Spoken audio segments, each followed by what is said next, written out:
What's up, dweebs? It's time for more writing.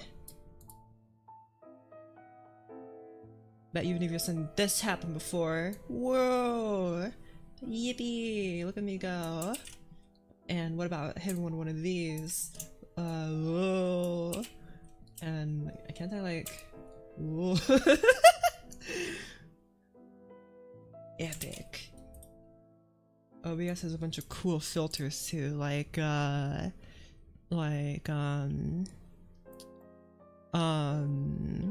these suck. Sharpen, eh? That didn't really change a whole lot. What about scroll? I like scroll. It makes it scroll like this.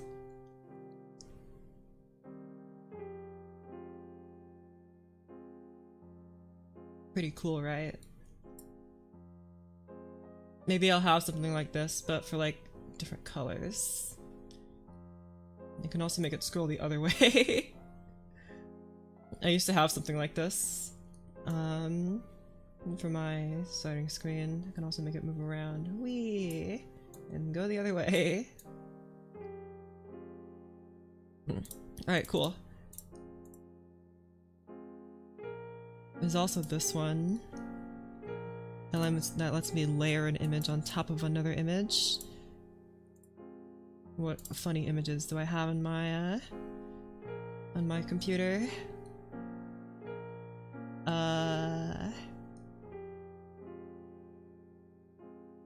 This one. Oh, that's so scary. There you go.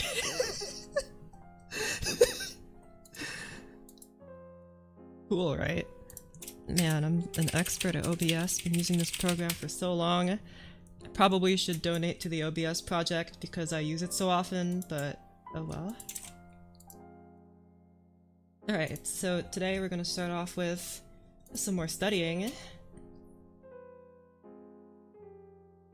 Something very specific I want to study. You're never gonna guess what it is. Even though it's not surprising. It's very different. And then what I want to do is I want to implement it into another thing that I want to orchestrate, which is again my own work. Something I want to not only orchestrate but extend. And so like, it's a piece that's under 2 minutes, and I think it can be a bit longer. People told me that it can be a bit longer, so I want to see what I can do to lengthen it, stretch it a bit. Use some of these new techniques, add some more instruments, maybe not a whole orchestra, but I guess any... Does it really count as chamber music if it's like 10 people? I don't really think so. I think 8 is the most before it starts becoming just a big ensemble. I could use like an unorthodox array of instruments, but that's lame. It might just be like a stripped down orchestra, like 1 or 2 of each instrument max. I guess that's kind of already the orchestra. Never mind. It's concert band I'm thinking that has like 500 trumpets and 300 trombones. 1,000 horns.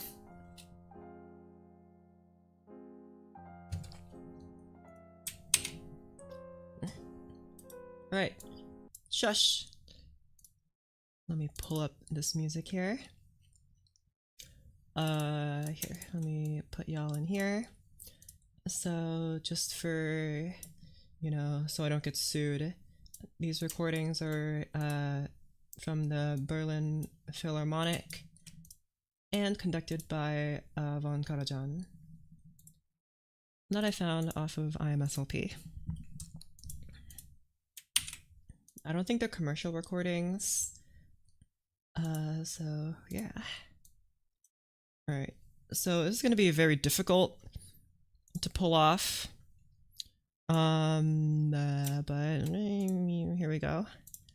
Let me turn on the scrolling method I want for the score. We are going to be looking at a score today. A very famous one for being a score. And I'm particularly keen, not really on the musical devices, not really on the melody or even the harmony.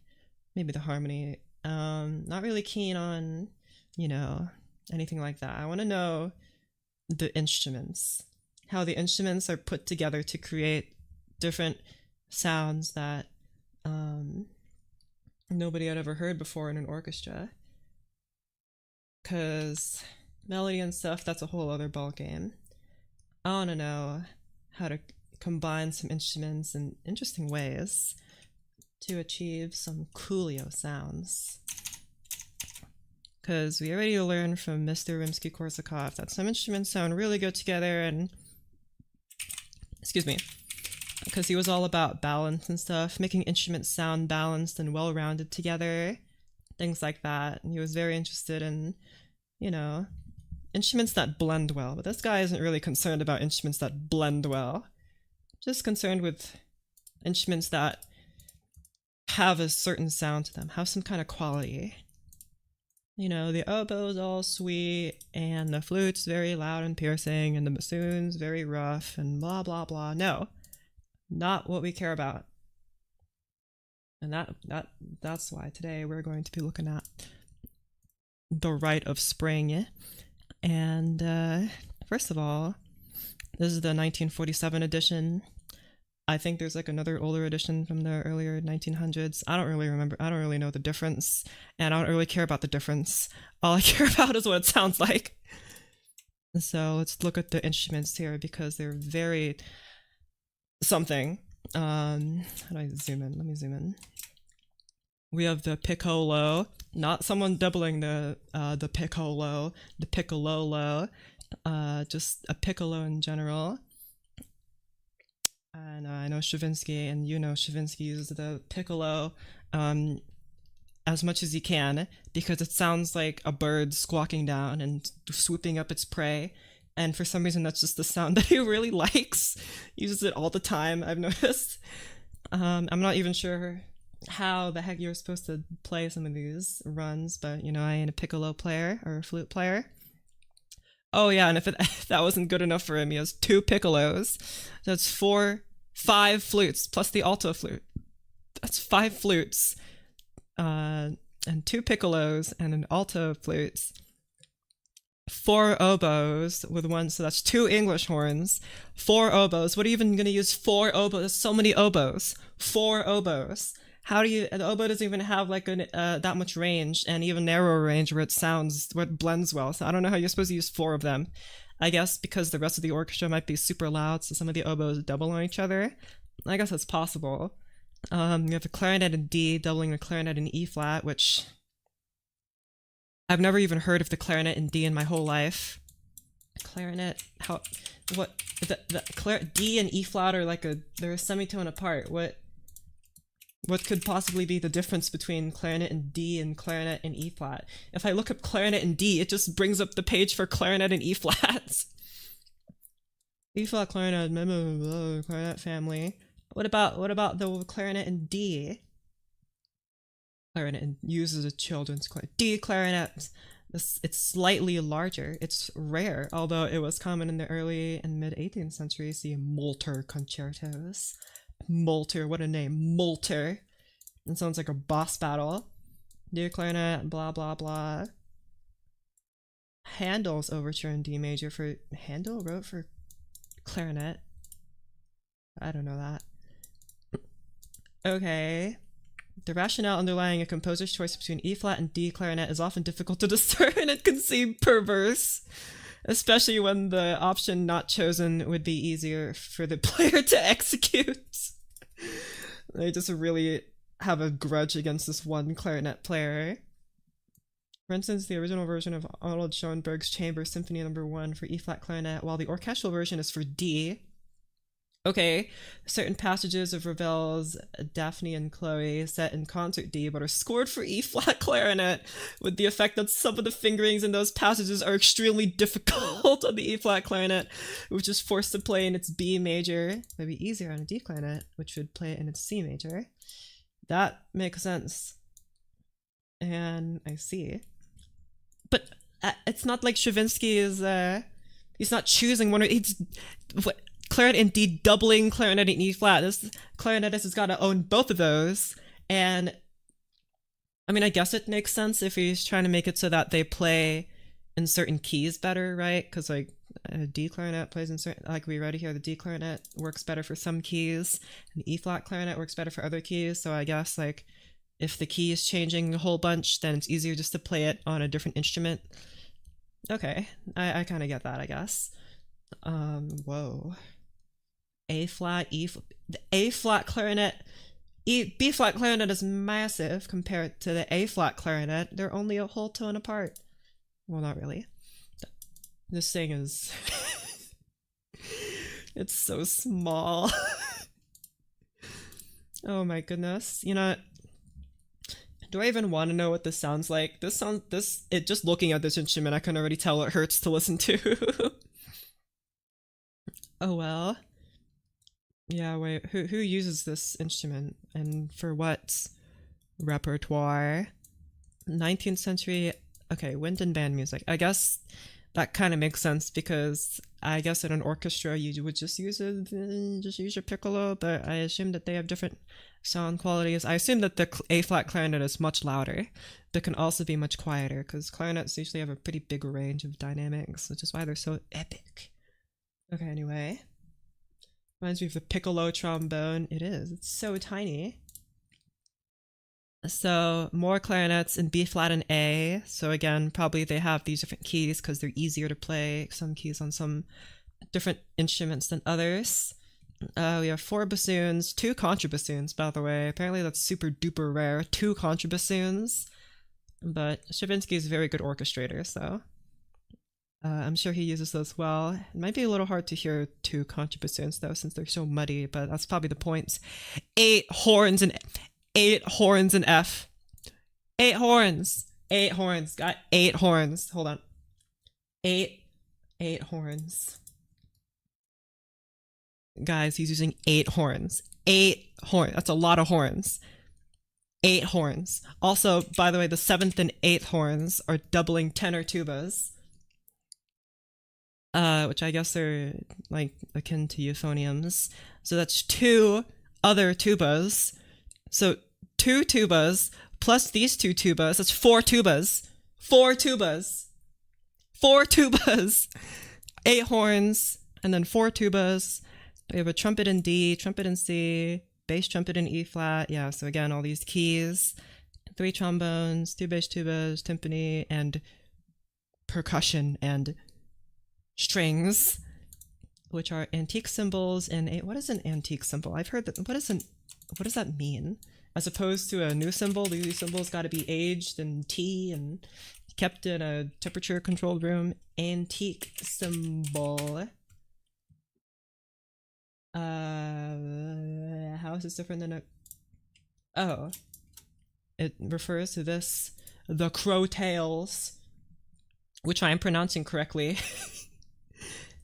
I see. Also called antique cymbals. So, not a glockenspiel, but this thing, which looks very fun, and I kind of want to play it myself. Do you play it with your fingers, or do you play hard mallets? I see. And you can also play them as finger cymbals, which...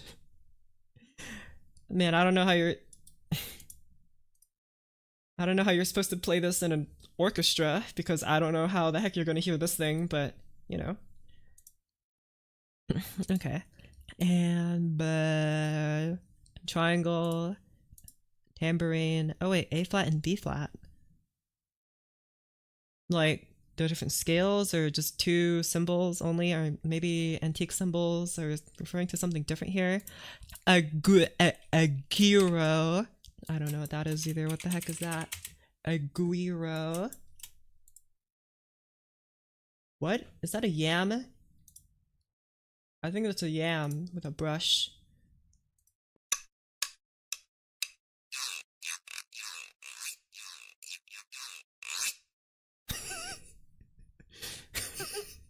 Cool, I guess.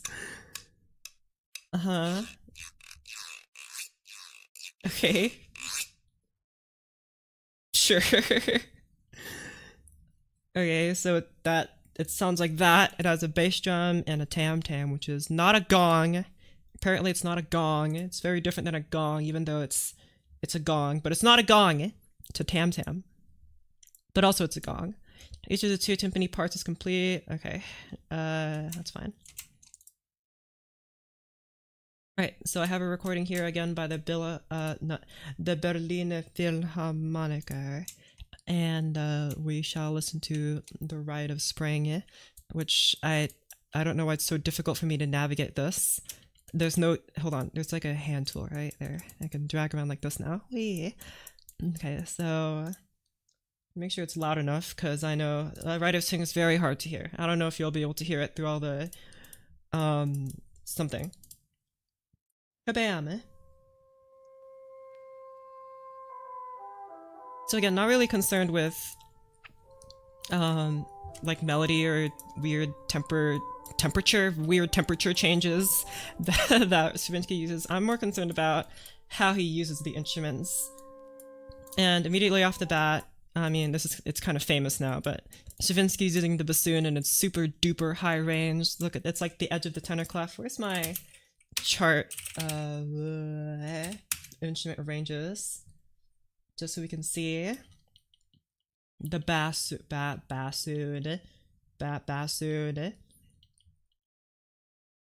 Yeah, so it must be up here in this range here. This is in the tenor clef, so this note is C, G, G, B, C. Is that C? Am I a Dumbo? Well, anyway, yeah, that must mean it's like up here. Is that wait, you know, whatever. Oh, I don't know how to read. It's indeed C. Okay, good. So that's a super high C on this instrument, which is very super high.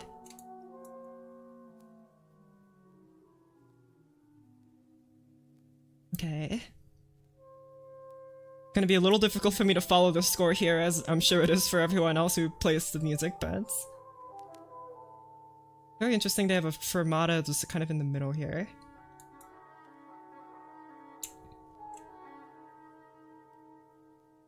Okay. Is that the English horn in its normal range? It sounds like it, but again, who knows? Here's the English horn part, which is indeed kind of in its higher range. No, not really. Never mind. Yeah, it goes up to a C sharp here, up to a D sharp here, which isn't like terrible for the English horn. Hello, go. Oh crap, I'm gonna lose my spot.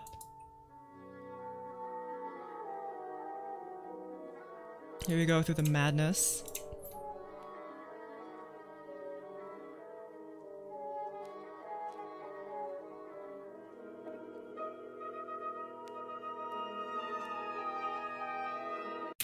Okay, so immediately I really like this effect that he uses with pizzicato. He does this like all the time. These like pizzicato runs in the string instruments that sound very funky and very cool. It's like probably because it's been imitated in film score so often, but it kind of sounds like it just sounds like spring. I don't know what it is. Something about it just kind of reminds me of like green grass and blue skies. This the pizzicato run with the chords. Again, probably because it's been imitated so much in stuff that I've seen. I play core in fa. Core in, I think this is do, re, mi, fa. Yeah, this is a horn and F, I think that's supposed to be. I don't know why I can't just write F. Because the score, the instrumentation here says, you know, B flat, E flat, D, but it's no, core in fa and a fadge. 3 fadges, guys. That's horns there. The oboe doing that.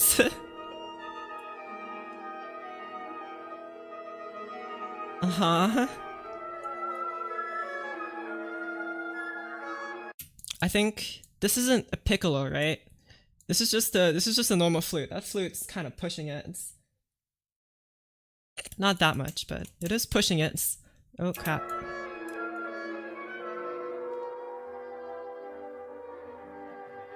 Uh-huh. The bass clarinet's doing a bunch of runs here.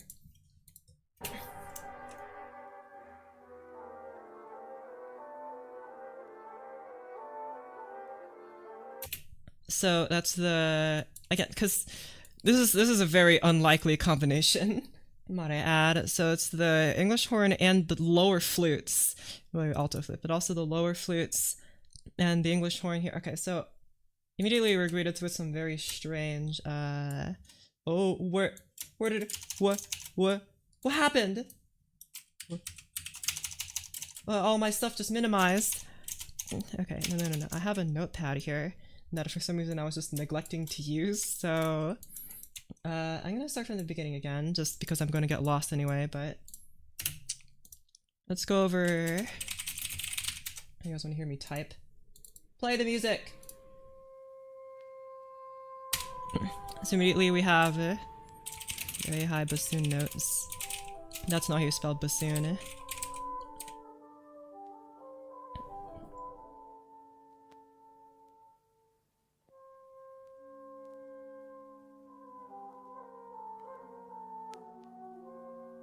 I think what's very interesting here is that even though the bassoon sounds very, you know, it sounds like it's just kind of meandering all over the place, it's still in the key of C.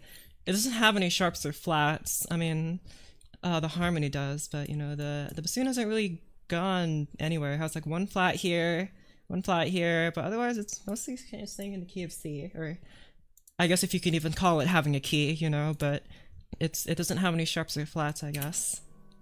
Maybe that's just easy for the bassoon to play.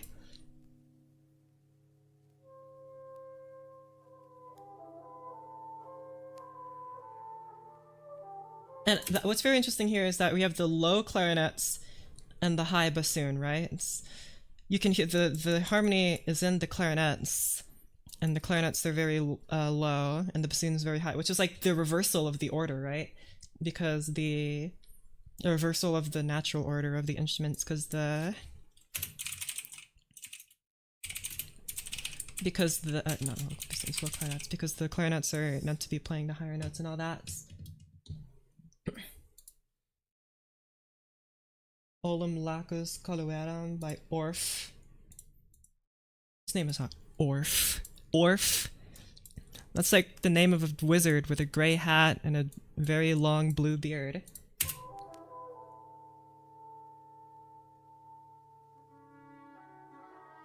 I really love this English horn part. I can't really explain what it sounds like. It just sounds so epic. Oh wait, hold on, I'm getting lost here. I know it's over here. That's where we are. No. Wait. No. Alright, I'm already lost. We're here. Where the horns got introduced.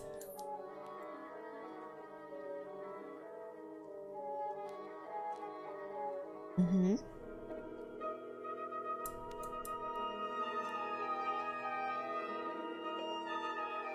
I don't think this is particularly high for the clarinet, but it sounds high for the clarinet. It's politely yelled at me for having outrageous instrumentation last night. Well, that's why we're going to change that with this, and that's not going to change the fact that this is outlandish, because Stravinsky's instrumentation is absolutely outlandish, and some might even call it bad, but I think that's completely untrue. I think it sounds great. My favorite... I love reading comments on Stravinsky's music, because, I mean, a lot of them obviously are like, this is great, because it is great. A lot of them are like, this is atonal nonsense, this is a bunch of bull honky. I can't believe anyone likes it. It just sounds like a bunch of noise to me. I feel like I'm getting sick just listening to it, and I'm like, okay, and why is that a bad thing? That's awesome. I love that it makes me feel sick. I feel like music should have that ability to do that.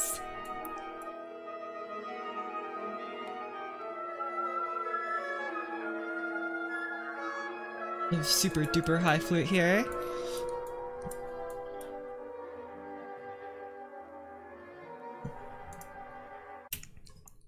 There's madness in the method. True. So again, very high clarinets. Well, not very high. Clarinet in la. A colon la. Anyone know what a colon la is? Do, re, mi, fa, sol, la. That's A. This is the clarinet in A. We're going to the bass class, uses old notation, makes it go down to written A1. That sounds pretty low. This is a clarinet in A. Do we have anything in clarinet in A on this sheet here? Oh, I accidentally moved it. There you go. Here. Clarinet in A, B flat A. These notes up here, they're not like weird notes, like it's very, very normal for a clarinet to play, but it is quite high. So that you can, obviously you can hear the clarinets very, very much here.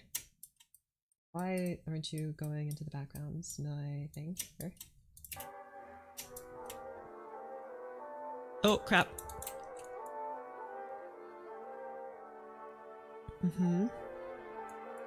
Lots of trills here.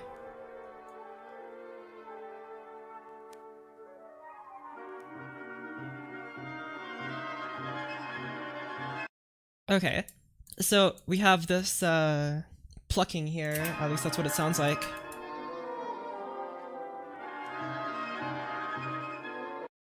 And also these very love trying to read the Radis. This is my first time following along with the score, by the way. It was the very first time I've actually followed along in the score, which means I'm very likely to get very lost. I'm gonna try to do my best to follow. I thought about pulling up a video to like, you know, watch. Never have to analyze this. That's what we're doing. Well, we're not analyzing the whole thing. I'm just trying to figure out how Stravinsky uses the instruments, because Stravinsky is a very good orchestrator. I was gonna say, right, it's so controversial. I think Stravinsky is a great orchestrator because he uses instruments to achieve a very peculiar sound that I really, really like. More than other people that do avant-garde stuff. I mean, they are building off of what he did, of course, but for some reason, this feels very, very intentional to me. So there are a lot of trills here. You see there's a trill in the violin, there's a trill in the oboe here. And I think Stravinsky uses a lot of trills to just kind of have a drone, right? There's like a droning notes going on, but it's not like a single held droning note. There's a constant drone going on. And I don't know if that's supposed to like imitate something. Maybe it's supposed to imitate like a bird or a cicada or something, because it's the Rite of Spring, right? So maybe he's using it to imitate, but he uses a lot of trills in places where there is a lot of punctuated notes. I guess not here. There's not really punctuated notes here. This is just kind of a smooth like movement here. But here, there's a lot of punctuated notes here. There's punctuated notes up here. It's kind of using these trills to, I guess, fill in the space maybe. So how would I phrase that? It uses like I guess I'll call them decorative trills, maybe background as a droning notes.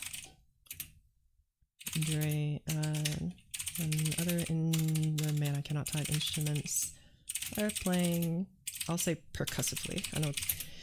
I'll just say staccato. I like percussively better. Background flutters. True. I'll say background flutters, and then I'll do slash trills. Piccolo's the highlight of this page. It really is. It really is.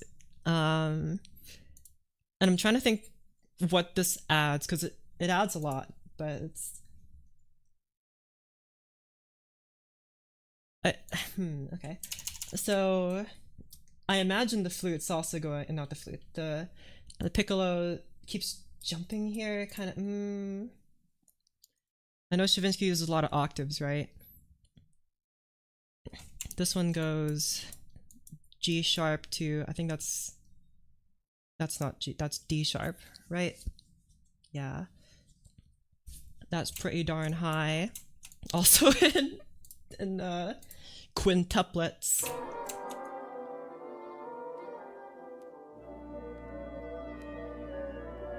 One contrabass.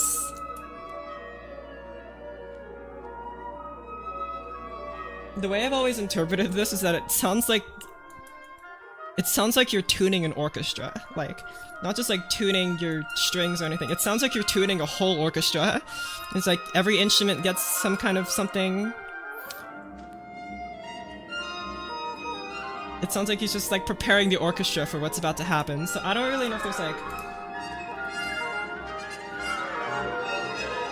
Oh man.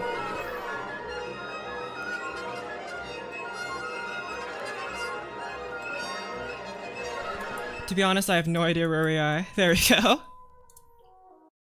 Okay, so that's why here I wouldn't really interpret this part as like the very, very first part as having like some sort of melodic intent or anything like that. Any sort of instrumentation that lends itself to like musical developments. It mostly just sounds like... It sounds like it's weeding out everyone who doesn't want to be there. Kind of. Like, oh, you don't like this and you're gonna hate the rest of it. Get out of here. Go away. I'm about to show you something great. But like I said, it does sound like he's tuning a whole orchestra. It just sounds like a bunch of stuff kind of happening all at the same time. Which it is. It sounds like everyone warming up. Yeah, exactly.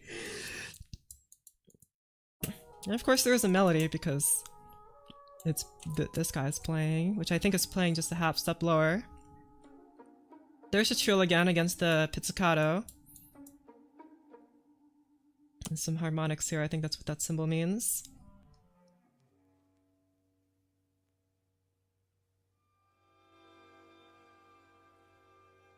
Okay, that right there, that was a very particular sound. This right here.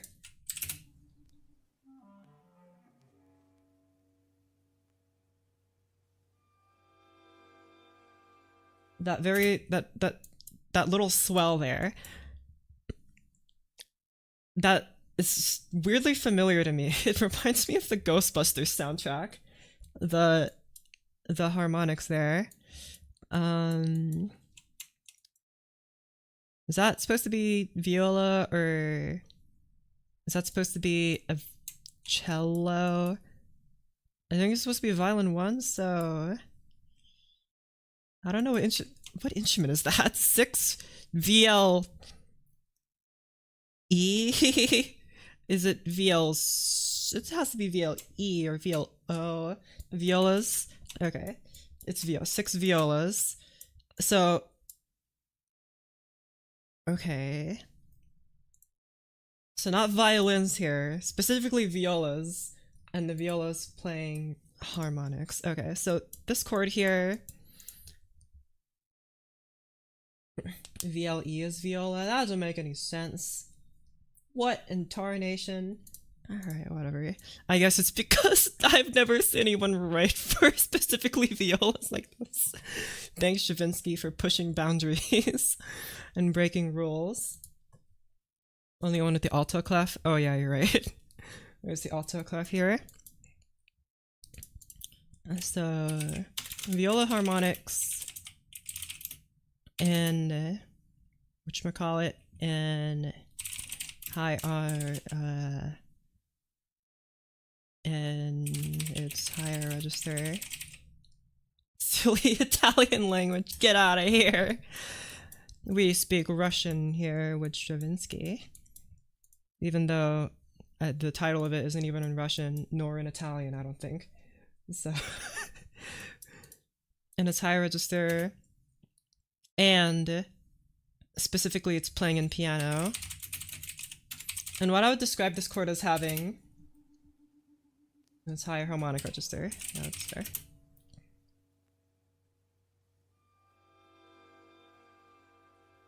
It has kind of a brassy feel, if you know what I mean. Maybe it's because of that harmonic, of course, but it's a very strained harmonic because it's being played in the viola.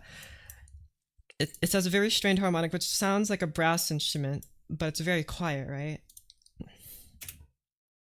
Kind of like a muted brass instrument, you know? Instead of having a muted brass instrument, Stravinsky opts to use a viola instead. Strings.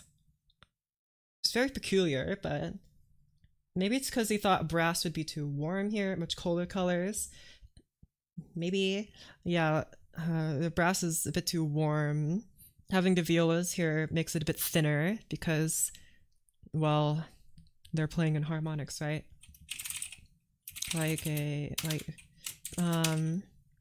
Sounds like muted brass, but with a colder tone, I guess.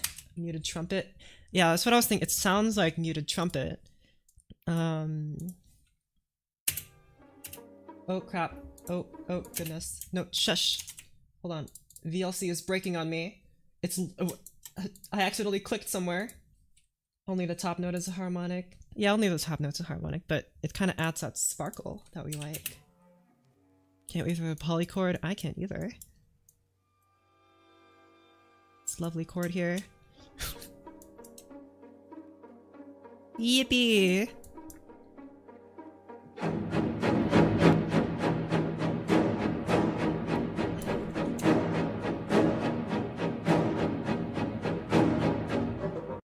Okay, well, let's shut that up for a second. I love that it comes in so dramatically. Okay, so arco non-div. So the strings are playing, again, not divisi. The strings are, one player is playing 2 notes, right? I'm gonna leave the bassoon part. It is a burr, burr, burr, burr, burr, burr, burr. It's so goofy. I love it. So we have the strings all playing this, and the horns kind of accentuate certain notes. Yeah, they all accentuate the notes, which he writes like accents and not like subito, fortissimo, or yeah, fortissimo or anything. And again, I think it is a little weird that he asked the players to not play divisi, maybe by having because I know seconds are all down bow too, yeah, because that gives it a lot of force, right? But why would Stravinsky specifically mark here to have these guys not play divisi when a second is kind of funky to play in the violin? And it could be because he wants you to destroy your instrument for his music, which is possible, and also destroy your fingers, but adds more guts. Yeah, because like I feel like if 2 different people are playing 2 different notes, it'd sound a bit, they might not be perfectly in time, right? Back into the sound, yeah. Those notes wouldn't be perfectly in time and would probably sound like less, it'd sound less percussive, I think. And maybe something about, because obviously I'm not a string player, you guys would have to fill me in, but something about playing a second on the instrument probably has a certain quality that's like, maybe it's like difficult to play, and since it's difficult to play, it has this strange quality that it doesn't sound quite correct. Use the most out of his players. That's true, I guess. He didn't mark fortissimo though, but you know. Also, I'd like to point out that these guys are playing in 2T, but this is playing in 2Te. So different. Because echo seconds and the violin's actually really doable. Oh, I see. Okay. This specifically, E flat and D flat. Tempo giusto. Most seconds are going to be harder to play. Okay. Alright. Time for Les Augures Printaniers Dances des Adolescentes. I think I said that correctly.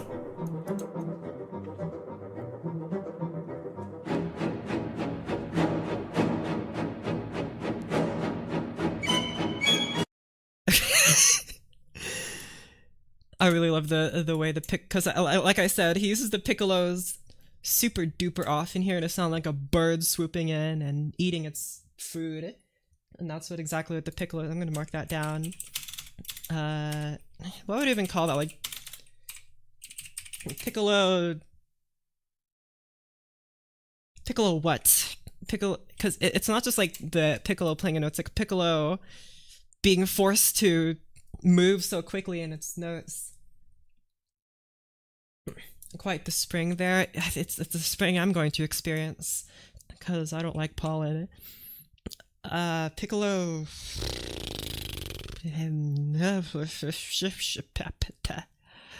And also the piccolo is being helped out by the clarinets here, which are playing very loudly. And I think he specifically marks them. There's this like, I think it's supposed to be staccato. Never mind. No. I'm like, there's a triangle above them. That's staccatissimo. I'm a Dumbo. Other than because the piccolos, especially the higher piccolo clarinets, they have this like shrieking quality to them.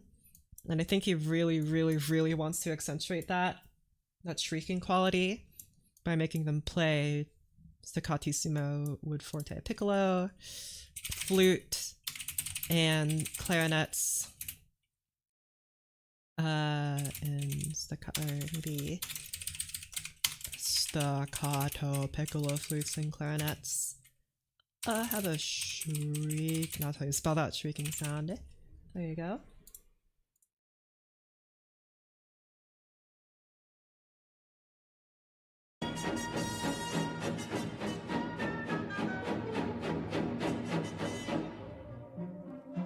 It's a muted trumpet there.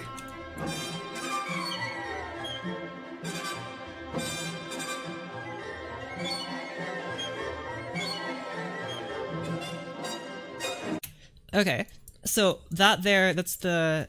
I mean, this has been happening for the whole piece where the flutes are playing a bunch of chromatic stuff.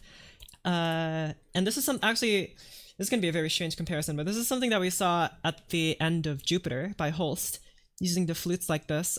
I don't remember, it might have been strings last time, but using the flutes in kind of a sweeping pattern to get like kind of a wind sound, right? So Stravinsky is doing something like this too, albeit in a Stravinsky way. But I remember last time the instruments were kind of... Actually, let's pull up Jupiter. I think I still have the score somewhere in my files. But I don't think I deleted it. I don't know why I would delete it, but...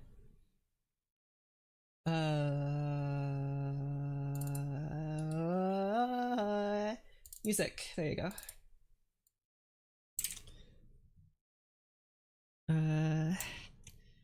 Jupiter, page 73. It was at the end of Jupiter. Style's definitely out of my zone. Same here. Because again, I'm not really interested in harmonic devices or anything. I'm interested in how the instruments are used and kind of pushed around to get certain sound effects, you know? Where the hell? Let's just... I should have just gone to Saturn and like pushed back a little bit. There's the my so part. Blah blah blah blah blah. Blah blah blah blah. Blah blah blah blah blah blah blah blah blah blah blah blah blah blah. Yeah. Here.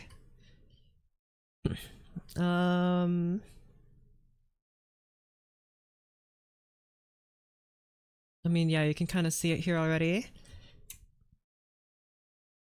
These guys are kind of moving up and down. I don't think this is a I don't think this is a specific part I was referring to though, but I mean, I guess it is, yeah. So you see here the flutes, bass flute and flutes are all kind of moving up and down here. And the clarinets too, they're all kind of moving up and down to get this kind of windy sound, right? They're all moving around, and that's the same thing. I mean, Holst is doing it in like chords, right? He's doing it in chords, which is, you know, how Holst does it because he writes very tonal music. But Stravinsky is doing it in chromatic scales here to get the same kind of effect, but with a different color, right? I never take you seriously a dramatic intro than the most goofy off theme and the three bassoons. That's why we like it though. I don't think Holst took it too seriously either. It does sound quite goofy. Okay. And we saw this also in the intro. We also had these runs here. Sorry, it felt like a burp was coming out, but then it didn't. Chromatic scale runs. Sounds like, I'll say blowing winds. There you go. Let's keep moving.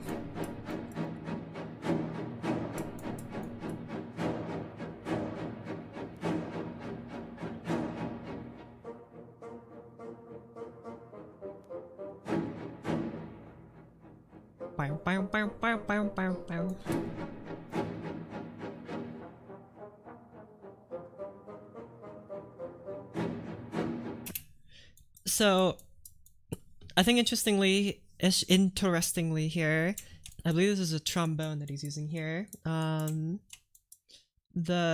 He's using bassoons and trombones here, and I've kind of noted this out before when I was just kind of experimenting on my own, that bassoons and trombones have a similar quality to them. Like, obviously, one's a woodwind and one's a brass, but they have a similar-ish quality to them. A trombone doesn't really have like a nasal kind of and rough tone that the bassoon does, but they do sound a little bit similar, and he's kind of like playing between both of them here in this little part. And, well, as we all know, because we all heard in the Hall of the Mountain King as a kid, right? The bassoons and their staccato like this they sound very sneaky.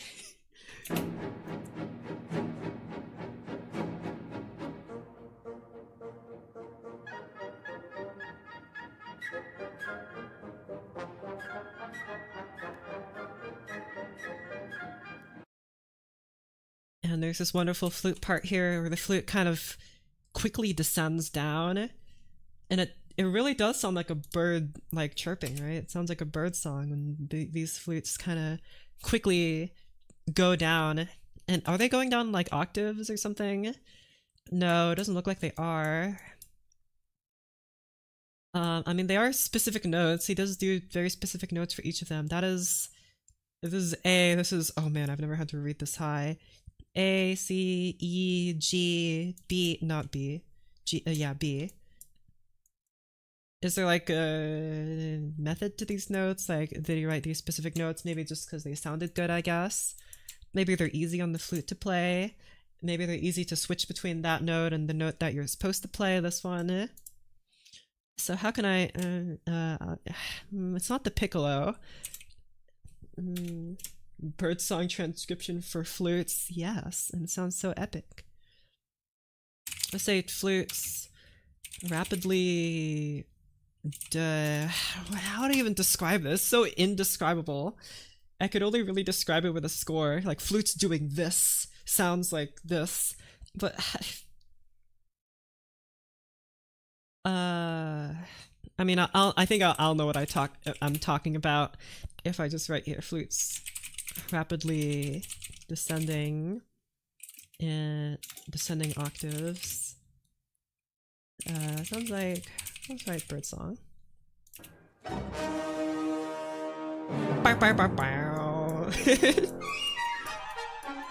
Beat by overblowing, which allows flutes to shift an octave without changing fingering. Okay, he didn't like mark here like anything about overblowing, but I guess a flautist would know what to do there. I see. Might be wrong though. Maybe achieved, I before E, achieved by overblowing. Let's do overblowing. I should probably save this file too, hold on. Right, that's right of spring notes.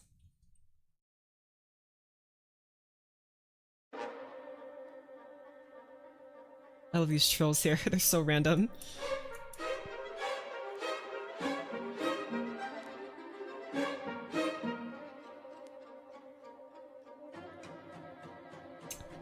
What the heck? Cole Legno.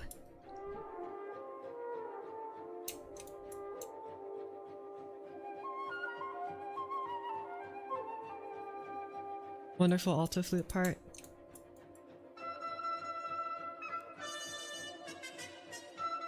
Am I in the right part? Something tells me I'm not? Ah, crap. Also, what is happening here? Is this supposed to be like a tremolo? I think that might be supposed to be a tremolo. Why not just write a trill then? Am I getting that wrong? Also, I have no idea where we are. I lost where we are. Let me go back a little bit. Play the music. Play. Oh my gosh.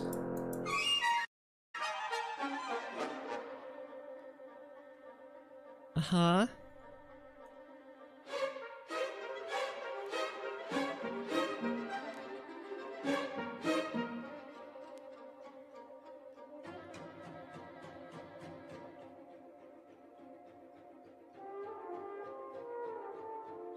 You're playing a solo?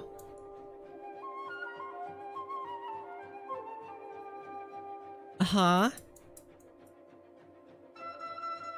Oboes play this part?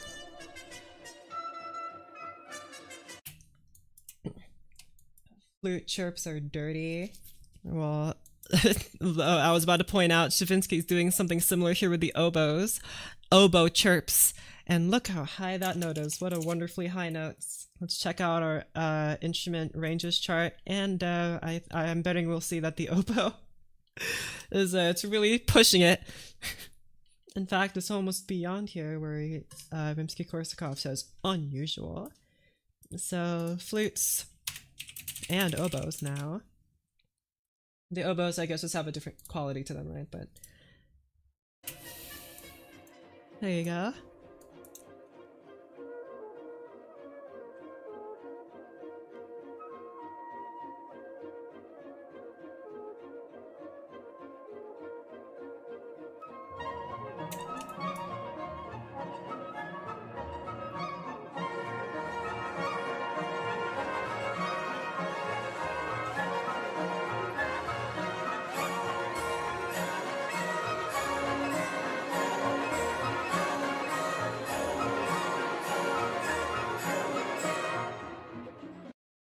I just gotta say, that's probably one of, if not my favorite part of the whole Rite of Spring, besides maybe the ending, is this little jam that goes on here.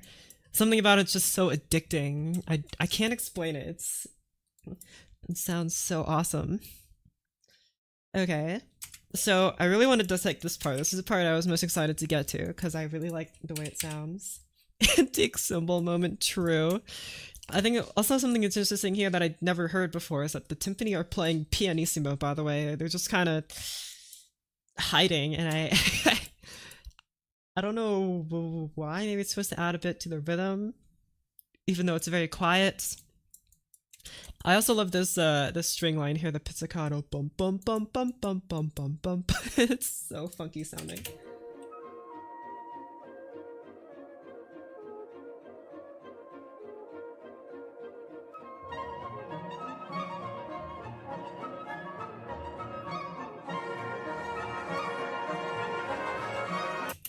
Okay, so here we have the cellos establishing the plucky bass, right, going in this very repeated pattern. And might I add, no key signature changes.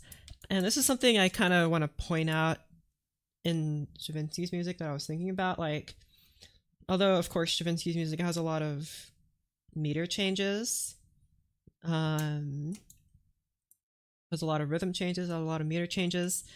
He doesn't do, at least in the Rite of Spring, very quick tempo changes.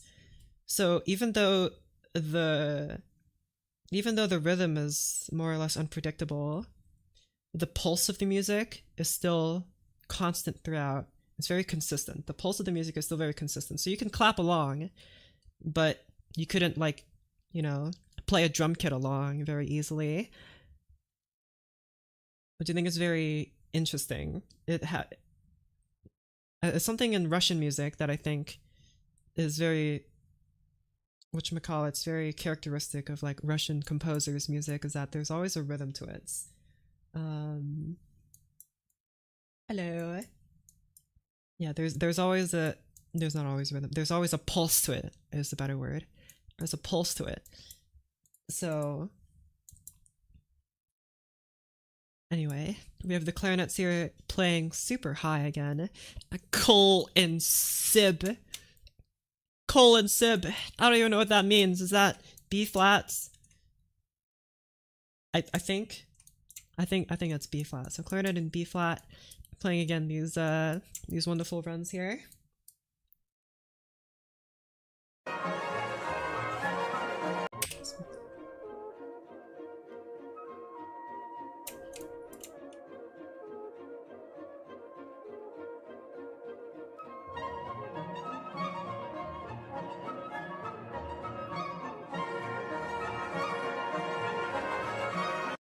should be H flat. Sure. Yeah, so clarinet's doing these arpeggios here. And so it's what we have here is the strings establishing the bass, the woodwinds establishing the high end, and then the trumpets kind of pierce in the middle here to have the melody part, the chords, right? So instead of all the instruments kind of being together like in the standard orchestral symphonic way, where the instruments kind of double each other and they all kind of blend together to create a different kind of orchestral sound, here the instruments are very, very divided. The strings are doing one very specific thing, the woodwinds are doing one very specific thing, and the brass is doing a very specific thing. So how do people find music? Spotify, YouTube recommendations. I mean, social media is a great place because people compile playlists of music, right? You've probably seen people, like YouTube videos of people just compiling classical music. So like, just take a look at those, listen to them in the background, and if one, if you hear one, you go, "This is my jam." You can go take a look at what the piece is. But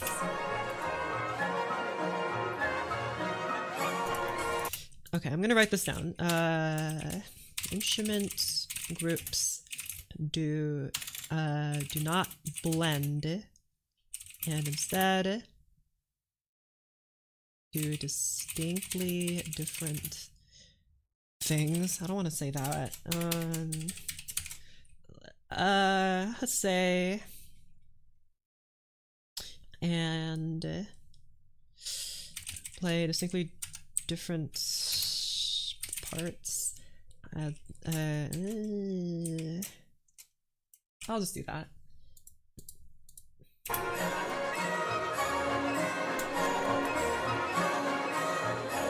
So again here, even though it sounds like maybe the rhythm's changing, very interestingly, you can hear the bass throughout. It's the same thing. Dun, dun, dun, dun, dun, dun. And it's the trumpets. It is the trumpets, right? Yeah, the trumpets playing the chords here, kind of in different parts. Not different parts. Let me go back here. Where did it start? Over here.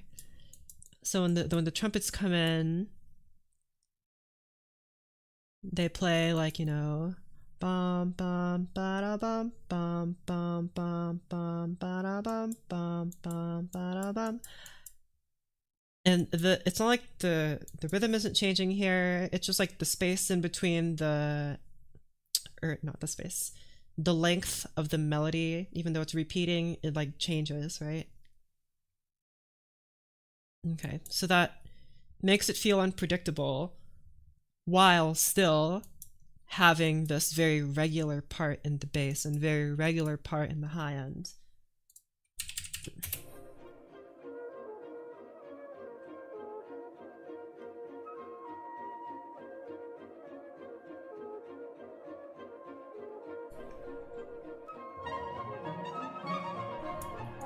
Huh?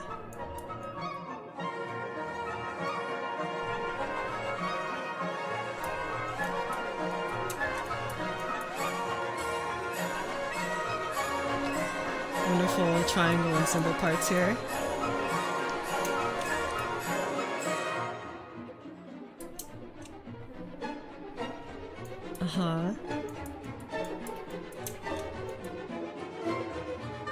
Okay, so I'm gonna mark this specific part here. The one that we had before. So even the bass is a regular 3-bar phrases, while winds mostly in 2-bar phrases. I guess it's true. So we have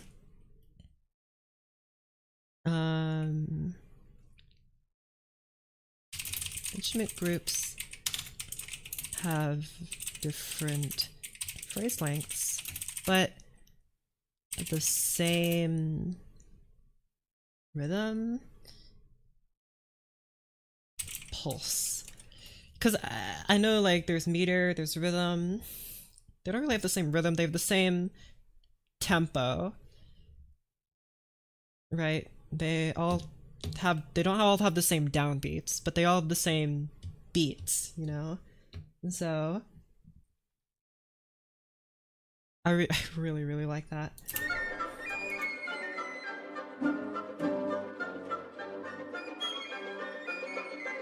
Again, with the piccolo doing all those kinds of things. Oh crap, wait, where are we? Alright, hold on, might have to go back a bit. This isn't gonna be the first time I do that, or the last. Lovely. Uh-huh.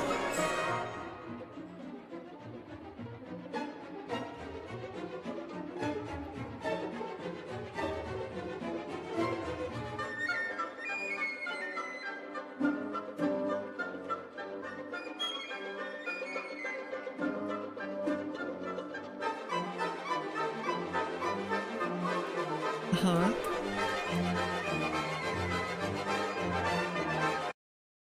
Is he doing kind of similar things here, or...? Okay. Interestingly, the horns kind of switch parts, giving kind of squeaky door hinge. True, I guess. Let me lower the volume, sorry. Uh-huh. Man, I really should have pulled up a video instead of this. I have no idea. I have actually no idea where we are. There's before the ritual. Okay. So, what the heck just happened? This build up here, I'm noticing lots and lots of tuplets here. Look at all those wonderful tuplets. I think it's the same thing we had before with the wind sounds. And also with the piccolo, of course, chiming in every now and then to have that little squeaky sound over here. And after all this, Stravinsky kind of holds off on using the low brass, because even though this is a very intense part, right? We had the very percussive strings and the very percussive horns, but now only in this part where it gets a little bit more ominous is now when he introduces the lower brass. He was kind of saving that for this bit here, which, by the way, what in tarnation is going on over here? More harmonics here, I'm noticing.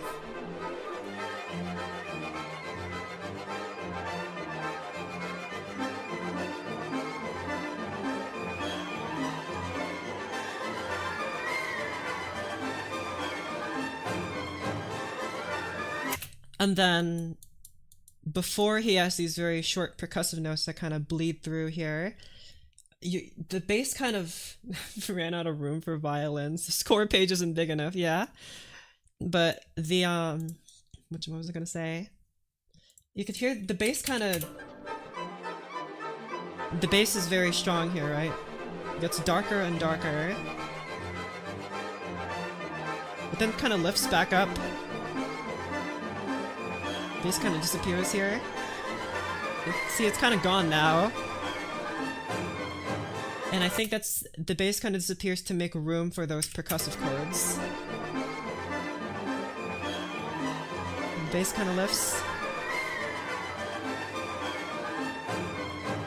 So those percussive notes hit a bit harder. It's like stepping aside to make more room for it, right?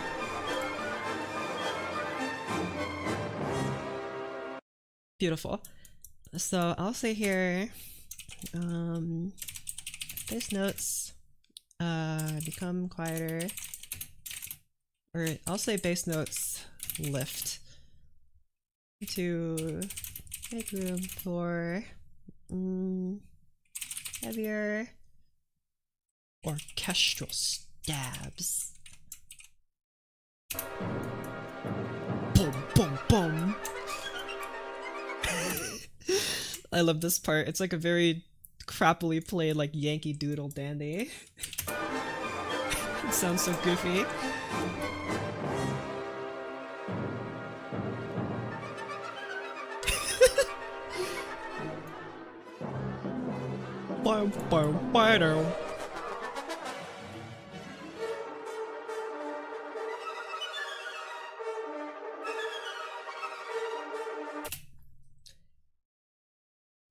Reminds me of the musical Sweeney Todd, since it sounds like someone at their breaking point.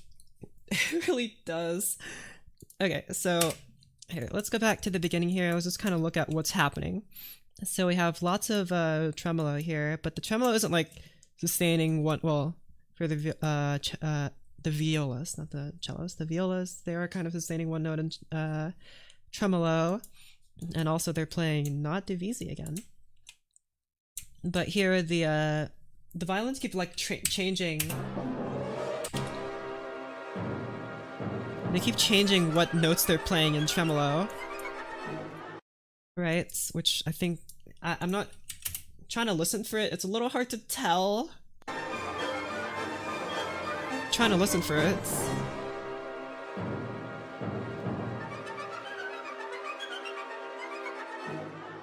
Maybe it's just a little hard to hear these like changes over the trumpets, which, by the way, the tur and do, the trumpets are playing forte while the strings are also playing forte, which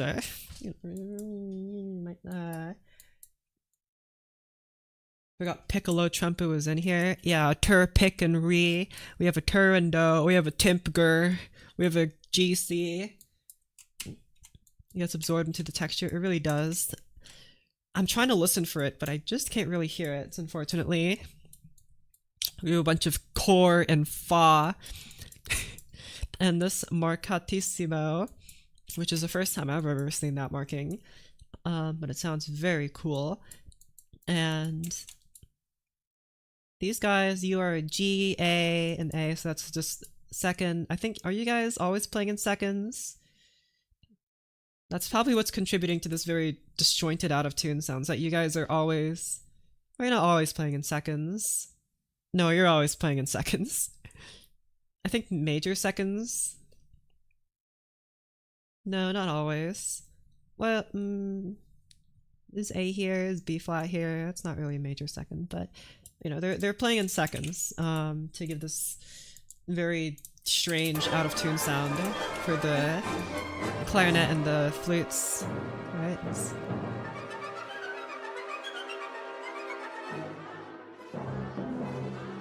Boom, ba-dum.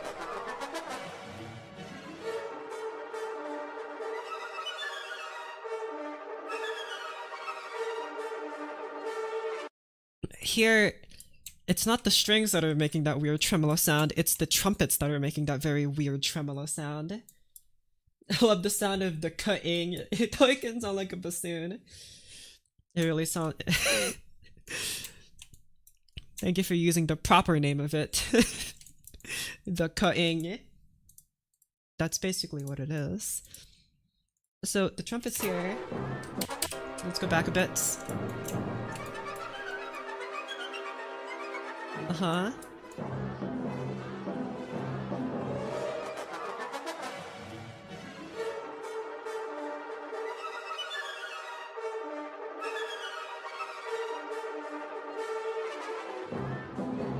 That must... I mean, I don't know, I ain't a brass player, but that looks like it'd be really hard to do.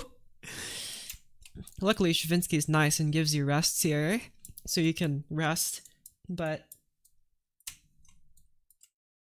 It's core and fa here, you're so right. It's core and fa, that's what it is. Playing Bouche. What does that mean? What is that marking? I've never seen that in my life. A mouth? That doesn't help. What do you mean a mouth? What does this marking mean? A slit in the edge of a medieval shield for a sword, blade, or a rounded opening for the shaft of a lance. That doesn't sound right. Stopped with the hand. Oh. Okay. Sure. So is it like muting it? Muting the horn with your hands? Is that kind of what it... Maybe there's a... basically a mute. I see. Let me look it up in a dictionary that actually tells me what's going on. Mute-ish. Stravinsky was more radical than we thought. I don't know about that, but maybe. How do you pronounce it? Boosh. Boosh. Skaboosh. Boosh. Boosh. Boosh. Boosh. You can hear the voice coming up to his lips before he says that word. Boosh. Boosh. Boosh. Cool. Alright. Awesome. Epic. Is this the rite of spring? It sure is!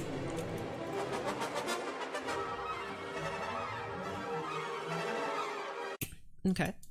So, again, Stravinsky is making use of these tremolo trumpets.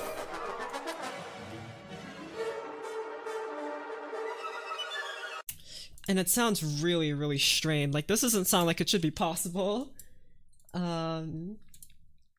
Recognize the score? Yeah, because it looks insane. I think it'd be a very recognizable score. Okay, so I'll say photoing trumpets.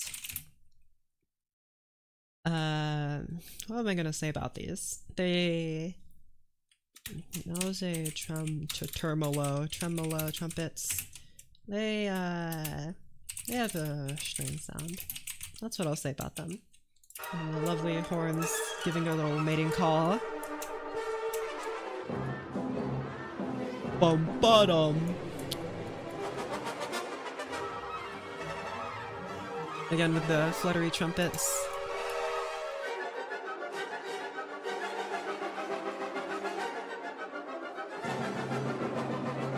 Man, how am I supposed to keep up here?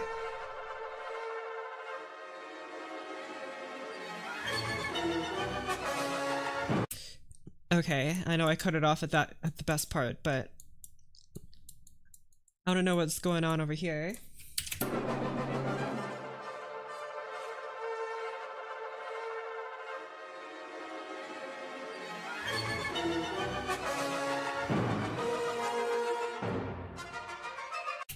I like there's this little rest here instead of having a fermata or a breath mark. You just done where this happens.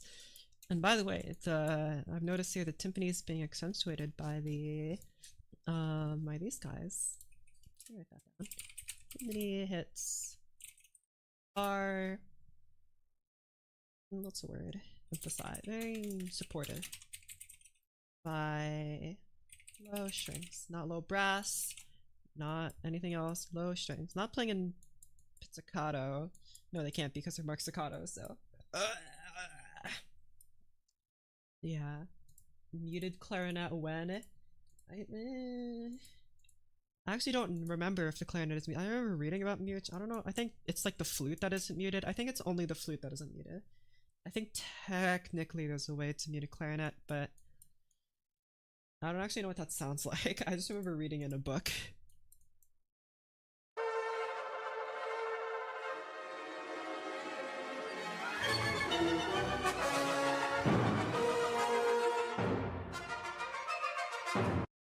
Okay, so here it's a very dastardly sounding sound. That's how I would describe it. It's dastardly, diabolical even, and that's seems to be achieved by using the entire range of the orchestra, and I mean the entire range, not just like a big orchestral tutti, like the whole dang range of the orchestra. We have the low contrabasses and then the high flutes, like literally the entire palette. So. The science show piano. Okay. Yeah, so what was I saying? There's our gliss.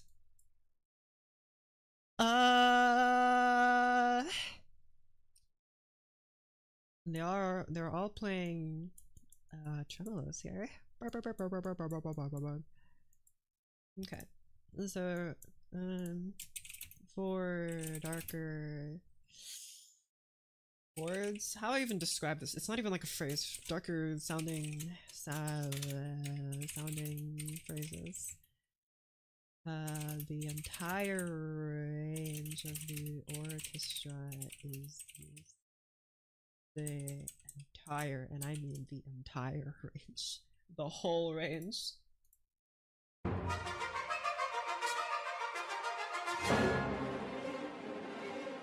There it is again, the moving strings and winds together create a windy feel. What the? parentheses, 3, 4 in parentheses, 4. Why? Why? I mean, you can see that the notes are like split up differently here. See, it's 3 and 3, now it's 2, 2 and 2. But is it so that this can happen? I guess, but like that feels a little redundant. I don't. What? Why? Is that something Stravinsky put in? Is that just an editorial note, maybe? Because I could see it going either way. I'm not really sure why.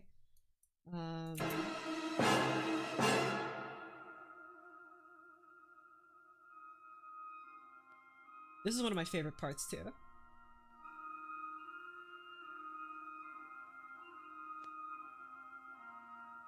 That solo is so distinctive, and I really want to know what makes that sound. I think it's an E flat clarinet, but it feels like there's something else going on there.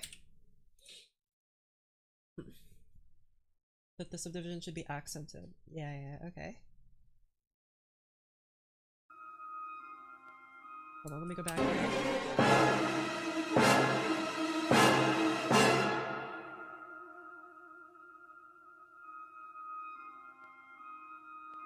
Who's playing the solo? I can't see.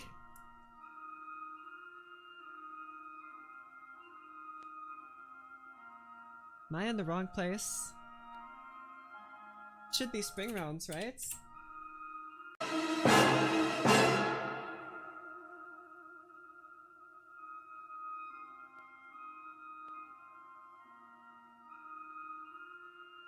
Yeah, it's I see. Yeah. Okay, because I was reading this as a whole score, but I just noticed this little mark here. So it's divided. So it's the piccolo clarinet and the bass clarinets playing at the same time. No other instruments, everything else is going in a trill. And these guys are playing in different parts. So are these like overtones? Yeah.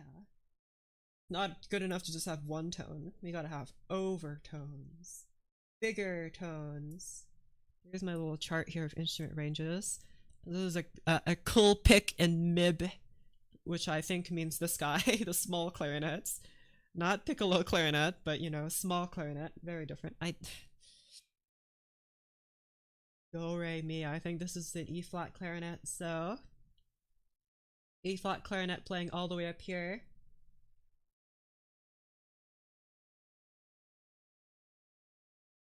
And the bass clarinet playing all the way up here. High bass clarinet, which Rimsky-Korsakov marks as clear and bright. Piccolo clarinet and bass clarinet. Yes. Very. We got cold bass and sib here too. True, the cold bass and sib. There it is. And they're playing what, 2 octaves apart? I think 2 or 3. It's probably 2 octaves. Definitely doesn't sound like 1 octave. Because this has a very particular sound that I really like. It's very. Also, I don't know why Stravinsky can't just write an like open time signature for this, because he has so many changing time signatures. I don't know why he didn't just write. Yeah, there's stuff here. I mean, I guess it might make it difficult to conduct, but you know. That's probably why, actually. But not like Stravinsky was cared about that, actually, now that I think about it.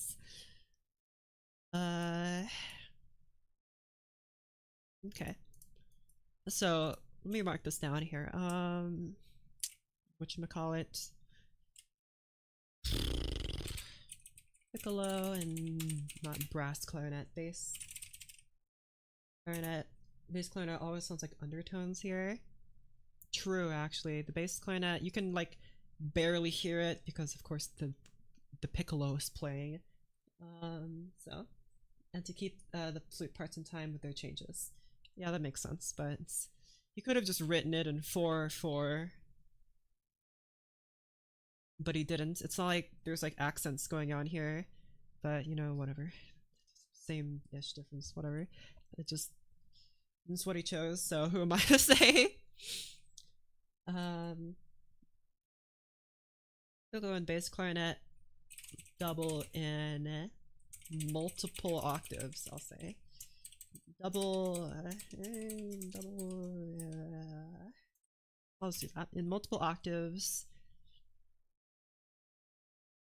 I'll say bass clarinet in its upper range. So it sounds like undertone, not undertone, not undertones. Undertones, goodness. Let me type correctly.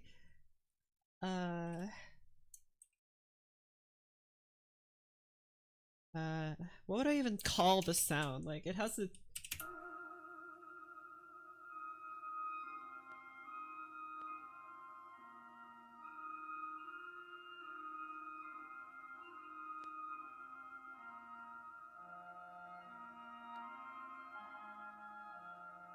organ-ish? It does sound like an organ.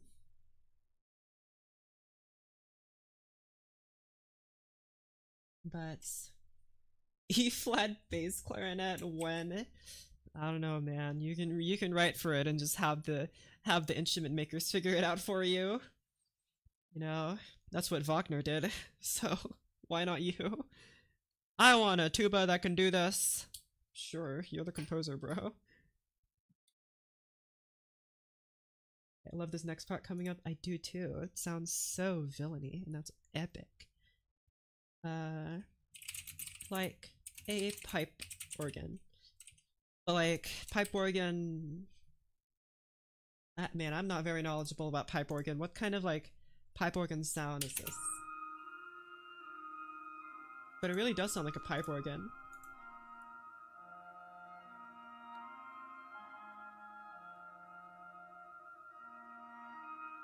I guess like the flute pipe organ sound,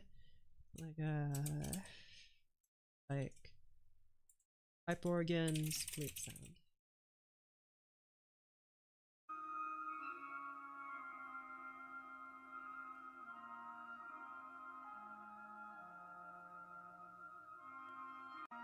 Let me go back to the beginning so I can follow with the score better.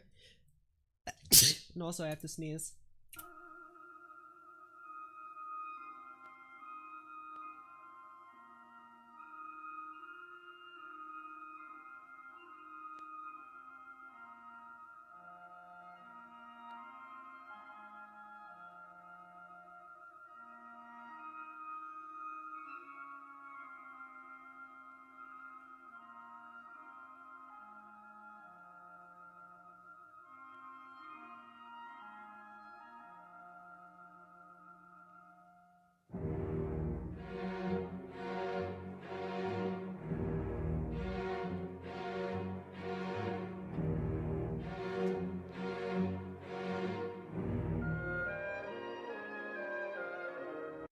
Okay. So what the heck just happened? Plus 2, thank you. Oh, wrong save. Okay. So what the heck are we hearing here? Again, I think it's because this is means down though, I think. So music stream on a Thursday. I know. It's because I took a very long nap for a while. Now I'm back writing music, but before we write music, we're going to look at Stravinsky because he's a better orchestrator than all of us. Um, and by the way, look at that beautiful key signature. 1, 2, 3, 4, 5 flats. That makes us D flat major, right? Yes. Using Windows Vista. It is Windows Vista. You're so right. B flat minor. Oh yeah, minor. That's right. I don't know why I said major. It sounds very dull. Oh, we're back. Beginning.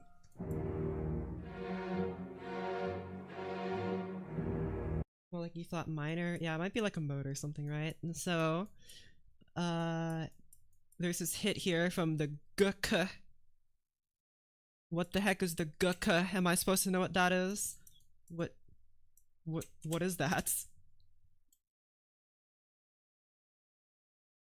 What is a GC? What? Hold on.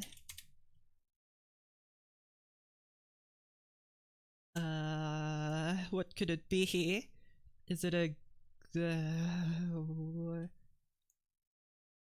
Grand Casa bass drum? Oh, I see. Bass drum. Okay. I mean, maybe I could have gathered that by listening, but I just wanted to make sure. Load faster. I literally have this downloaded to my computer. How could it be taking so long? Load faster. Ritual of abduction. I think we're a little too far. Defeat. Or, no. Oh, crap.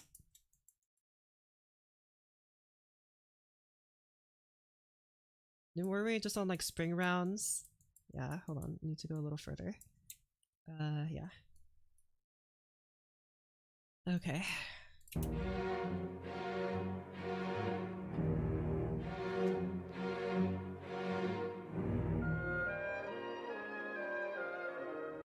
Slow because of Windows Vista. True.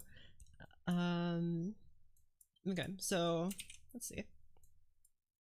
We have a bass drum, a guka playing with these guys here. So of course the strings are having all the fun here, and they're finally playing Divisi after all this time. We get Divisi. So again, just like we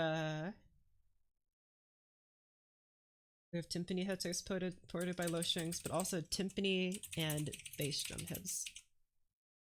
Like the bass drum here playing with the cellos and the contrabasses here, playing lower notes and also both by low strings and low bassoons. Not low bass clarinets. Bass clarinets are doing something else, but both low contra bassoons here, which is very cool because that's when we're seeing two contra bassoons playing here. Half the page is string divisi. Yeah. Sostenuto e pesante. That's how you say that, probably, because I make the rules.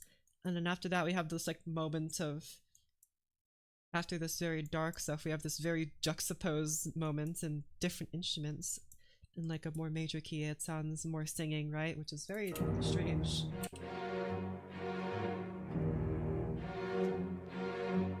And he specifically marks here cantabile.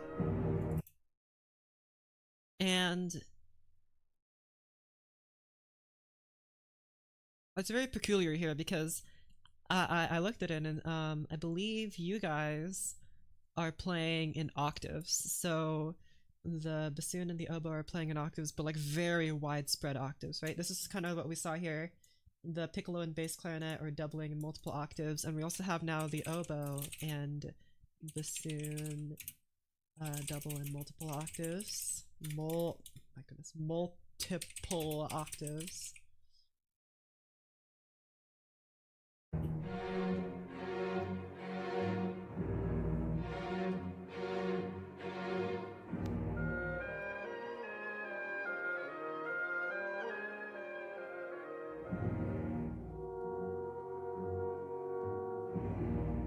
Okay, and then immediately goes to softer horns so that it sounds rounder, a little bit less growly. You know, the strings had a very growling sound because they were in their lower parts, but now it moves to the horns to get a softer kind of sound.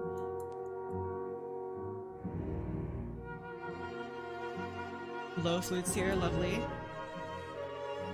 Kind of recalling back to the Augurs of Spring there with that. I like that.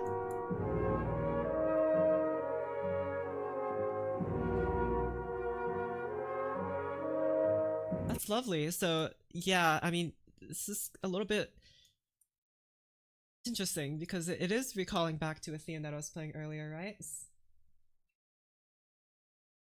So 4 solo violas, true. Look at these guys.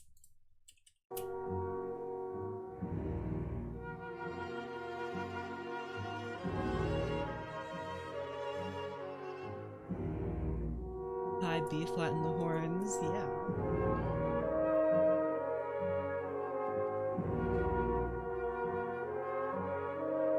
I've probably written for worse though.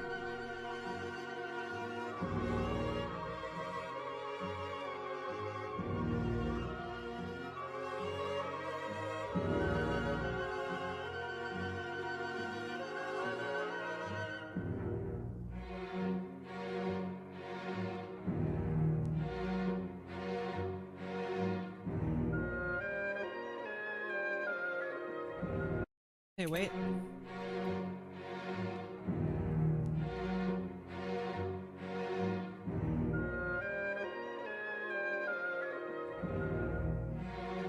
Stravinsky uses a lot of alternating notes. We saw this in the beginning, and now he's using it here. I'm not quite sure what what it adds. I'm trying to it's not like I'm not like criticizing it. I'm just trying to figure out what exactly this adds, because there's a lot of alternating notes in Stravinsky's music, a lot of jumps. And this one isn't really a jump like the other notes are, obviously, but this is but these notes kind of move around like this, and same with the you hear the col pick and mib, the clarinet, piccolo, clarinet, and do re mi e flats. I, I I thought the do re mi system was outdated in like the Baroque period or whatever, but no, here comes Stravinsky using it, even though in the instrumentation it's marked as A B C D la la la.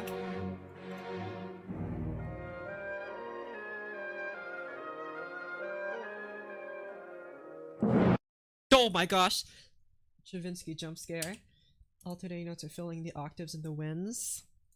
True, they are kind of filling in the middle here. So, while clarinets fill in the middle portions.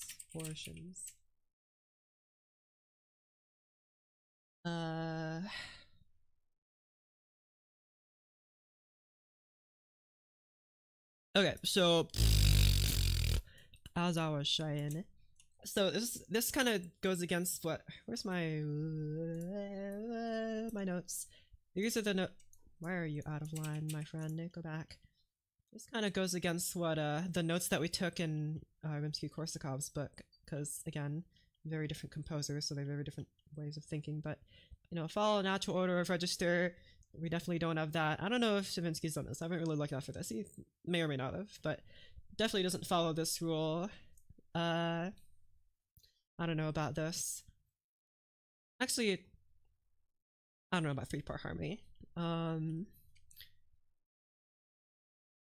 in 4-part harmony, no bass is double by bassoons. I don't know. Hold on, let me see other rules here that he's broken from here. There's brass. There's something about surrounding notes. Yeah. Octaves, thirds, and sixths use similar tone colors. For fifths, fourths, and seconds use different tone colors. So interestingly here, I think he's actually following this kind of rule here. And I remember we read something about how surrounding a tone color with other tone colors is a bit strange. Stravinsky's teacher, yeah. He taught him all the rules so Stravinsky could say, I don't like these, I'm changing them around. There is something about,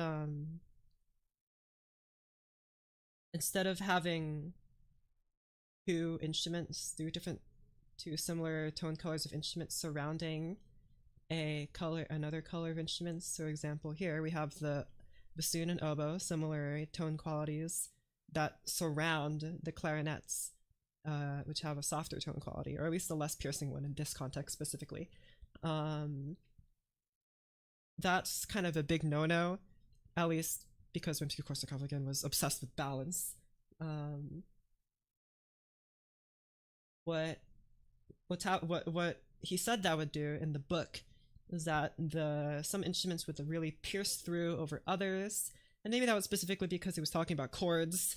Of course, this is a melody, so it's a little different, I think, but still, the principle still kind of applies. That it's a little different, right? And I can barely kind of hear the clarinets here. They're a little difficult to hear over all of this stuff that's happening, even though they're all playing at the same dynamic level. Actually, are they? What's the flute playing? Or not the flute. What's the oboe playing at? Oboe. Oboe. It just doesn't say. Okay, you know what? Sure. It's playing something, but what is it playing at? Well, anyway, they are all playing, I'm just going to assume similar-ish dynamic levels, but of course the the oboe family kind of punctures through all the clarinets. Okay. And surround the clarinets, which fill in the middle portions. Okay. Before we move on, I really have to go to the bathroom, so I'm gonna be back. Okay. I was gonna have play some music, but whatever. Bye.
Man, it'd be such a shame if someone could hear me right now. That'd be so embarrassing.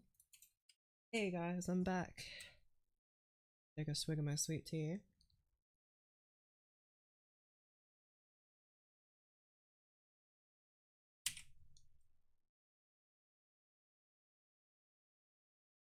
Alright, back we are. Here, VLC. Okay. Where were we? Maybe even not the right part.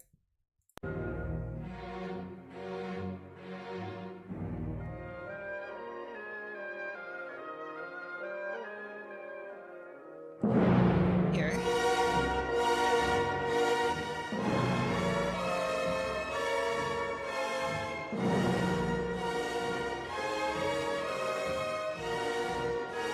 So again, this is recalling what we heard in the Augurs of Spring. Now in the spring rounds, it's kind of imitating that, right?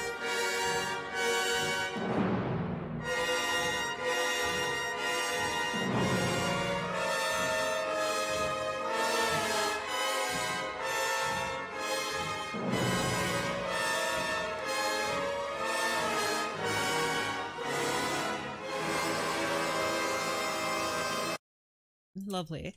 Okay, so this sound is achieved. What the heck is going on here? We have the... You guys still doing kind of the Sims. You're doing the Sims. You're doing the same-ish thing that you were doing before. But now all these guys are helping out. Lots and lots of horns. all working together like dogs and cats. And yeah, again, Stravinsky's using the entire orchestra range. Where did I write that down?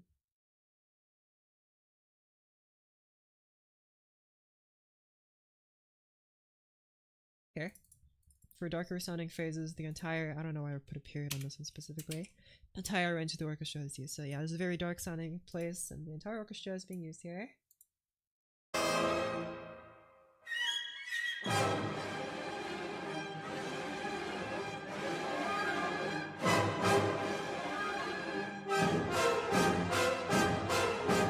Lovely.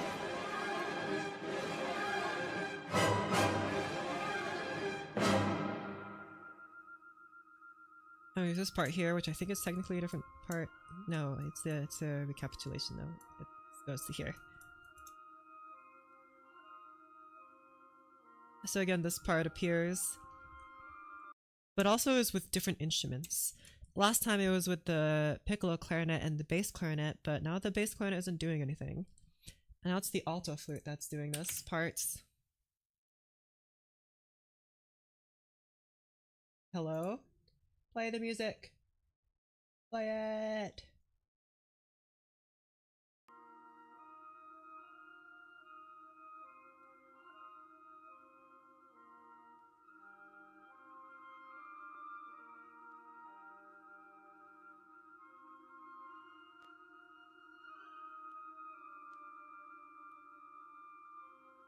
It doesn't sound super different.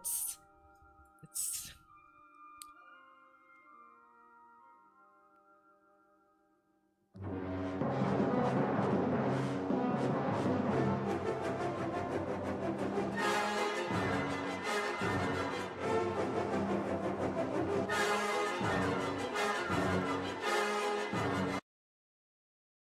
Look at those wonderful parallel chords. Burr, burr, burr, burr, burr, burr.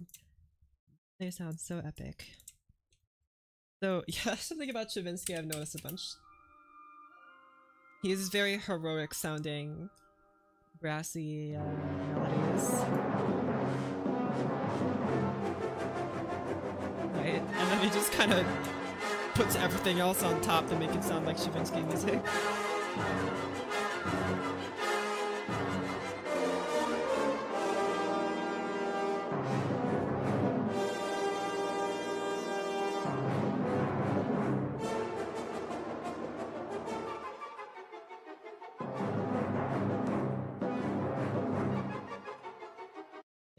You know, these like little stabs here from the yeah, detache, these little stabs here from the flutes are sounding a lot like Uranus now. And you contrast it with these very flowy lines, it seems.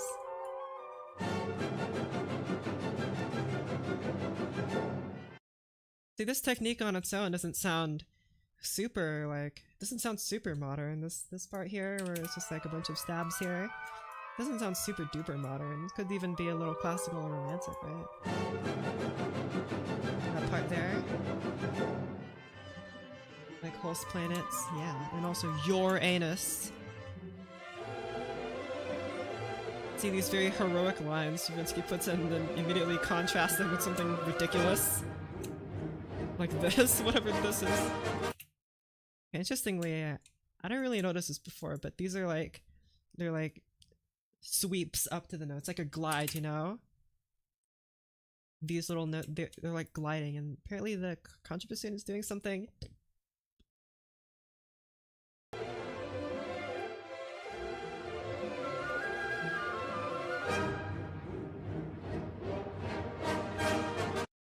It has a, it's very, how would I describe the sound? It's kind of like,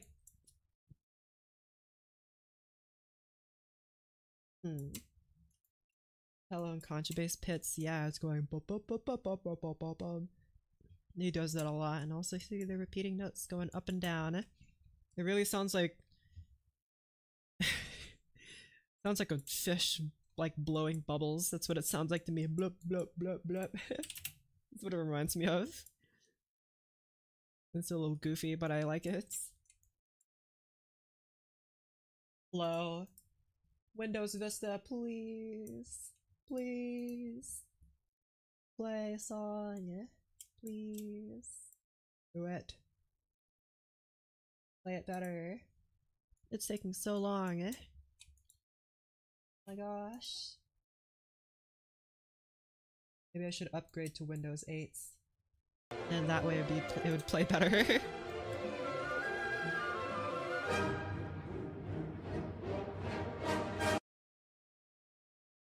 You know what that reminds me of? That little part there where these guys are all playing these weird sweeps here. Like these it's not like a stab, you know, it's not a staccato stab. This sweep here. Where it just kind of builds up. It reminds me of like it reminds me of like Bowser's laugh from Super Mario 64. That's what it reminds me of. It really sounds like that. Please go back to that. I would quite like to enjoy hearing that again now that I said it.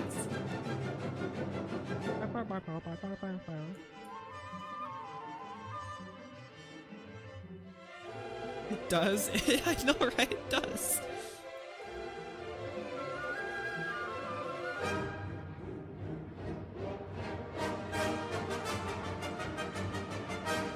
We're still continuing this pattern here.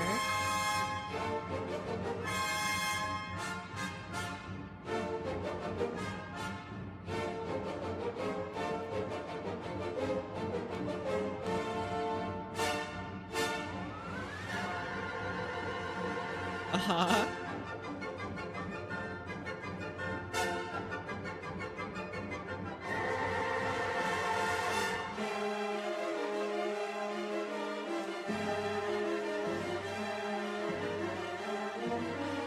I'm really trying to follow along here. I feel like I'm behind.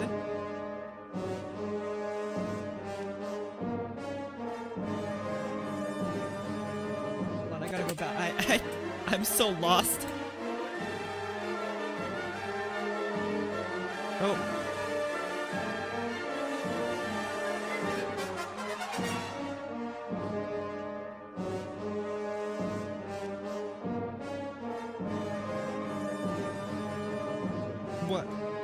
Where's the score?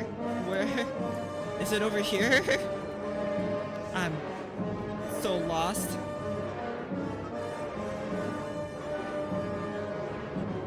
There's nothing here that I can identify as a melody that I can read. Very fun, right?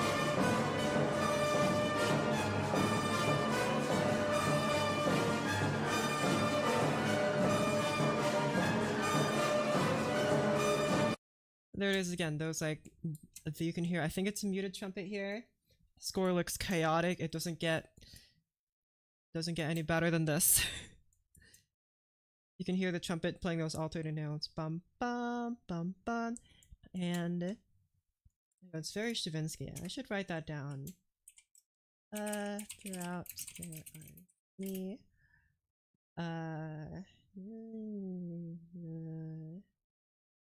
wide interval, repeated.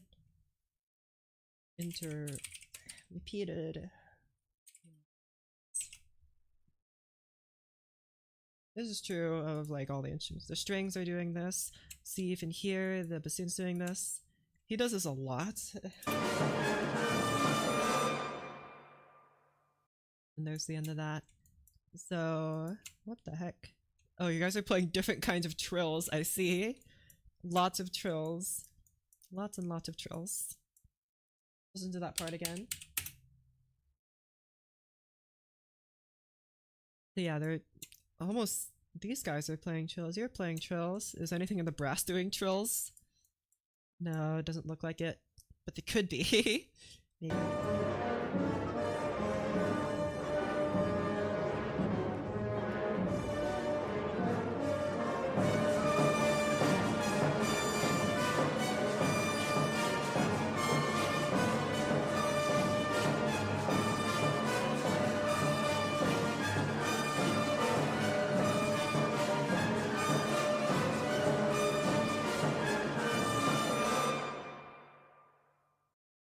And you're right, yeah, it is a big, just one big polyrhythm. Look at those tremolos.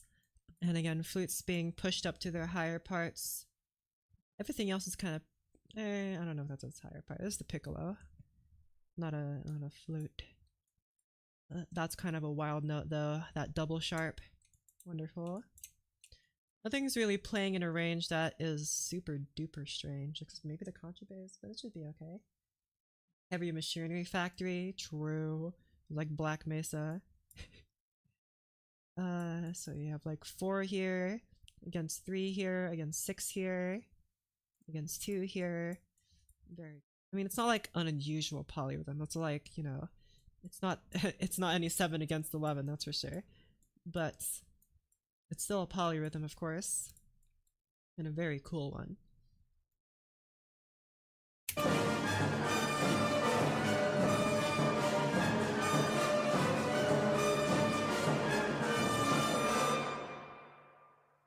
Lunga.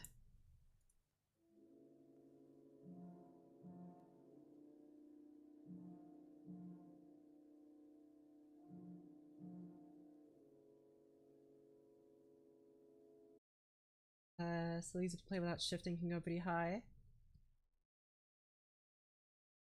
Other percussions say the same throughout the meter changes. That is pretty cool. It has a keeps it rooted. But here yeah, it looks like these are contrabassoons, yeah. And the contrabassoons here, this is all bassoon, I think. There's 2 contrabasses here, there's some timpani doing this, but the entire everything is being played by just the bassoons here for La Sage, the sage. And then stop.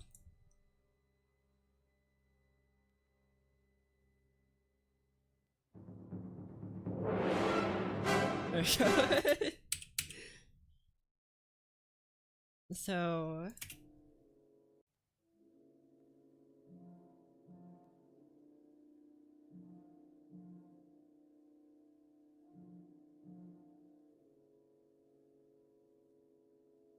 it is difficult to hear, but contrabass is playing in its higher notes, which, you know, Stravinsky opts here to use a contrabassoon in the high notes instead of just the bassoon in its lower notes.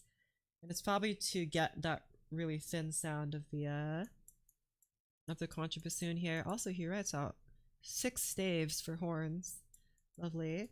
That's a lot of staves. I'll say here contrabassoon in higher register. Look here at our instrument charts here. Double bassoon playing all the way up here. All the way up here, which Rimsky-Korsakov says little use. No one uses this. Who the heck would be crazy enough to use such a weird quality of tone as that? Great tone though.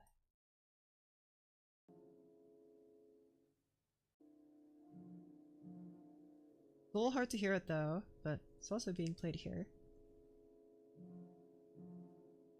Sounds very... a lot of rest here.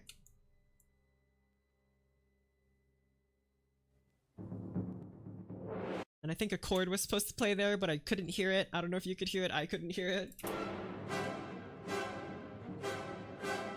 And then here there's just like this...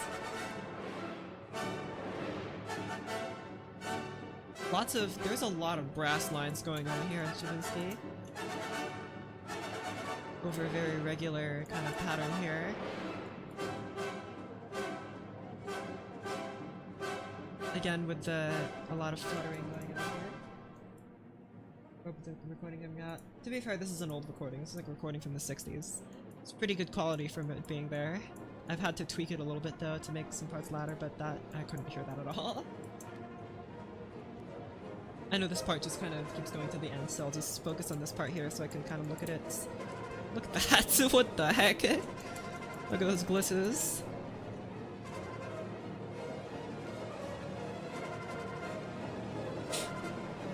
A lot of fluttering going on here.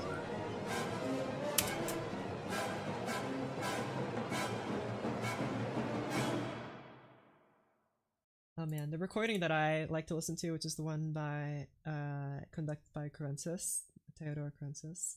The timpani here are extremely loud in the recording of the Rite of Spring, and I love it. They're like the timpani are super loud, and it sounds epic. We're on the wrong page. Yeah, we're on the wrong page, but I just wanted to focus on this part here so I could like, you know, figure out what the heck's going on. So again, with Stravinsky, he has these jumping notes here. And here we have a lot of they're basically tremolos. You know, they're not really tremolos, but it has that effect, you know. You're kind of tremolo here. You're not tremolo, but you're playing very rapid notes here. Trumpets from this game called Family Feud, and when you run out of time, you just heard the trumpets playing those fast-paced notes. I see. Yeah. So, yeah, it's the timpani here. I have never seen the timpani do something like this. Just play these really, this very regular and fast-paced beat. Shut up. Dollar mark here. There's something I've never seen before, so I'll say fast timpani. What the heck? Timpani, I'll say fast timpani rhythm. Or fast, repeated timpani notes. Oh crap, do they, I don't think they do change, but they don't like, let's go to the end here. Here. The timpani aren't playing like, timpani roll. Does this count as a timpani roll?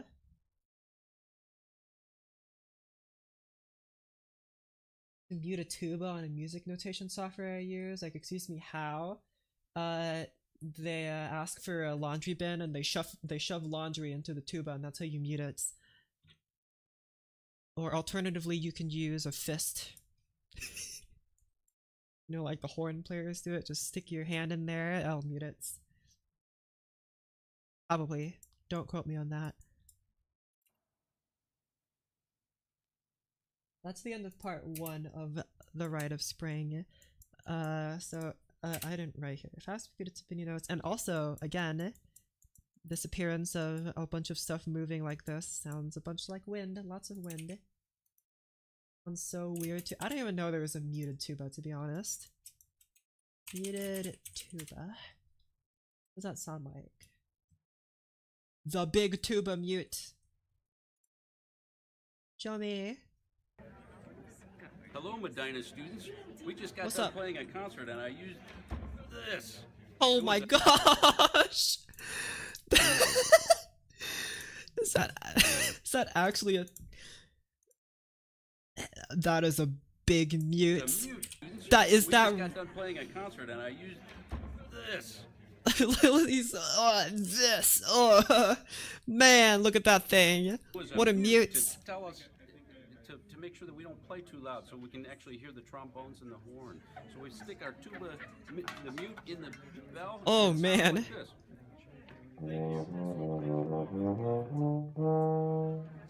Doesn't really change the sound of the tuba that much. I mean, like, especially when you mute like the trombones and when you mute the trumpets, they have a different sound. But here it doesn't really have a very different sound. It's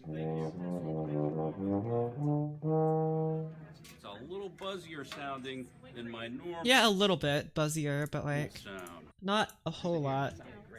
Oh no, when he plays it like this, it sounds a bit different. Maybe if you played the tuba at forte, it would sound kind of the same-ish, but here.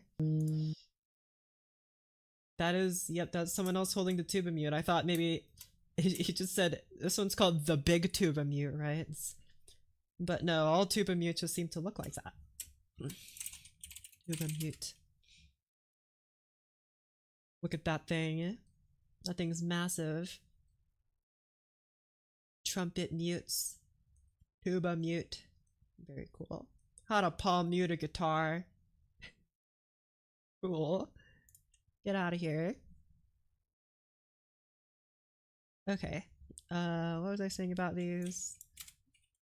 Let's get rid of that. Learning something from a music website, yeah. But palm muting a tuba, I'm sure that sounds very good. Okay, we're not going to do the whole second part, but I want to particularly, of course, point out this part, which is definitely not Star Wars and is totally the Rite of Spring.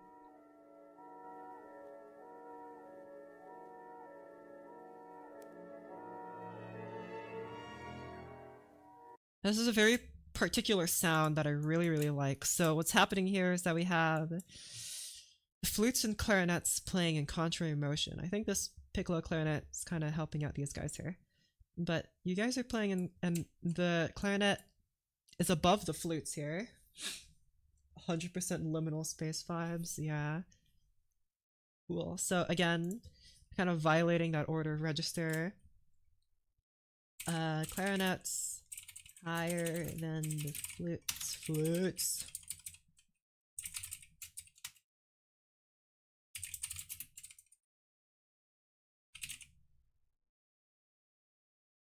Look at the plural name of the oboes. Oh boy! Oh boy!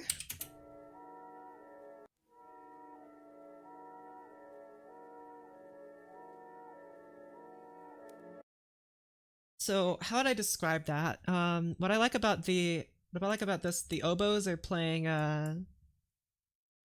this octave here, which has this nice drone, right? It's, oboes play a droning notes. Droning notes, while clarinets play higher and the flutes and chords.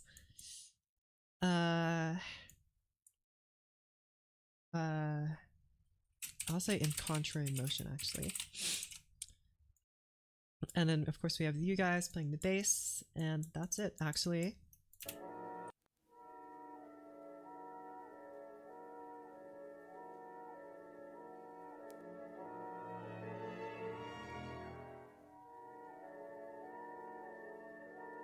You can really hear that high...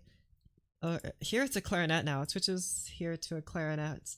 These higher parts of the instruments playing at triple P here. They have a very, very cold sound. And I think... Oh, no, it's not switching here. It's still the oboe, sorry. The oboes have a very cold sound.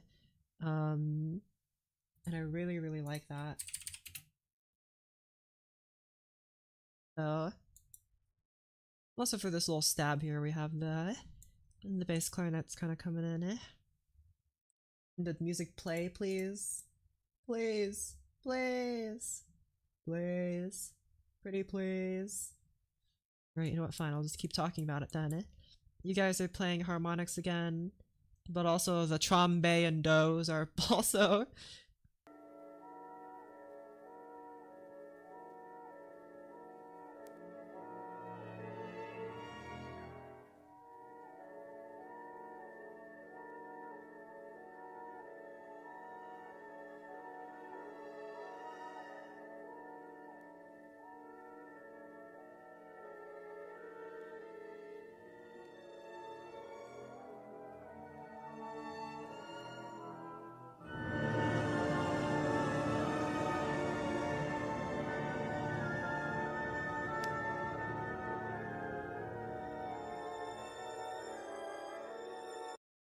Okay, lots of harmonics going on here.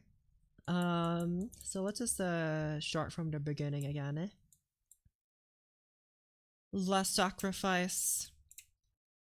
So here we have the oboes and the horns playing together, and I found I really like this combination of oboes and horns, but they're not really used in the same way that I do that I like to use them. And by the way, these guys cross over each other. Like, I don't understand why they cross over each other. I don't know what that achieves by having them cross over. Why can't this trumpet just... What? You know, I don't know. Let's shart from the beginning again, guys. Get ready to shart again. We have yeah. Flantando! Start from the beginning, sorry.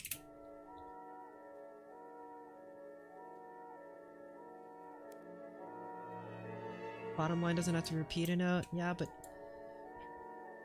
what's the difference?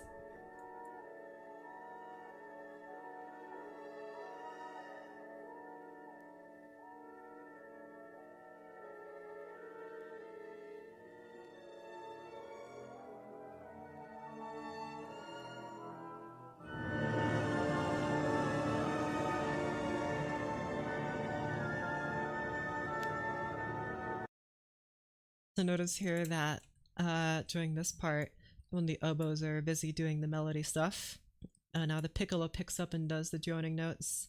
And man, look at look at that thing. Look at that range. Beautiful.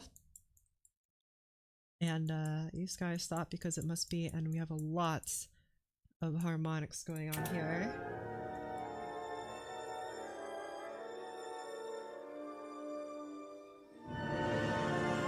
And my, look at that thing.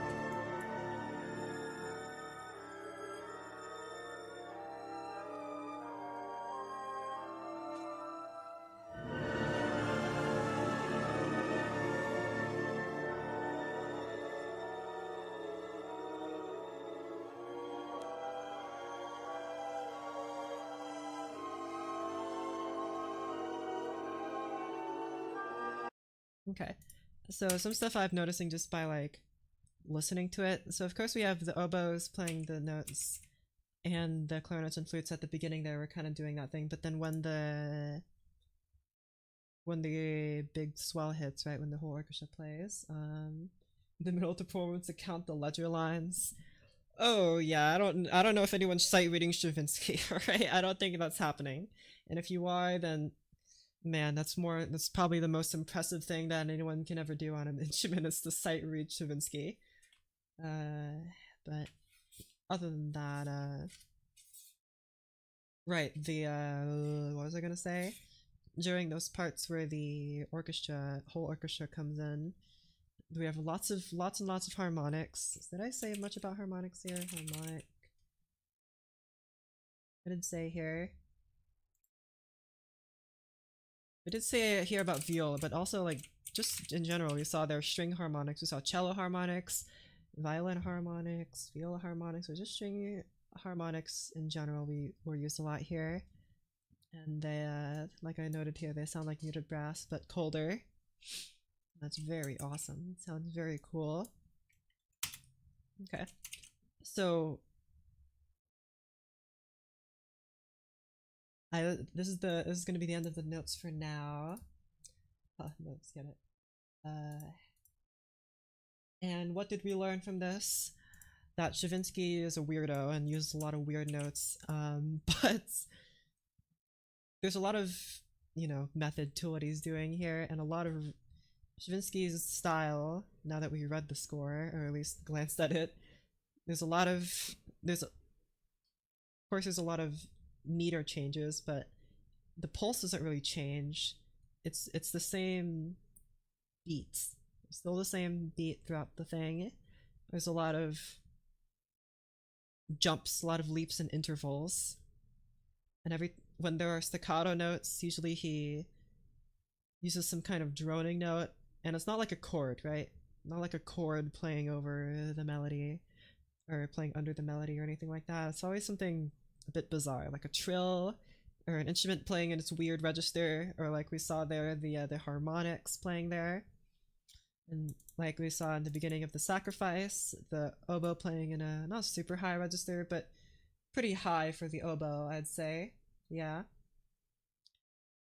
So it was playing something really high there. So there's always this drone that's going on, and it's not even like, again, it's not a chord.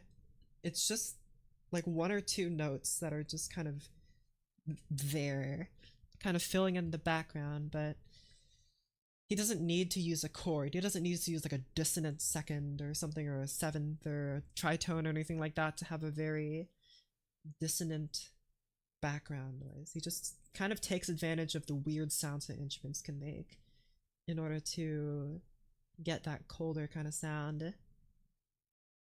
And there's a lot of flutters. That's something he also does a lot. Lots of tremolos everywhere. And again, he's just kind of using the instruments in ways that nobody else does, because they would not be crazy enough to do anything like that, right?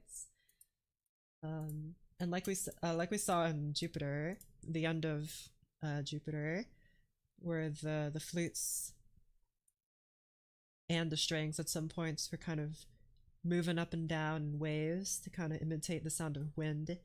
At least that's what I interpret it as. Might be just Stravinsky being Stravinsky. But and we also saw a bunch of polyrhythms going on, where again the instruments, they were not like outlandish polyrhythms. It was like, 4 against 2 against 6. They weren't like outlandish. It might as well be like, you know, triplets and tuplets and all that jazz. But the thing is, their phrase lengths were different, so it still gave the feel of it being a little bit disjointed. But since the pulse is very regular, and at no point were the notes like weirdly like out of place. It's not like the rhythm was out of, again, it, when you kind of boil it down to just its rhythm, you could just kind of say it's like 2 against 4 against 6. That might as well just be like some triplets in between, right? But because the phrase lengths are different for each of those rhythms, it still sounds a little bit disjointed and a little bit unpredictable, while still having that like groove. It still has, you can still stomp your feet to it, because it still has that drive by keeping its pulse the same. But it's still very unpredictable. And who the heck is counting Stravinsky? I sure as heck couldn't. I tried in my head when we were reading that, but I could not keep up. Look at those beautiful, strange octaves that we had throughout. Lots of weirdo octaves that make no sense. And a lot of violating the order of the instruments.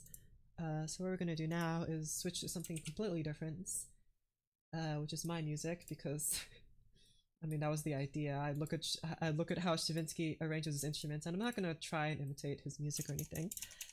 I kind of just wanted to take a look at this as a kind of a warm-up after not having done streaming music for a while, but also like, to learn something new. Let's pull up our favorite very stable program. Extremely stable even. Like, I can rely on it to never fail on me, and has never crashed in the past when I make the simplest of changes. I'm going to be redoing this piece here. My favorite piece. My ducky piece. But I want some more instruments to it. I already have the chamber music, and I don't know if I want to utilize an entire orchestra. That seems a little much, so instead we're just going to choose our instruments. I'm thinking I'm going to want more oboes.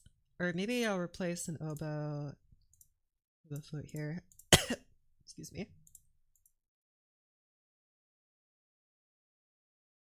I would quite like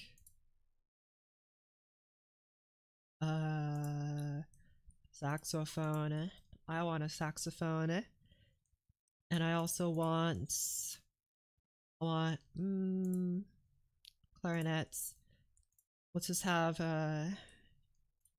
y'all in here for good measure. I feel like that might be, having a whole section of them might be too many.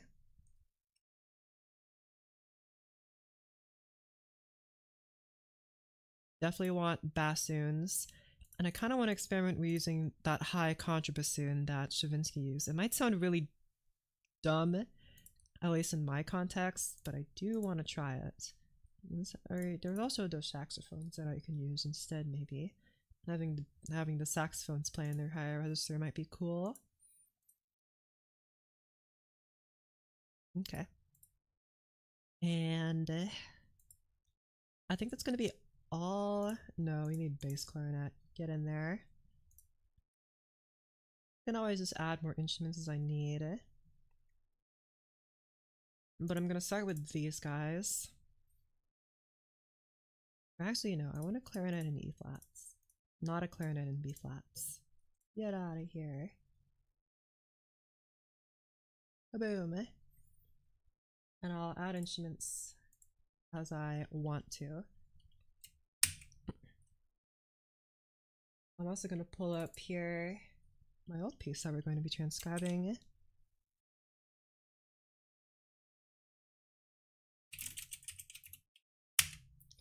And not just transcribing, we'll be adding to it.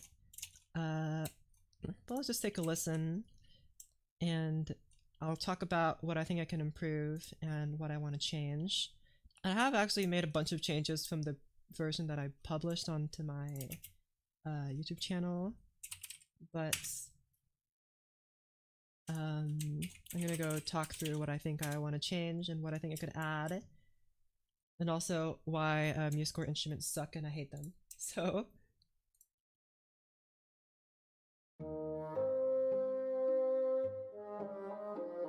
I want to see what this sounds like on different instruments. I think I could also combine it here. I know that B flat is terrible for a bassoon, but whatever. I kind of want to try. I've been really dubious about what instrument this to go is on. It was on oboe, it was on saxophone.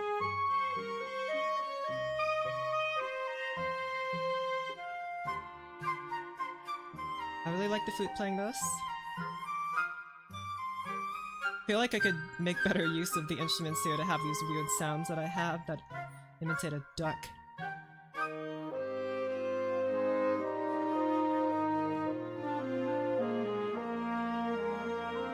I realize I haven't really added much brass into my instrumentation. Right? Okay. So we'll stop here for now to do stuff. Actually, no, I'll just keep it over here. I don't know why I put it over to the side. It's better if I just put it here.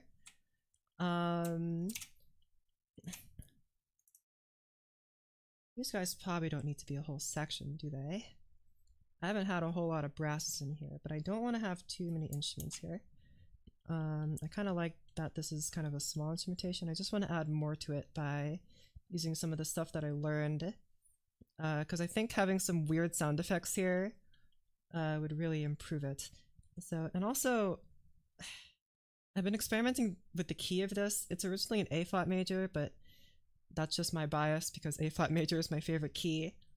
I've also tried it in like B flat major and C major. B, C, C major. Oh crap. Also, I don't feel like there's nearly enough bass in this piece, which I plan to help out with the addition of the contrabass and the contrabassoon.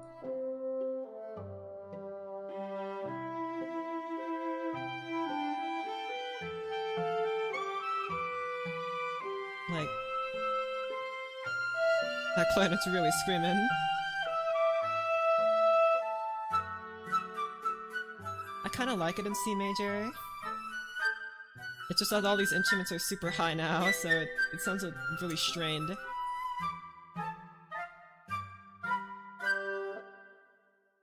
So, do I want to keep it down in its like normal key here in A flat?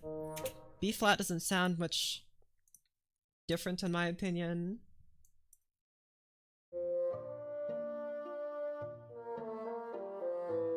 Right? And also I want to change up these chords a little bit. They're kind of uninspired. They're kind of the same-ish thing over and over. I think I could definitely do better with the chords. Right?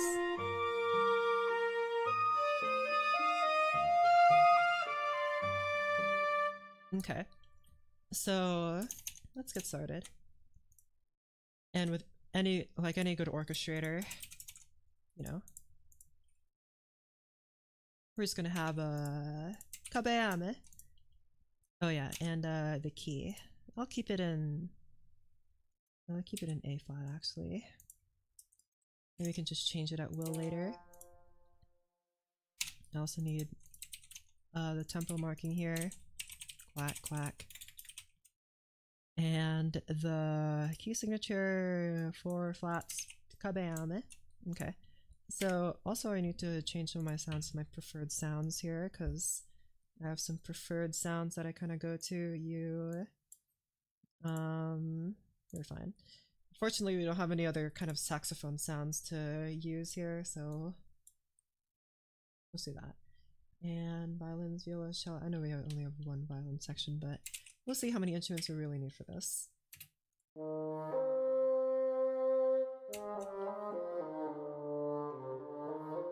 Kind of want to experiment with having different different combinations of instruments here.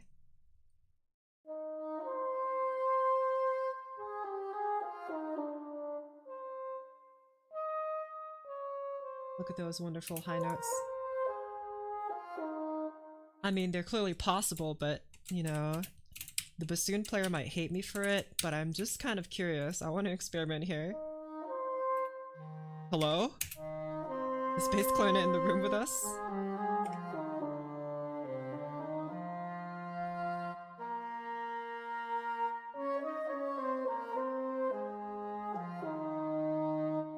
And we also I also included saxophones because I think saxophones would sound good in some parts here. I'm just not quite sure where there would be, but also again, the musical saxophones are absolutely awful. They cannot play in tune for their life. Right, but I don't think the contra bassoon will be able to play this, but I just want to hear what it sounds like. Okay, that's certainly not... What in the world was that supposed to be? It also have the bassoon played in its lower parts, but I don't know if I like that as much as this. That sounds similar-ish, but not really. The high bassoon is kind of good, but it's...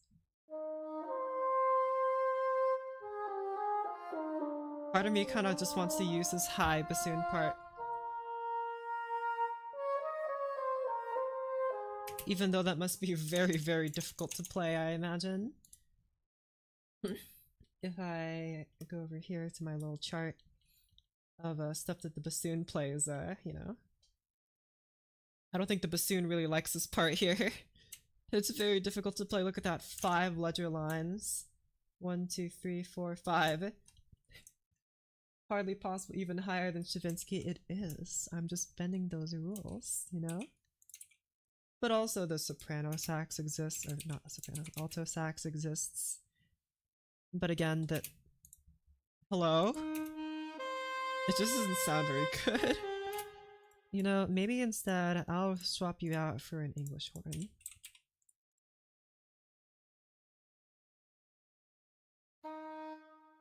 And I like the orchestral tools one.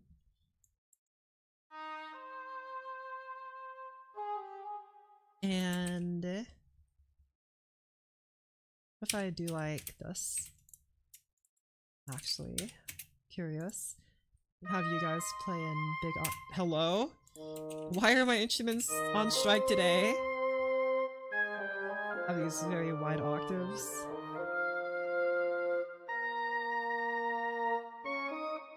We had that going, but we could also have you guys play in octaves too. This is something that Stravinsky used.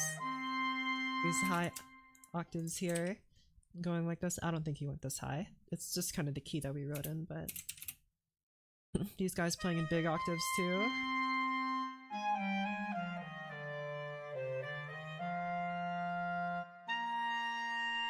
Bass clarinet would have to be a little quieter, I think, so it's a little less loud. I don't know, I just don't want it to be so loud, but I don't want to do that for this part quite yet. I think this part needs to be led by a bassoon, and maybe clarinet in E flat, but the clarinet in E flat would have to be the oboe. You would have to be kind of quiet. Well, I don't think it's necessary because the bassoon kind of already has a bajillion overtones anyway. And I would quite like to steal these my chord changes here. Let's put them in the contrabasses because they're the lowest staff. And I don't really like the way I wrote the chords here. And How would I like to write the chords this time? And I mean, oh wait, hold on. I just remembered. There you go. That's what it's supposed to look like. I don't know how I forgot to do that. There you go. Oh my gosh, please. And now I can actually write the this better. Nope.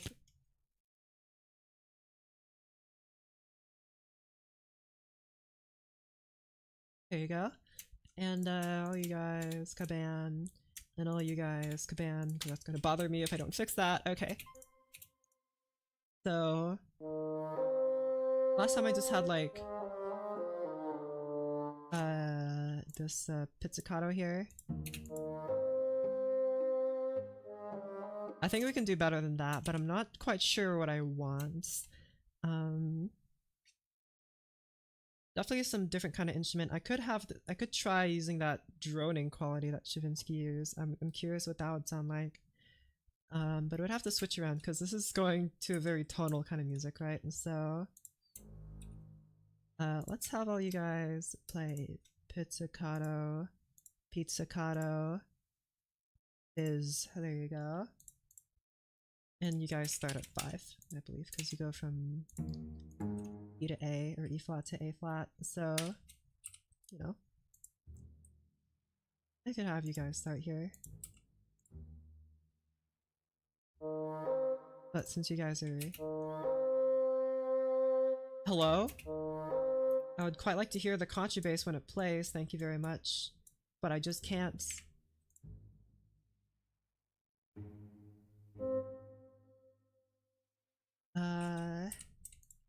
If you guys play the same note here. Both of you guys play the same E.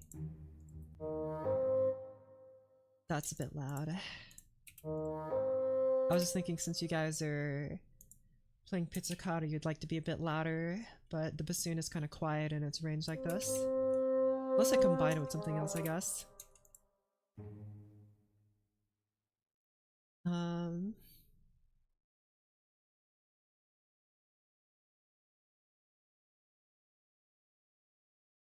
I could try something like this where it plays in 8th note rhythms, right?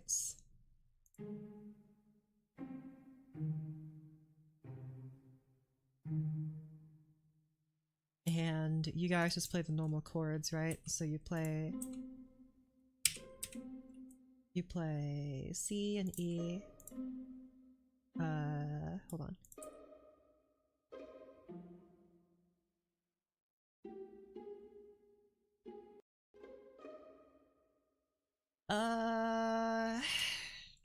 I think I'd rather you guys play a bit more open than that.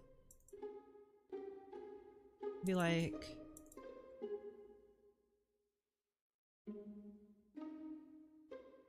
that, I guess. I would kind of copy what's going on here, though. Or you guys also need to be in piano.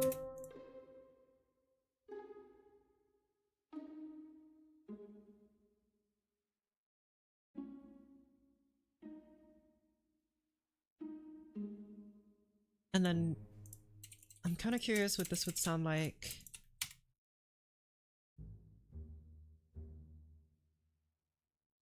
If I had the, you know, it's still a 3/4, not a, yeah, 3/4. I want to hear this better. You guys.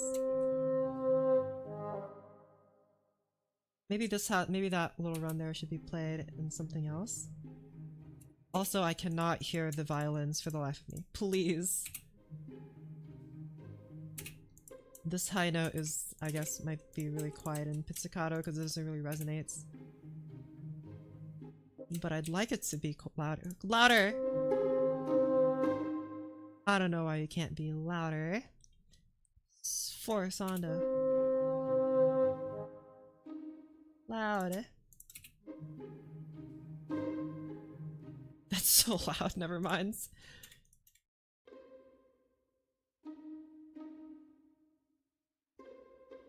You like that, maybe? Better? And you would have to be quieter, I think. Like that. Um.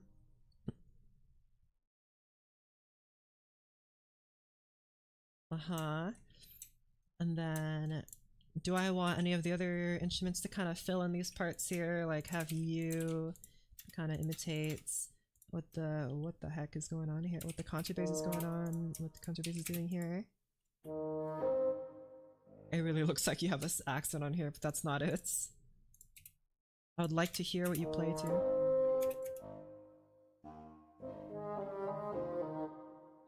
But it's a little hard to tell in my opinion. And what if instead, actually, I'm curious, what if I had you like that? What would that even sound like? I have both of you guys playing weirdly.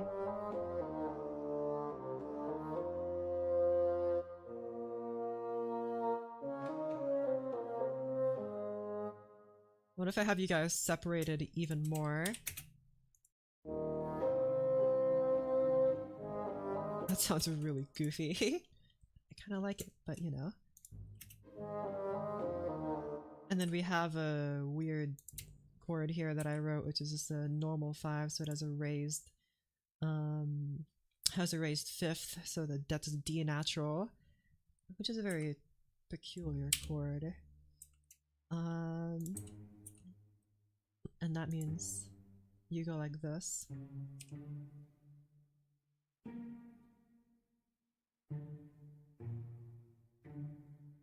And you, my friend, would go.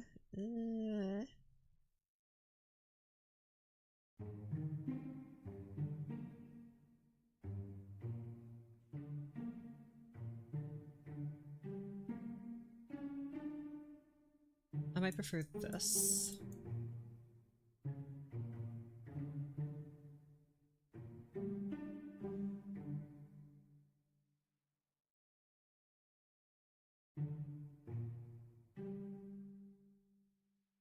Okay, that might feel a bit more natural, I think, instead of just having the whole thing step down, have the notes kind of be a bit more independent in their movements. Of course, not that that mattered to Stravinsky, but I'm definitely not going to be able to use it as well as he did, so oh well. And then in here, you guys ought to move up because the bass moved down, so, you know. The low part could be less audible, but still felt. That's what I was wondering. That's why I put it in pianissimo. But I'm wondering, like, maybe I could give it to the violas instead. I don't know.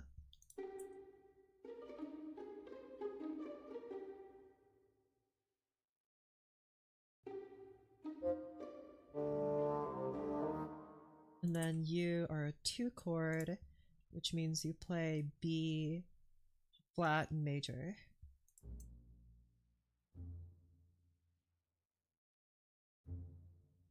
Actually, should I have the 5th be played on the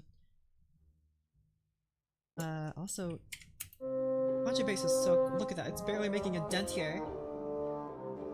You can't hear it at all. Louder. Offer to use, this is MuseScore 4. I'm wondering, yeah, if I should just do something like this. Oh crap. And also have you be louder, because I feel like this might be better suited for the viola.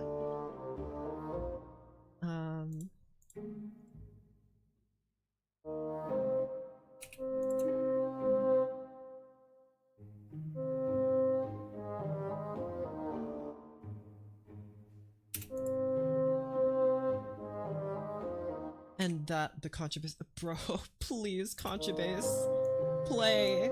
You're so quiet. I know you guys don't have like the same dynamics as everyone, but please play. So hard to hear you.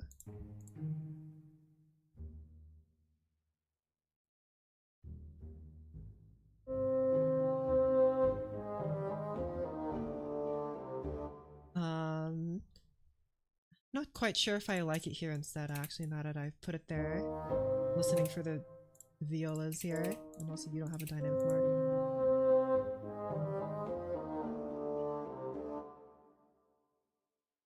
Like almost Colegno because it's so rapid and stuff. I could try actually, but this might be terrible.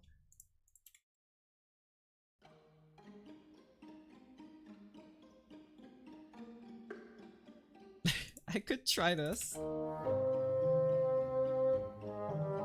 It probably doesn't have to be that rapid. What about Bartok pits? Try it! Bartok! We don't do that. I kind of like the Colegno sound. I might try it on you. Oh, Ponds might be interesting. Try. Hello? Man, Contrabass, you just cannot play. Please, Contrabass. Play Colegno. Is Colegno in the room with us?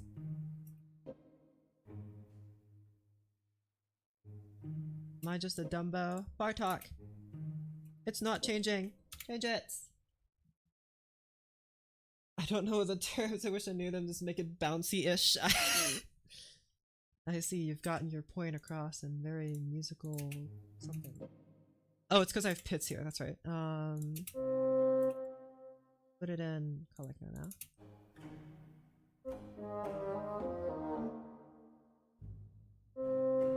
And since you're Colegno, be quieter. Right, so...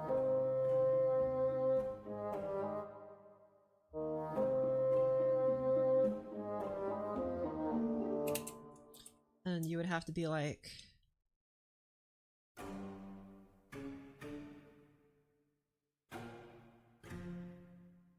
Might be really weird, but...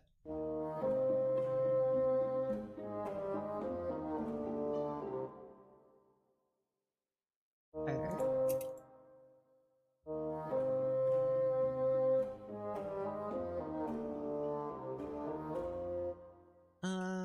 And again, I don't really know if I like it in the violas instead of the cellos. Let me try this again, obviously correcting your ranges, but...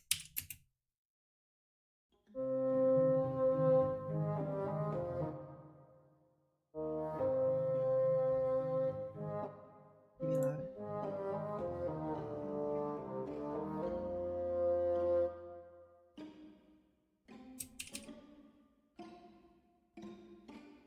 Like that, perhaps?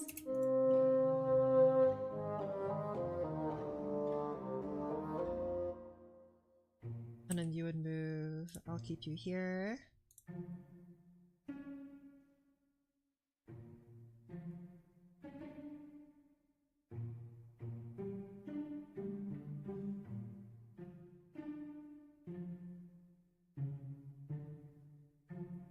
Those are kind of similar-ish chords apparently, which I never thought of, but they are.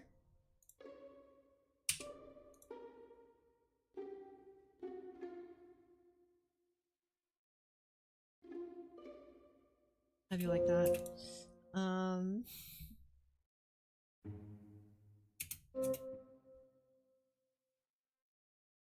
I remember in Stravinsky's case, he had like I believe it was cornets doing a 16th note rhythm here.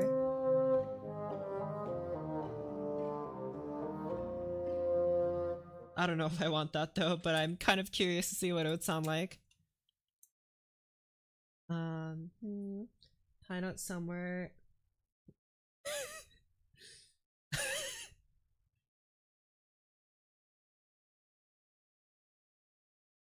I think, my friend, you'd need to describe it in sheet music for me to understand what that means.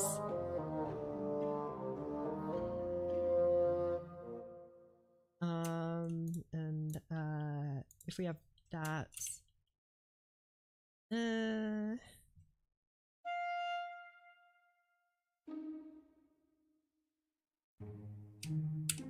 feel like you might have to be in...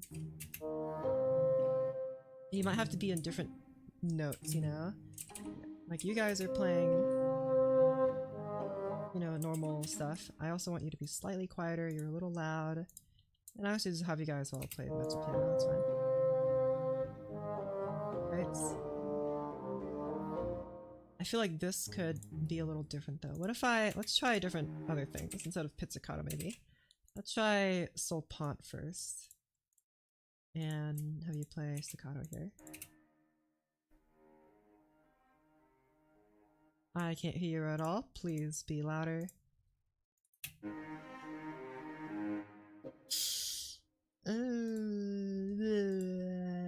Call like no. Sounds so Bartok. Oh my gosh. Alright, thanks Bartok for your something. Been writing music. Not super duper long. I've been writing music seriously for like a year and then some. Play violin for my school chamber orchestra. It was way over my head. Don't worry, this is simpler than what I was doing last time, so hopefully I can better explain what I'm thinking here. What I want here is that I like this bass pattern going on here. The eighth notes like go down, up, down, down. Wasn't done. Dang, sad.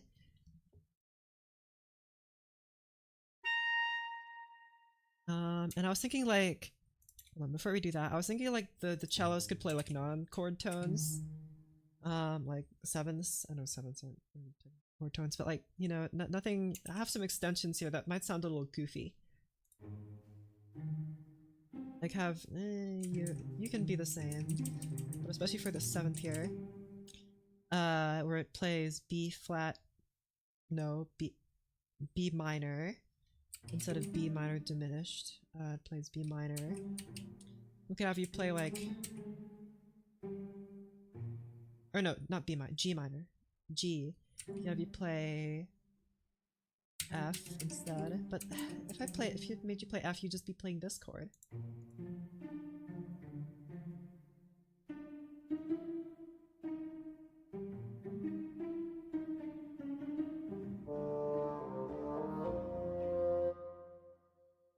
If I had you play something like this.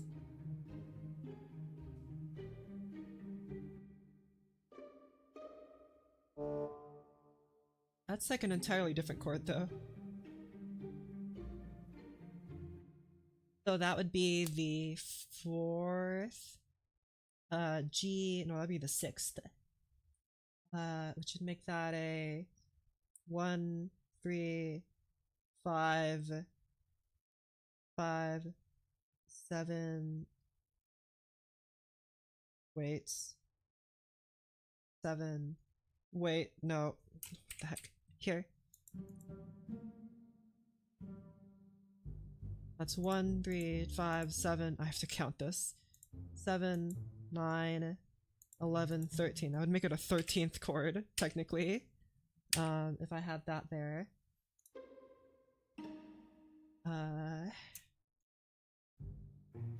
I didn't know that off the top of my head, so I had to look it up.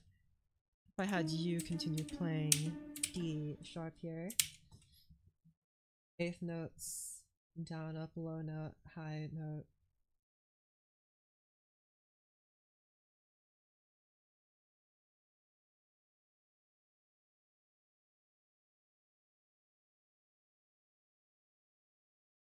So, like, have the pattern be more like this.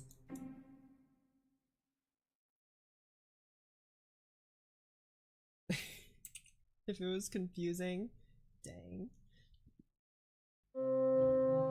Confusing notes. I kind of want to have this 13th here. I really like it.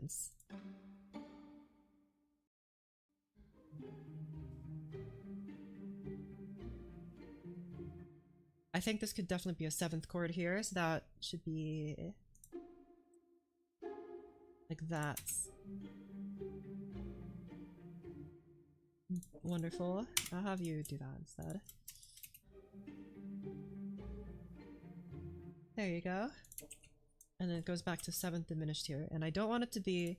Here it was on the root notes, but I want to move it to something else. Put it on my D here or something. make it a bit funkier sounding. That would change this here to be a second inversion chord.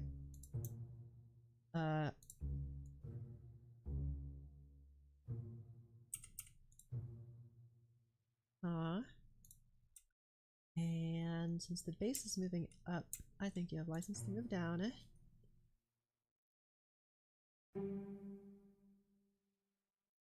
And I want this to be a, I want these to be open chords. Oh wait, you're pizzicato, I don't need to be staccato anymore. Bam. There you go. And then you would be... You're B already, right? Yeah.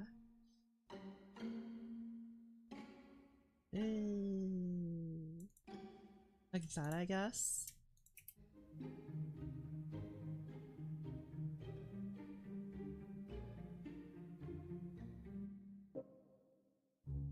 And then this would have to be... I kind of like that it goes down here.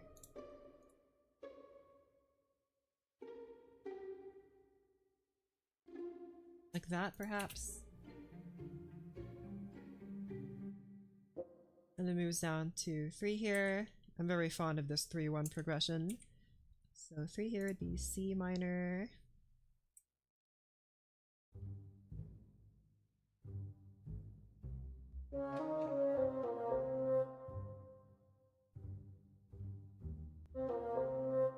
I'll have like that instead. And then here would be E, like that. And this guy would be playing, I guess, C and G. That's not G.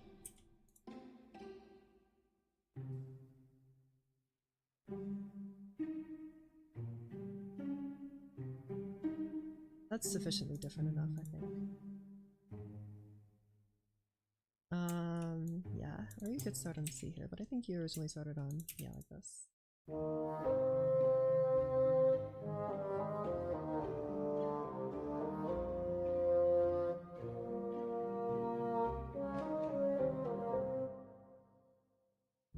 Before we make any judgments on this, I'm gonna...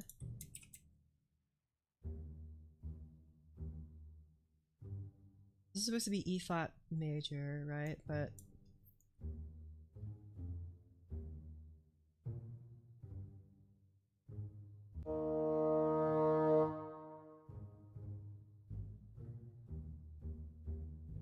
Yeah, we'll just do like that.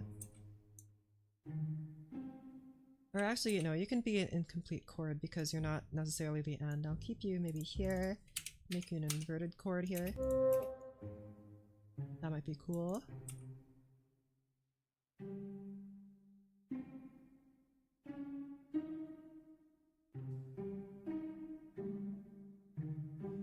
Maybe you guys should just play A, I guess.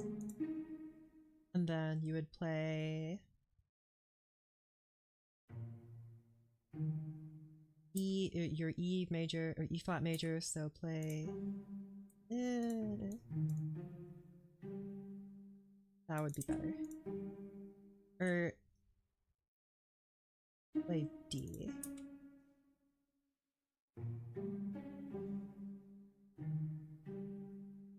And then back to A. Okay, that's better. And then you guys, of course, play the normal stuff.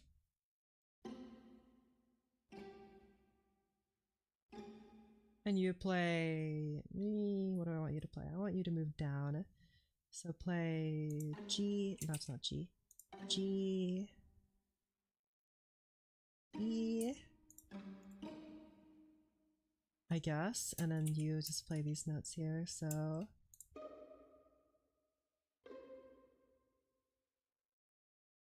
Yeah, this is fine.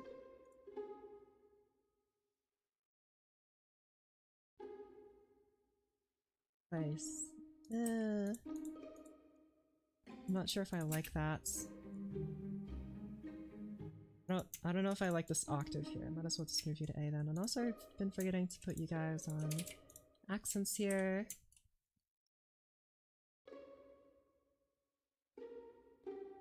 And also you guys aren't supposed to have accents. Bam. And here you go.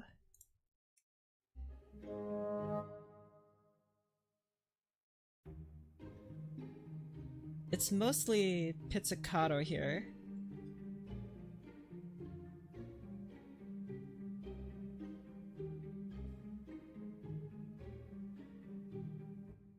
Okay, it sounds fine. Does it sound good with the melody? Because it's not always the case. Do I think it's too busy now that I have you and you? Maybe I should just have you only.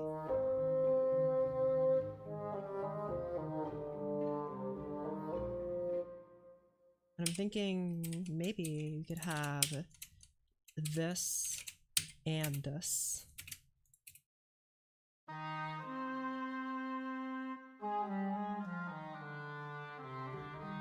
Or maybe even like this.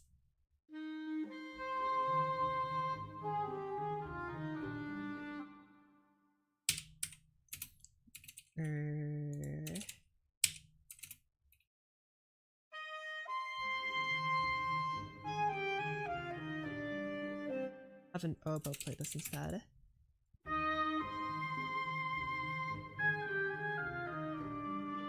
This doesn't sound as cool as I thought it would. I thought it might sound a bit strange, but it doesn't sound strange at all. What about... I'm just trying like different combos of instruments. Low flute here.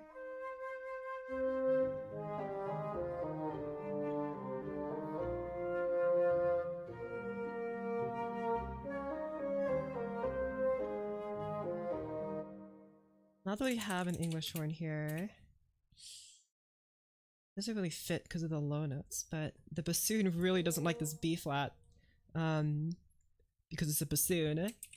But I don't know who else could do it other than like maybe you, but if you would play and then have you like this.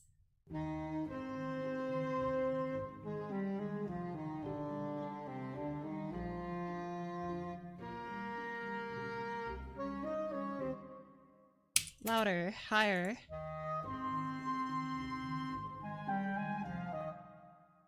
Wait, I kind of like that actually.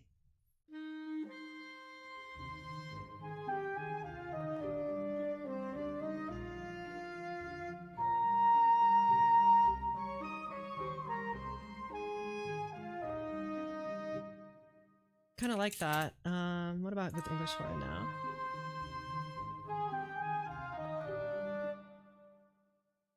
This. How about this? Have you double with bassoon here?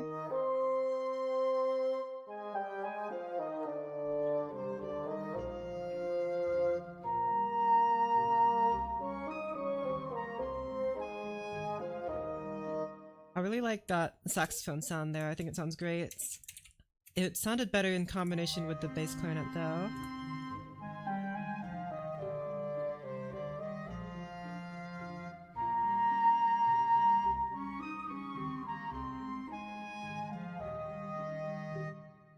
You know, that sounds cool. And I'm trying to imagine here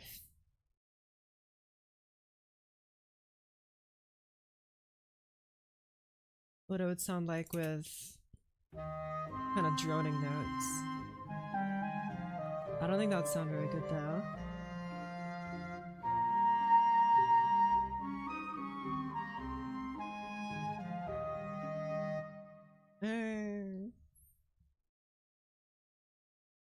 I guess you don't know until you try it.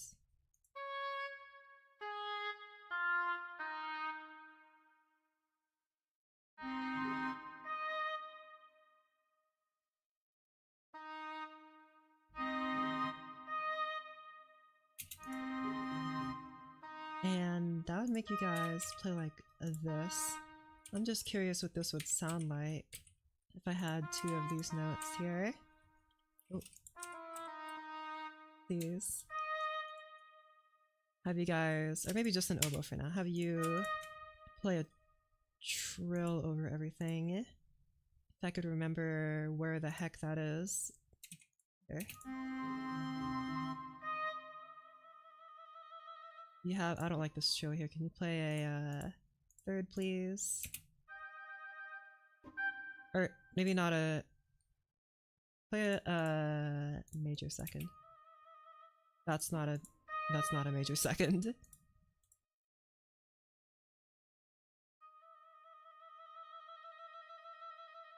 I just a dum dum. That's not what a major second sounds like at all. I could also have you play a octave trill, which sounds like an arcade machine, which is kind of cool, I guess. Fourths might sound a little bit strange. I don't really like that. I much prefer the third here. But I'm not sure it even fits here. It might fit with something else though. Huh?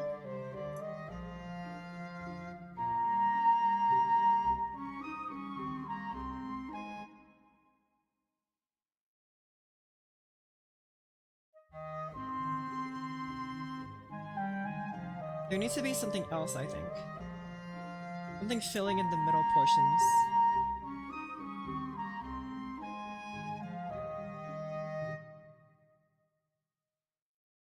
Something needs to fill in, because you guys are kind of making space here.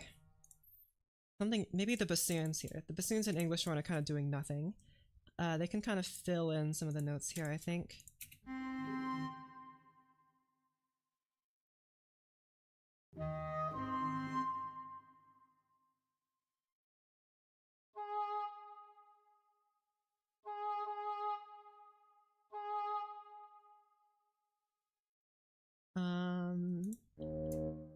Oh, no, no, no, no.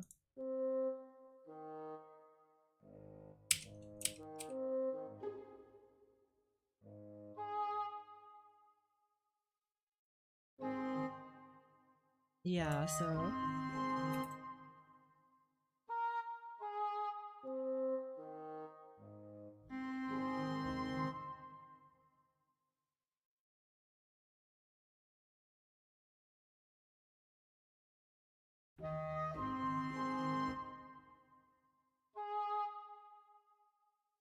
before I had it I had an imitation of the melody here.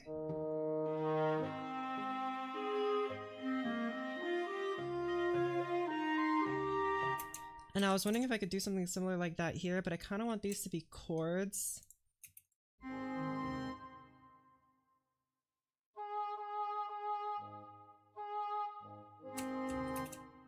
But I'm not sure, I don't want the chords to just kind of stay there. I want the chords to do something, but I'm not sure what that is.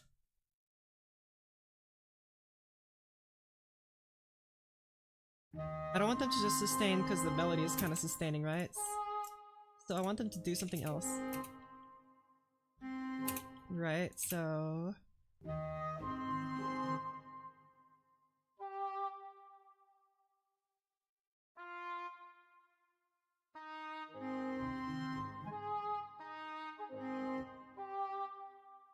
But also, I think the whatever the chords are, whatever the chords are doing, they have to contrast what the melody's doing. So if the melody is playing a bunch of runs, the chords need to kind of sustain, and if the melody's sustaining, and the chords need to move.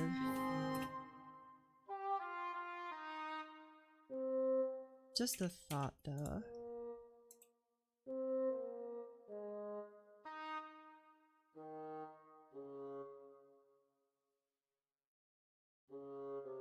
You guys move down an inversion, I think. I don't really care about parallels here.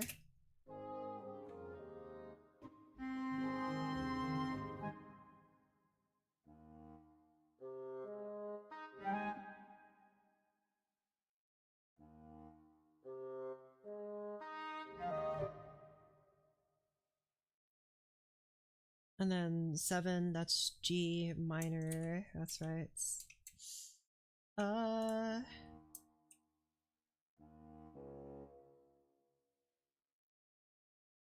No, you need to move up, I think.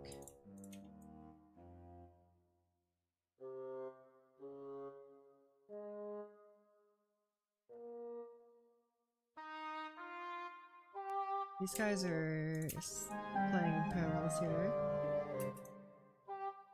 Oh, right.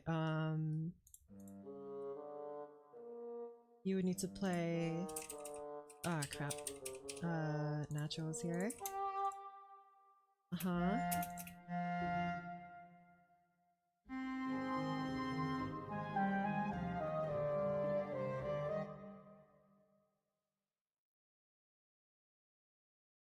I'm gonna worry about this later.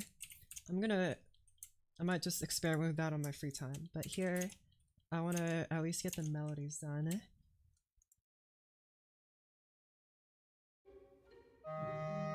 And then who's gonna play it next?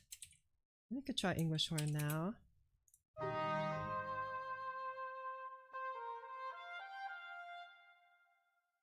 English horn does not play that low note there. Sad. Just Windows though.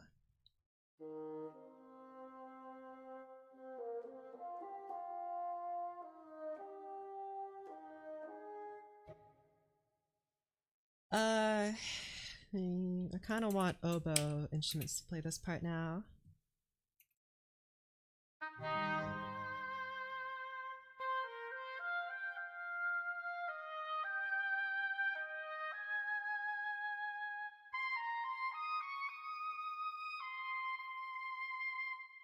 Right, so maybe like this perhaps? That might sound a bit funny.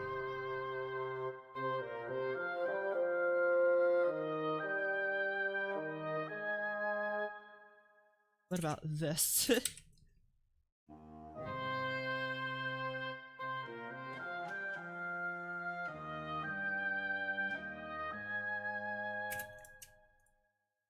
That doesn't sound much good. I could have this perhaps. Just kind of blend these guys together, maybe. Why are you still so far apart? I guess in order to even hear the flute, you would need to be higher. Right, but...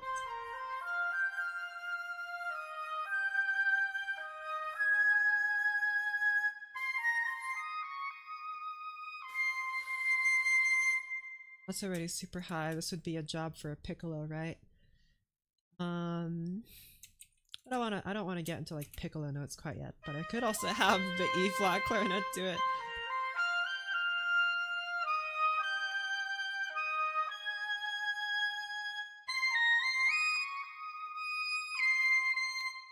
You would have to be super quiet to pull this off though.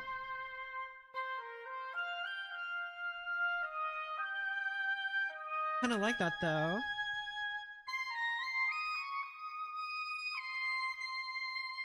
But I think a piccolo might just be better here. I'm just gonna add a piccolo.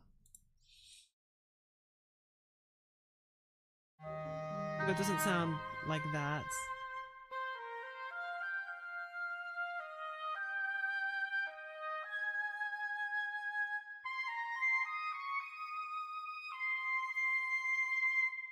The piccolo's too singing though. Of course the clarinet sounds a lot more strained, and that's kind of a good thing. And maybe I'll just keep that. Again, the piccolo, not the piccolo, the clarinet sounds kind of like a, clarinet sounds a lot like a high oboe. And I think I'm just kind of exploiting that here to its extreme.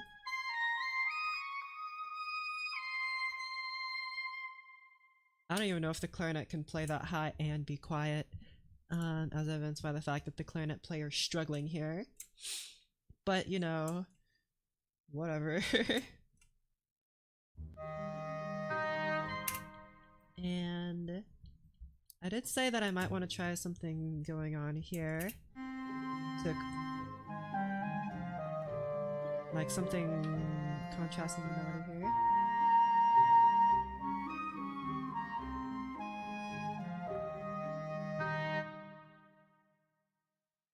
Trying to imagine 16th notes here, but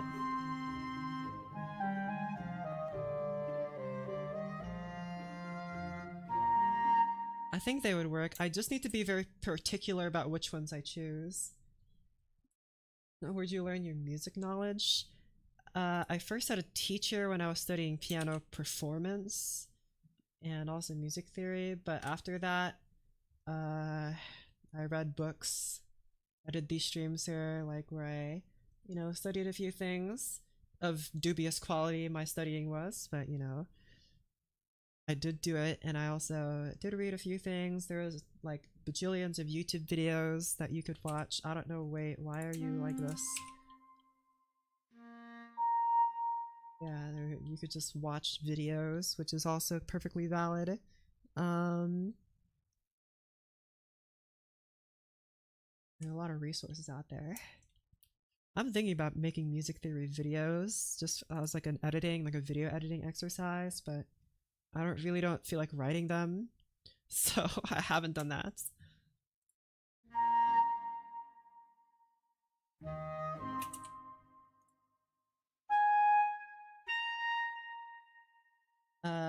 Hold on.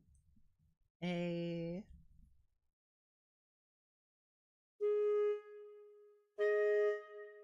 5, 6, 7, 8.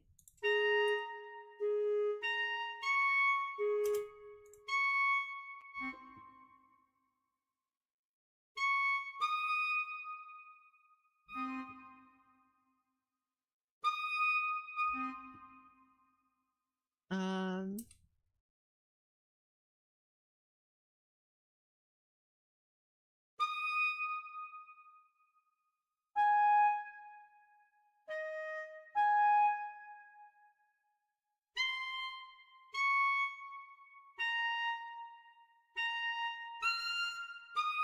I'm thinking of having some kind of fluttering going on here. You know?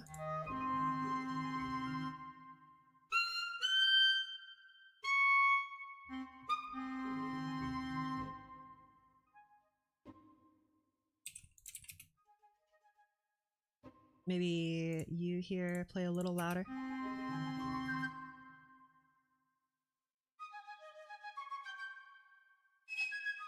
That might be a bit too loud. The clarinet underneath I did it best.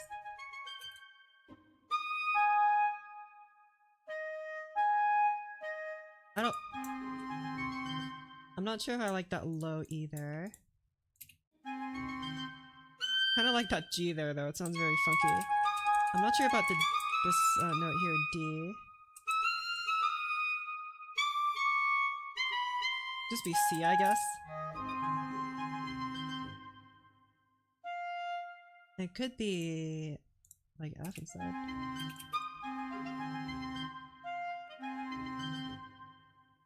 You would have to be much quieter, I think, though, but I think we're getting somewhere here.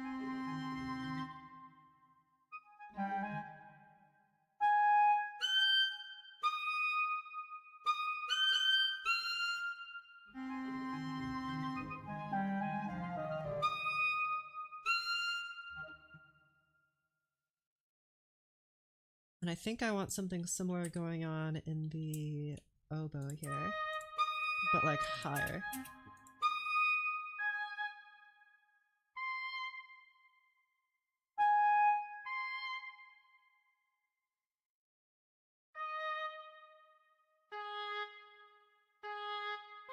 I was thinking of having you guys play in thirds, you know?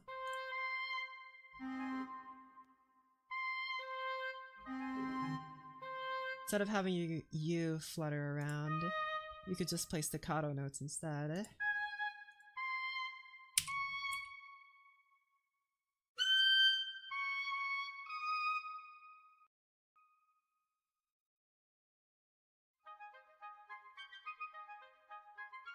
Like that, right? But also, you play.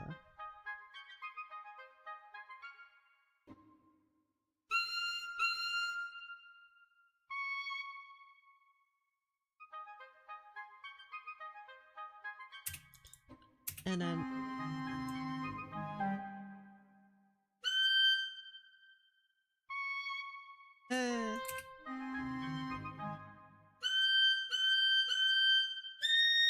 maybe B.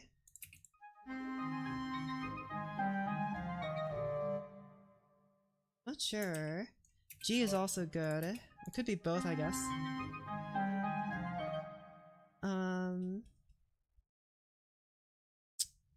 Do I even want you to play all these chord tones? Maybe I could have you play like seconds instead. That's also possible.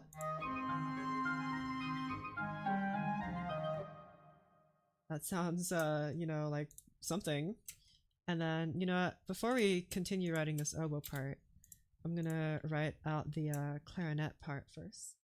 With this fluttery parts. What would it sound like if I had, like, this instead? I don't like that. That sounds, I don't even know if that's possible. I mean, it's probably possible, but unlikely.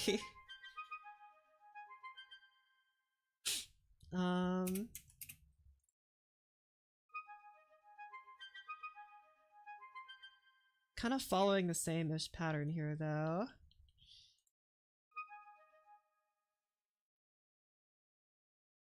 I could have it do like that, so you're not really following the same pattern.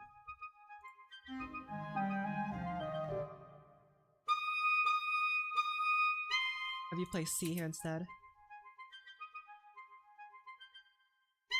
Have you play a more non-chord tone like D, maybe?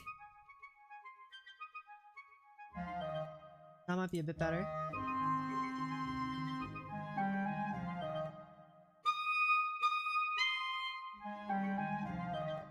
And then you would move on to 7 here. Again, G diminished, so that would make you like... Not G diminished, sorry, just G minor.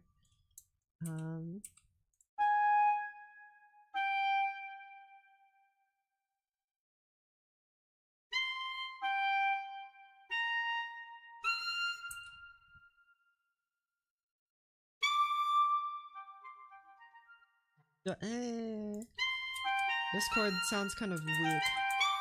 Probably because it doesn't have this E here.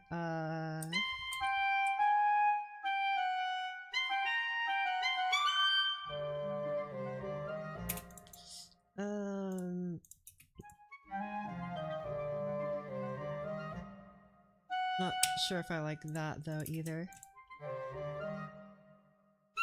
Just F here. It probably needs to stay up at G. For it to kind of be effective. So here is a B flat major. Continuing that D natural, right?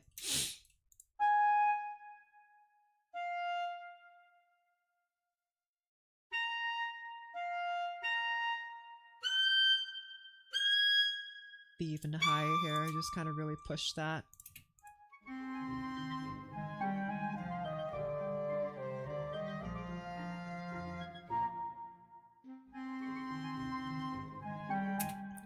Something...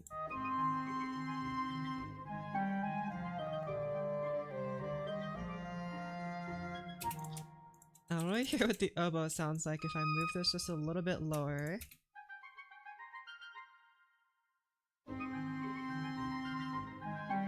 I don't want this part to be tremolo though. Have you just be staccato.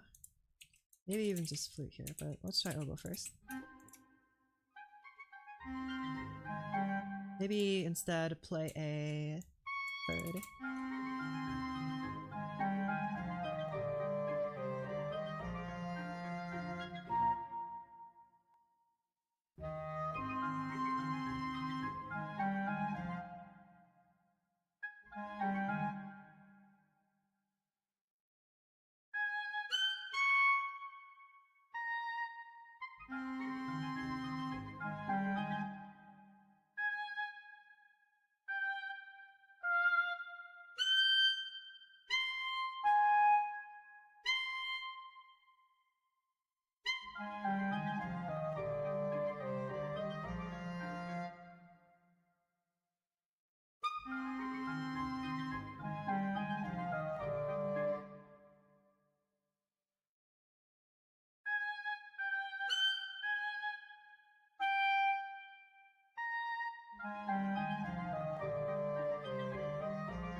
I kind of like where that's going, but This G chord here would have to go there. And it is a normal diminished chord, so oh wait, no. Write it in marionettes. Okay, so G F here.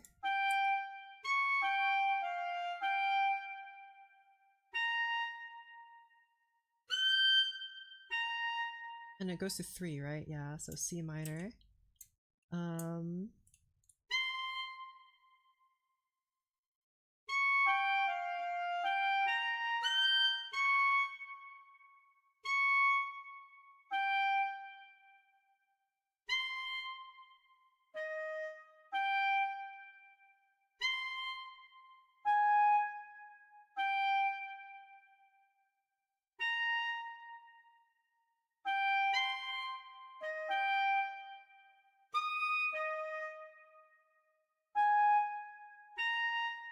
No. And then back to 1 here.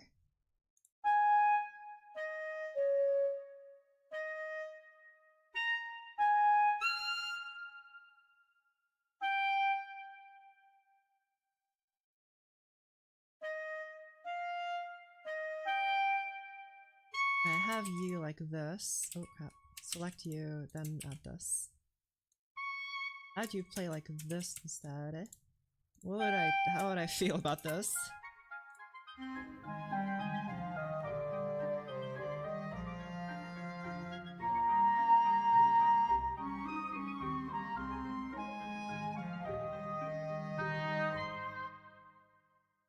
It has like a kind of like a dance to it.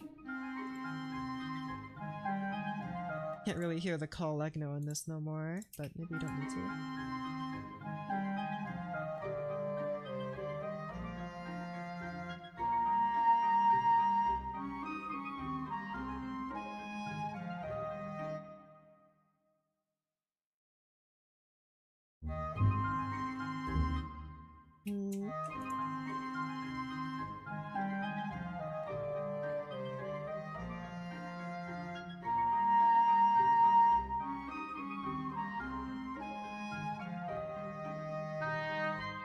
Could also make it so that the cellos here have a very different kind of rhythm here. That might be interesting to try.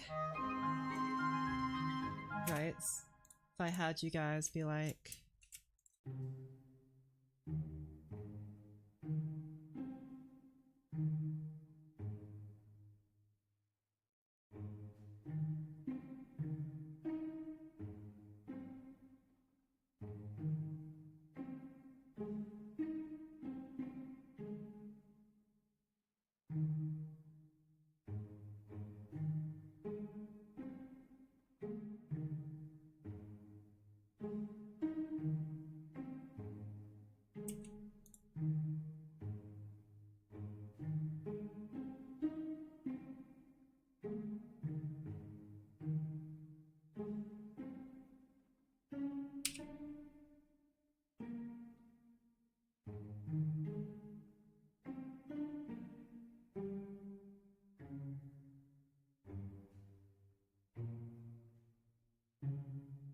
And then you here.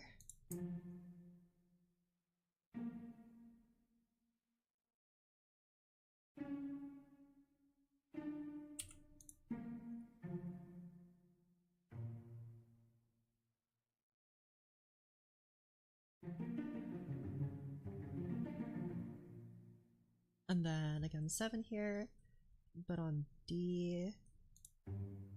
I don't need to do that though.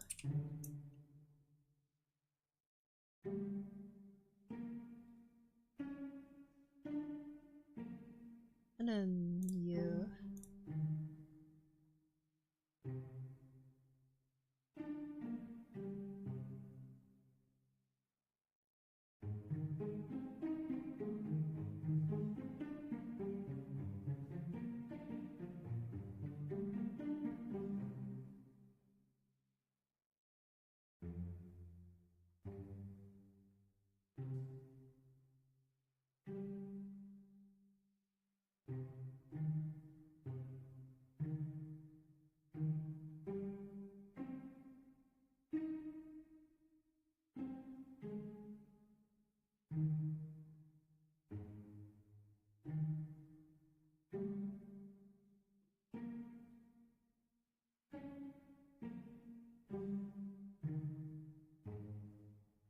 this might be a little bit weird, but I kind of want to see what it sounds like.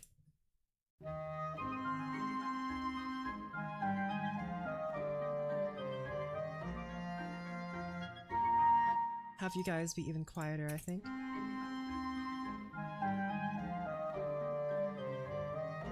And I think in order to kind of sell this effect, you would have to be even louder. You guys all play Mid-Tip Forte?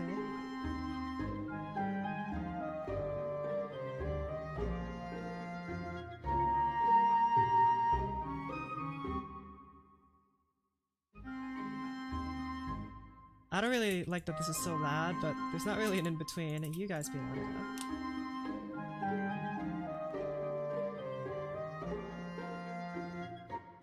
No, now it's becoming kind of a loudness contest. You guys all play piano here.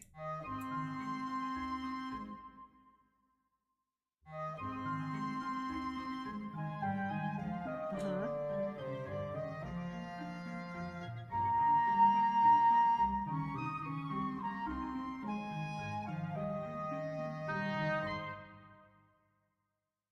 Fucking was loud. It really is loud. Trying to... Again, I want the contrabass to stand out here, but...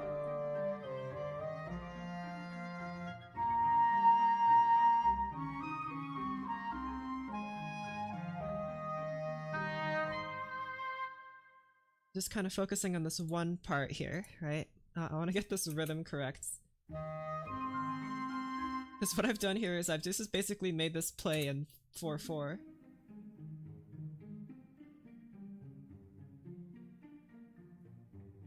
But it still kind of conforms to the 3/4 chords.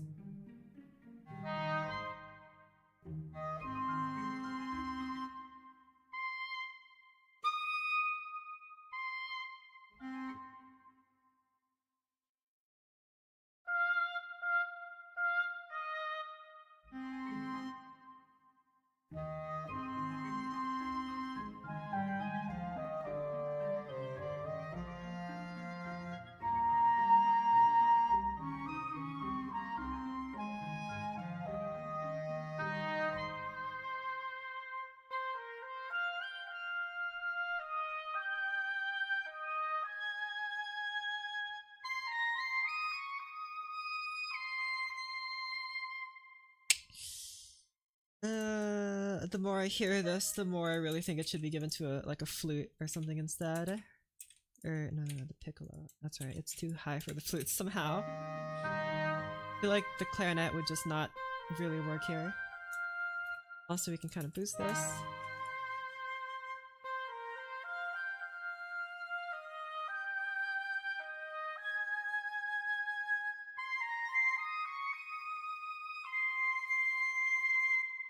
That is very loud, but it is the piccolo. Oh well. I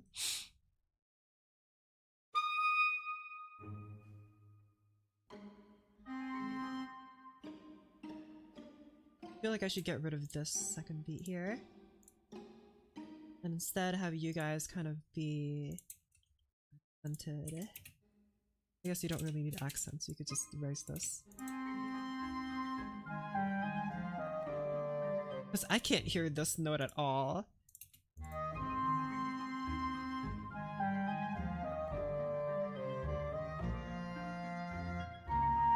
Kinda sounds like a stomp, you know, when you have this and then this.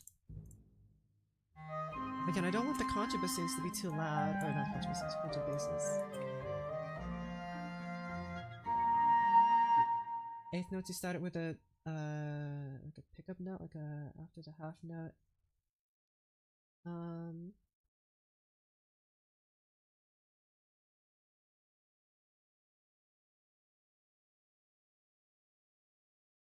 So like over here you want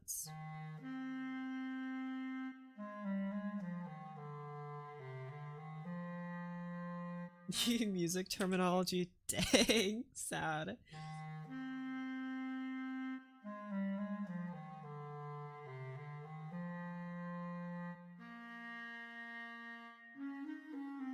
Not in the melody, oh. for you. Because, what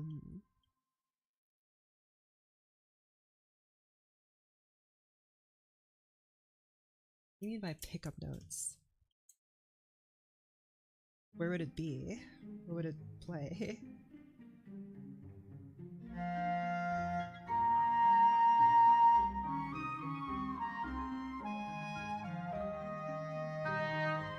And I think here some nice chords could be introduced too. Might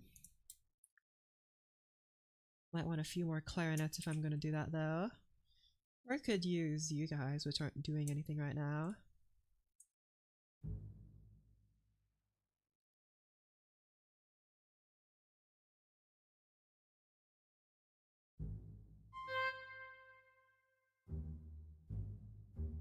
And 4 here is D. Oh, let's have you do that.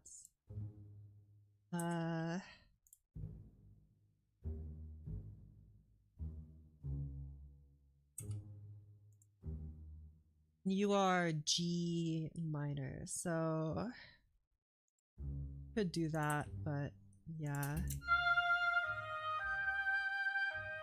And 6 here is F.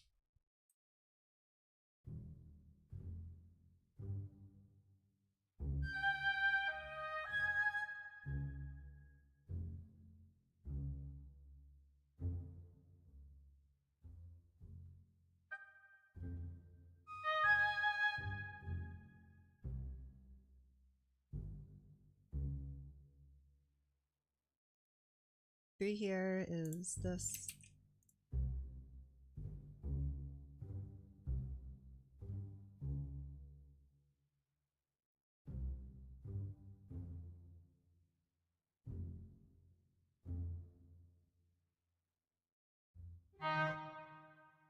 I'm also not quite sure if I want this here yet. I like the effect it has, but I feel like starting it with it off the bat is a little... doesn't sound very good. Especially because these guys gotta play this now, so... But I think we can use it later.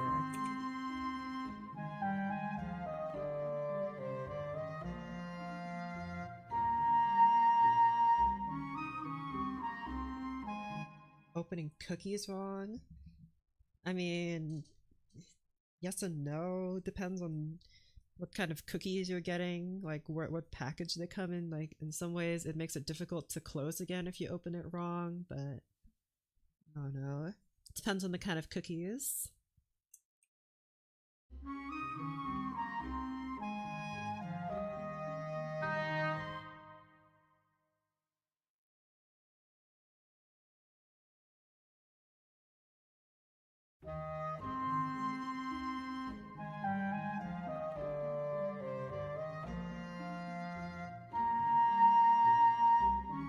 Kind of want the contrabassoon to help out here.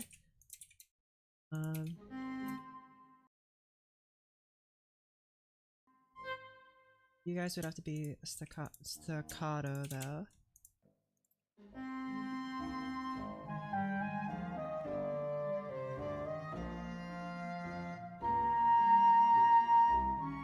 But you'd have to be like this though.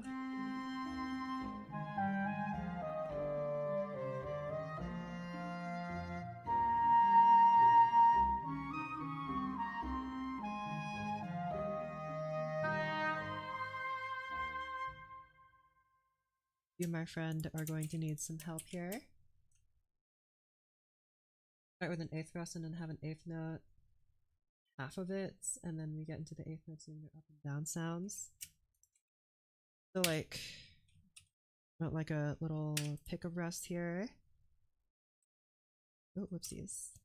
For every measure, or?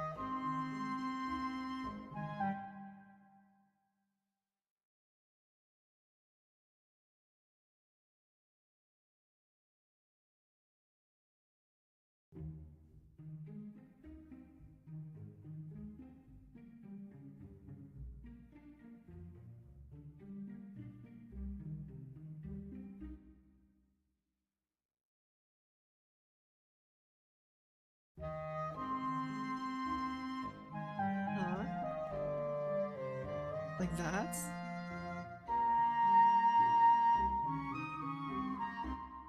If we had to rest every measure like that, is that what you mean? The only one who marks on chords.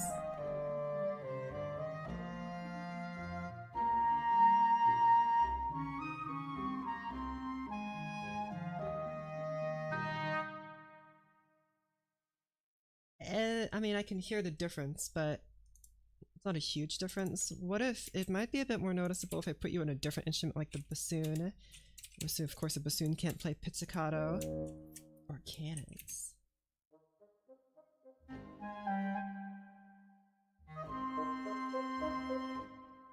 Have you do like that?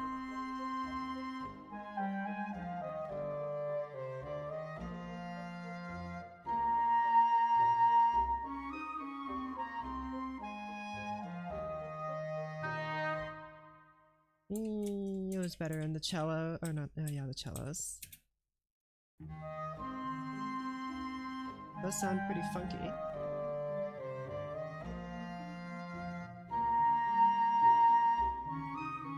Uh-huh.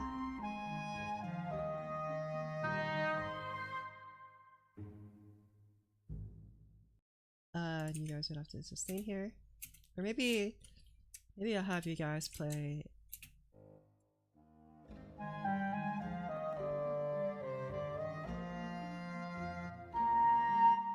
Wondering like if instead I would prefer these to just be not staccato. Or I could also try the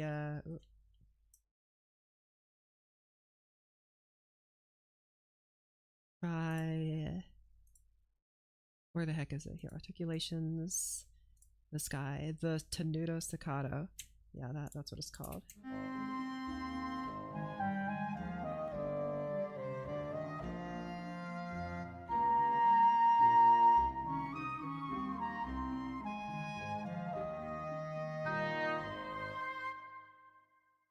Yeah, it doesn't really add a whole lot. Might as well just keep it staccato. Uh-huh.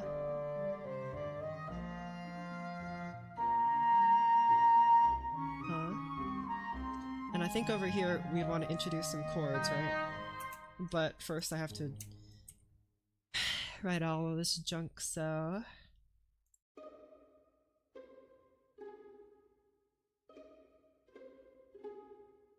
And 4 here is D major, or D flat major, but you know.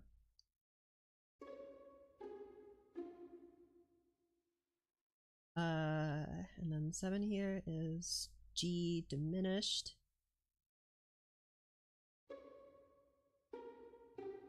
And then this is F minor. G diminished again. Then 3, C minor. Then F minor again. And then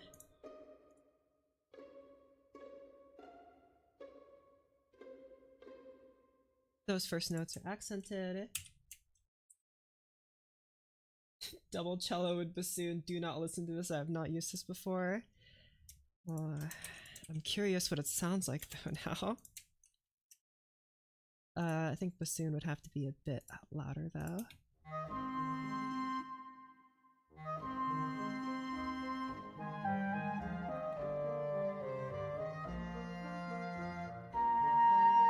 I just realized here that these guys aren't naturalized.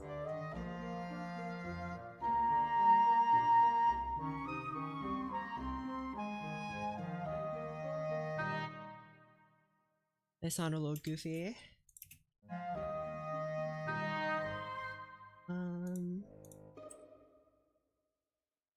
And we'll have you guys play. I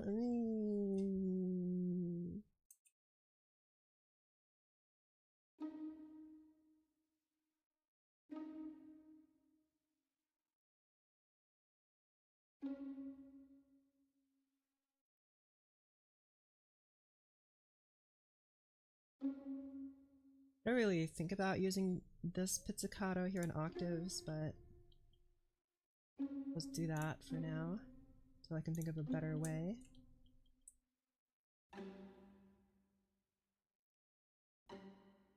You're not really agreeing with the root note here. I'll have you do that just for this. Because you're supposed to play like colegno, so you're really just like a sound effects kind of thing. So you do that.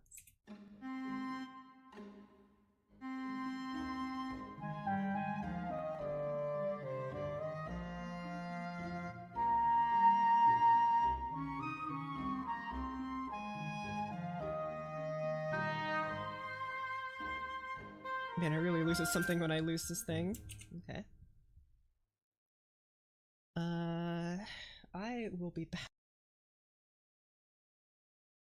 I gotta go use the bathroom real quick. Let's play some music now that I'm no longer listening to The Rite of Spring. You guys get whatever VLC Shuffle says you get to listen to.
Alright, shush, Buck.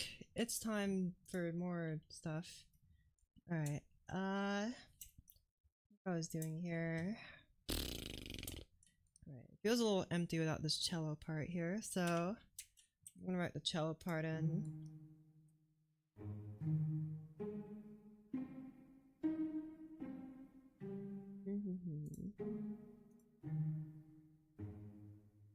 And what up?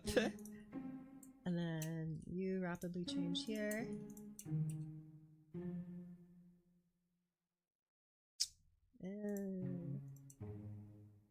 Feels a little weird ending you on A here. Maybe end you on F.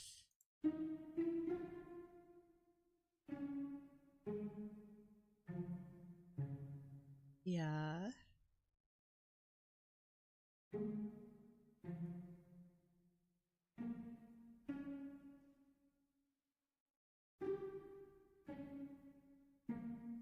This feels a little weird, but I'm gonna keep on going with it.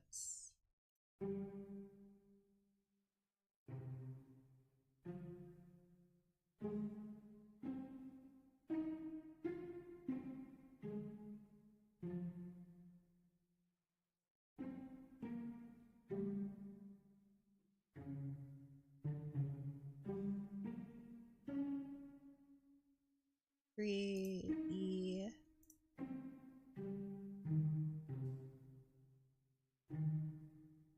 Then back to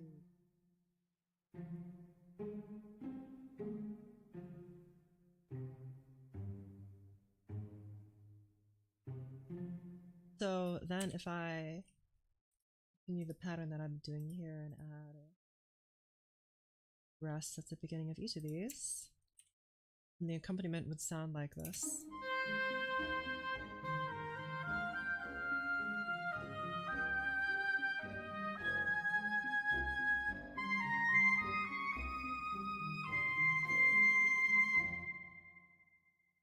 Okay. And I was thinking maybe I could re-add that flutter tongue thing that I had first. But why are you guys? Only something is missing. Yeah, missing. Something is missing from my music, and I don't know what I'm going to add to fix it. Something really is missing, and I think it's some sort of chords.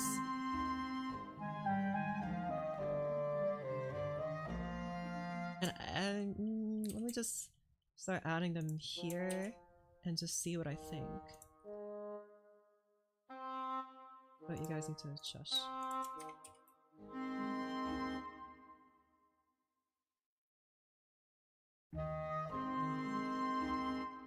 If I higher.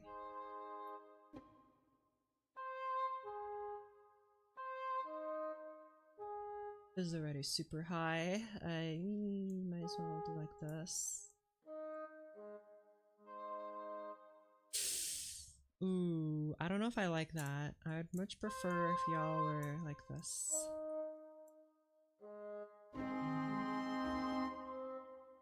But I don't know if I even want you guys to play in sustained chords.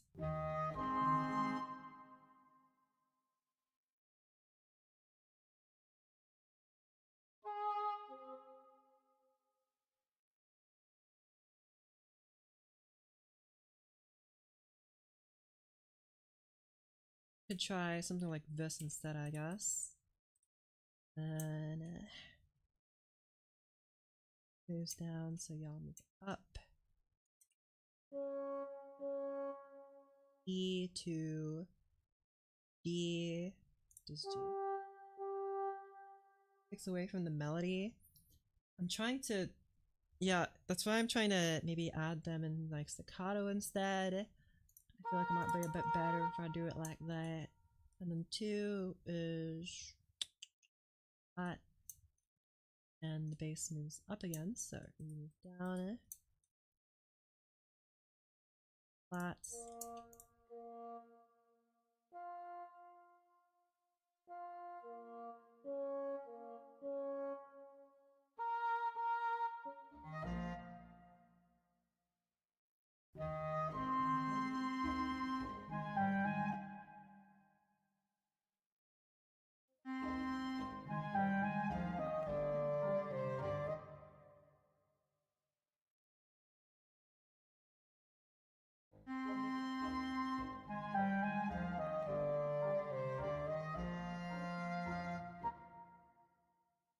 It's really difficult to hear this.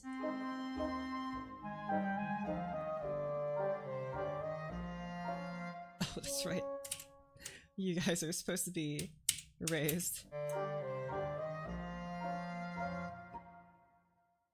Same for you.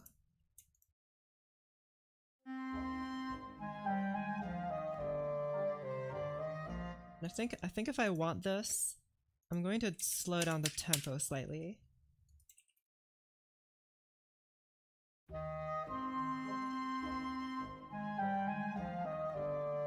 Just so these notes don't feel so rushed.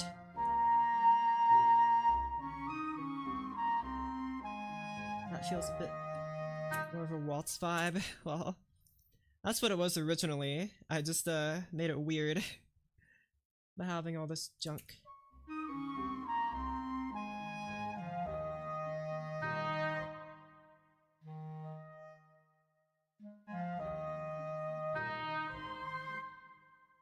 And I'm thinking like, well, first let's complete this bit first before we move on. So y'all would be D diminished, so D, or G, or you play G, or no. You guys play G. You play D. You play B.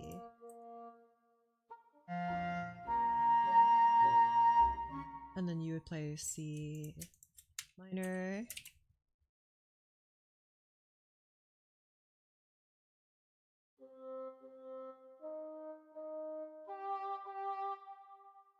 You play A major or A flat major again.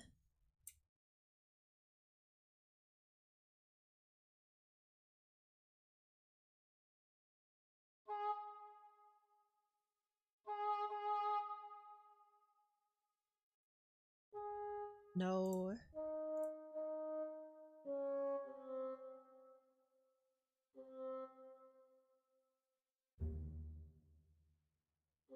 That's... Hold on, just writing down the chords here. I'm kind of losing my mind, but...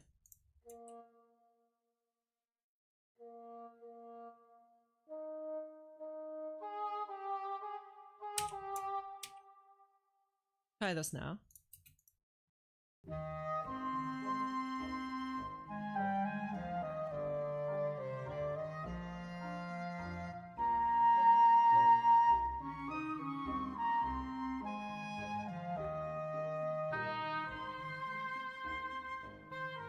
Oh, right. And there's also you, Mr. Caramelli, that I guess can play here.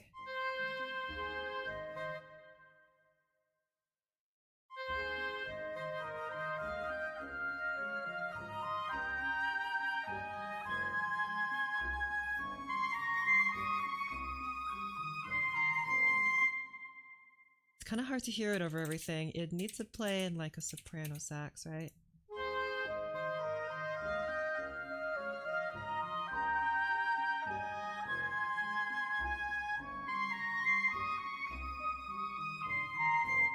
Hello? It's like a little squeak there. Try clarinet.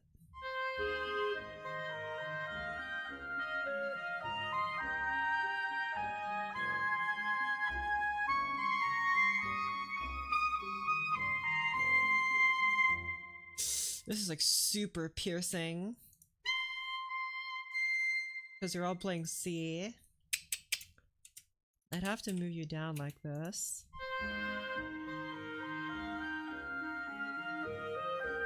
I don't really want to do that. I could just have you play even quieter, I guess.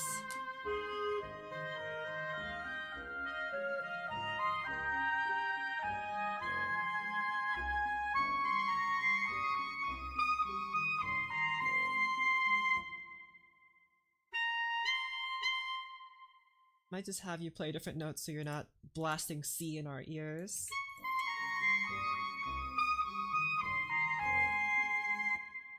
That sounds super wrong though. Oh well. That's just how it's gonna be, I guess. Put our notes in here. Most likely this is just the sketch portion, right? We're just kind of feeling out what we want, and then in like the final version, I'll rewrite this and do it a bit more coherently. But this is you know, our rough draft of ideas. Important that we have one of those. It sounds good and swing. I haven't really considered that. Maybe I'll try that. Let's write these chords first.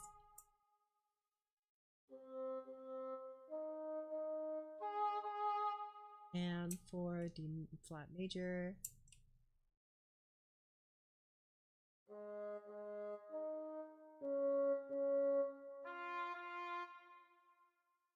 Minor.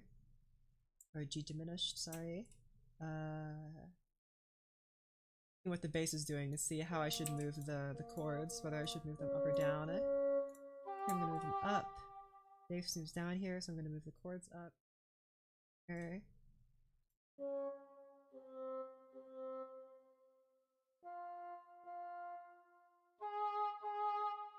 G diminished. Down it. And 3. Move the chord down to C minor. Oh, there you go. And 2, F minor again. Move the chord back up.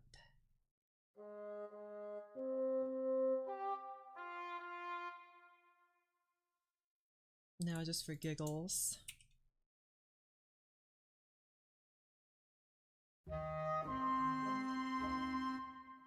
Hello. You need to be a little bit more in swingy swing. 8th note swing. 60 2/3. Uh-huh.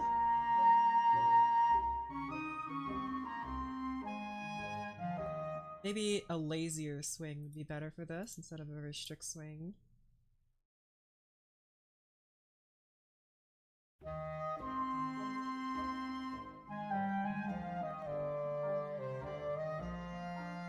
Uh-huh.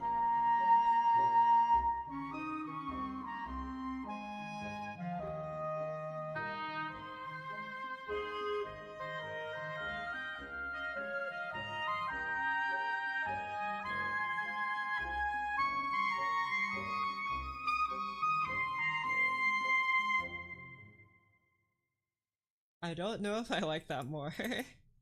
It's just new. I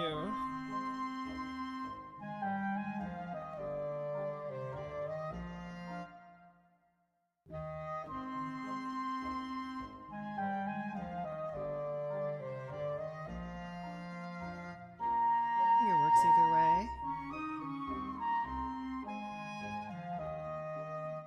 I also want this bass clarinet to be a little quieter. It just kind of has to support it, but like we said, sound like an undertone.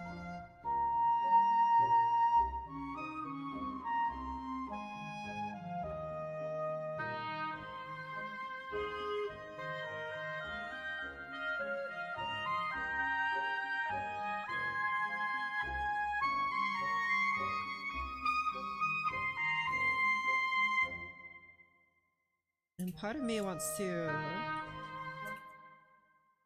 add in this.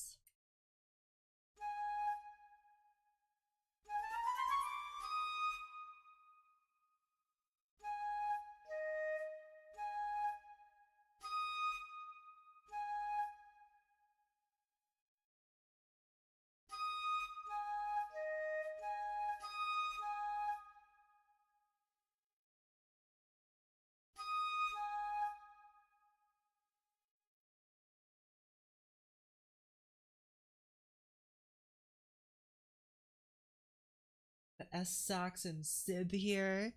You know what? I'm just gonna say yes.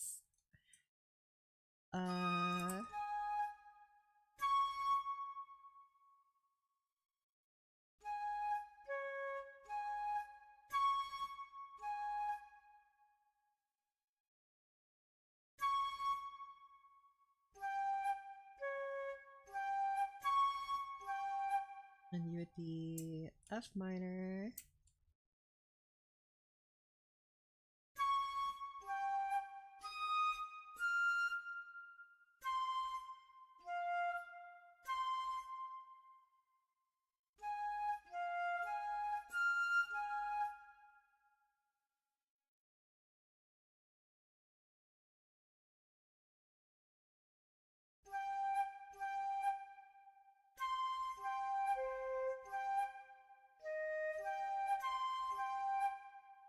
I'm just curious what this would sound like.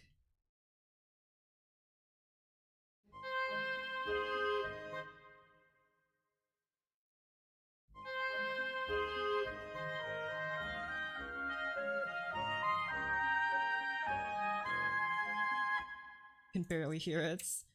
It would need to be supported by another instruments. I don't know why I'm saying this, like I can't just add more instruments.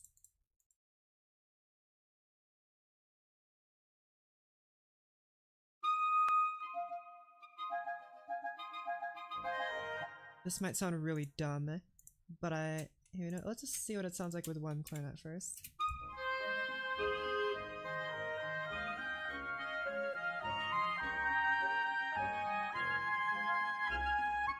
Boost this volume.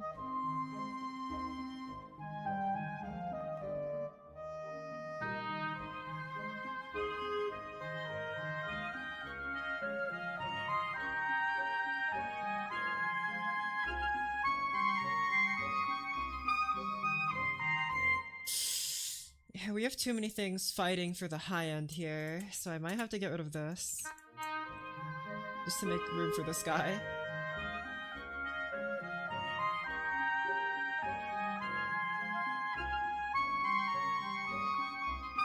See how they're all fighting for like this register here?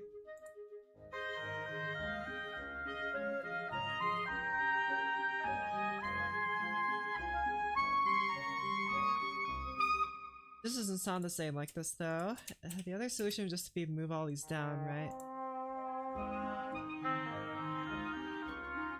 Which then I guess I would just put this in an English horn, which is currently doing something, but for now.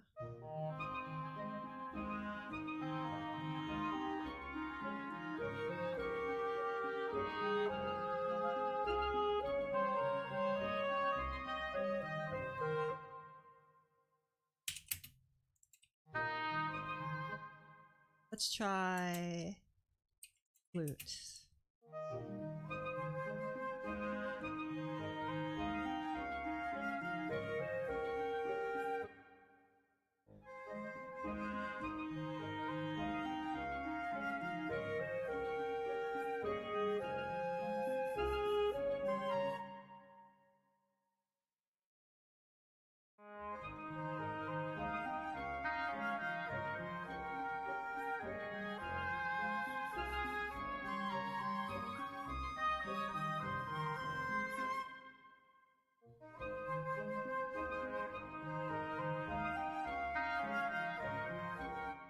I think for this to be convincing, we might need another flute here to...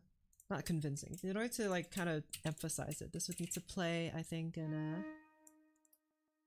Have you be... in the E flat clarinet. Yeah, hold on, now that we let go of this, and then you maybe can be in just a clarinet here.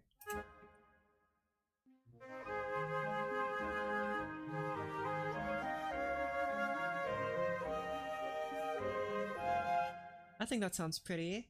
But I think you need to be on a maybe very safe here.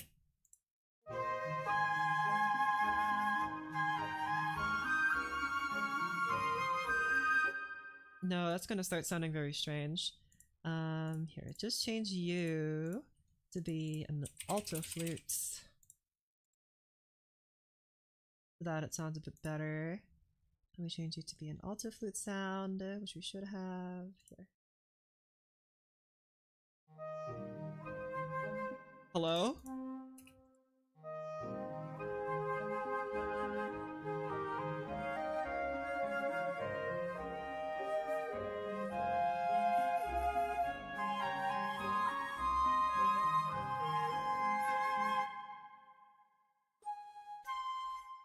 That's correct.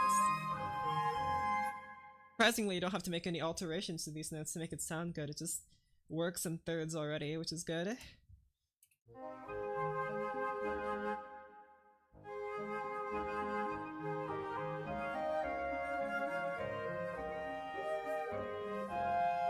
And now I can't hear you very much. Maybe try saxophone here.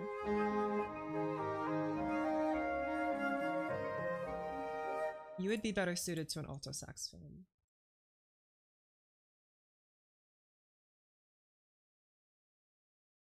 Why is the alto sax... What? Why?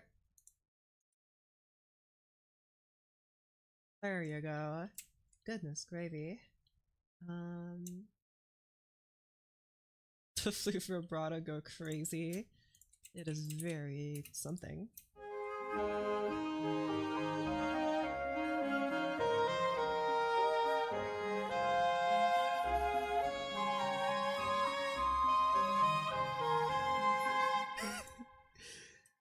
Sounds so dumb.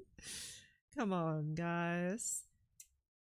Why you gotta sound so stupid?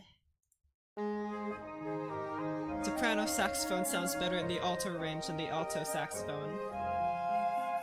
How does that make any sense? How do you explain that? High tenor sax?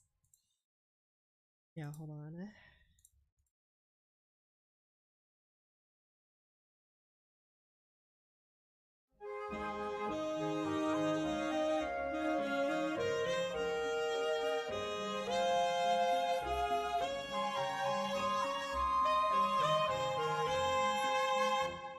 It sounds okay here. I've also tried an actual tenor range. I prefer to like this, but I think it needs to double with something like you. And then have both of you guys play like this. Have the clarinet player louder though.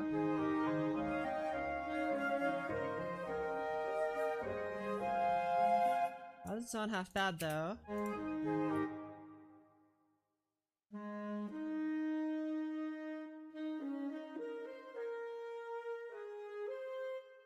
Maybe I'll just put you in a normal clarinet actually. Try this.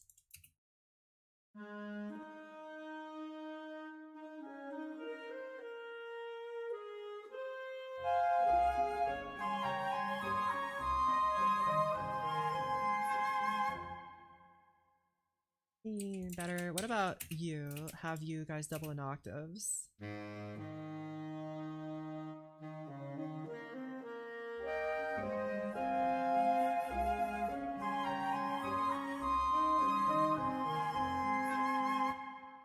Yeah, I like that less. What if I do this?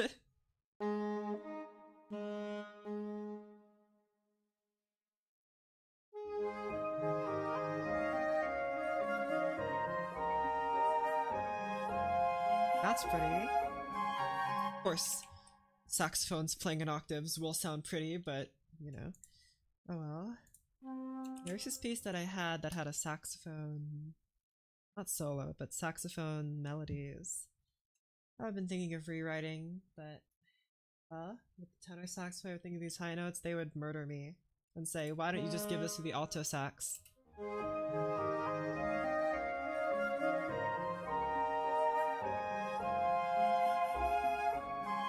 To which I say, just tell your alto sax brothers to play better.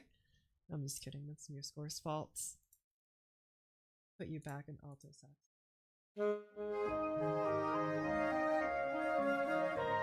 The dumbness of the alto sax will probably be balanced out by the soprano sax here. And I'll have you guys play the same volume.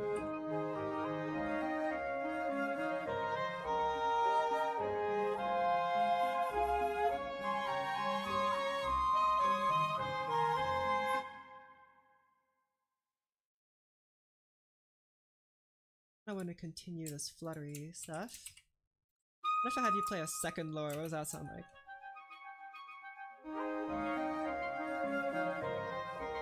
Maybe a second higher would sound better. Head this.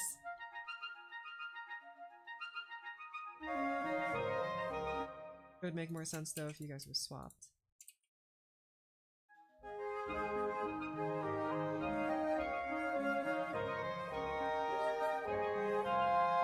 Somehow it's hard to hear the dissonances.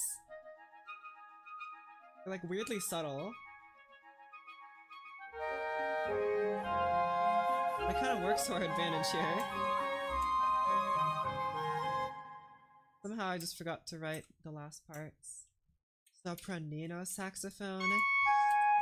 If a new score comes out with a sound for that, then per gaps. Ow! Ow! Ow! I'm being musically stabbed. Yikes.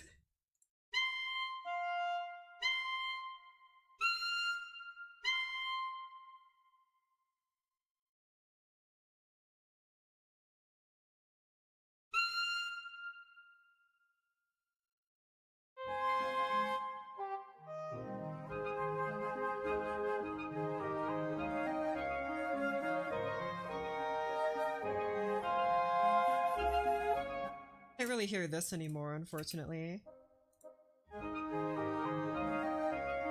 Because of the fluttery stuff going on, but it can be removed. They don't always have to play.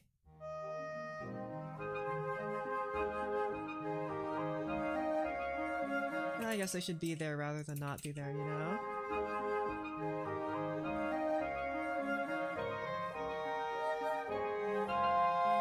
But you guys play quieter because, oh my gosh. Shush!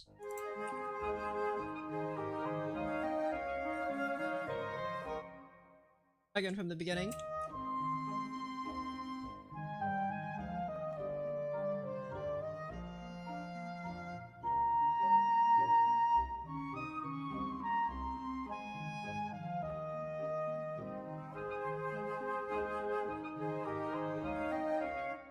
An instrument that's more commanding than the flute in the lower register needs to play this part.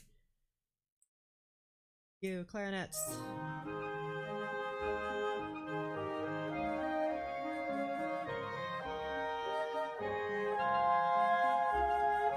I think it was the violas and the clarinets that played this part last time.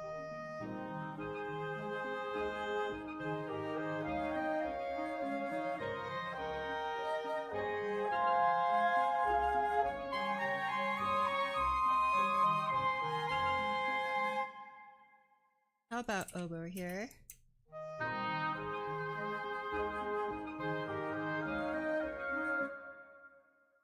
Oh crap. Do this.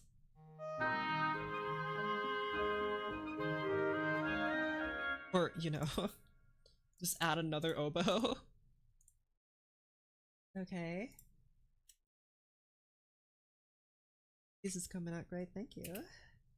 Try this. Good luck.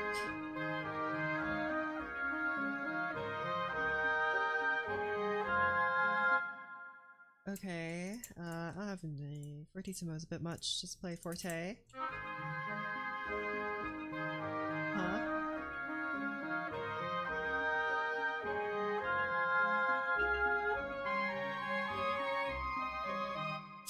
They're kind of clashing here.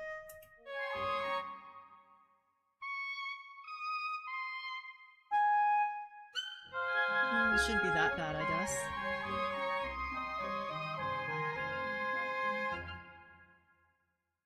Dovetail to the flutes. I could try doing that. Oh, not piccolo, flutes.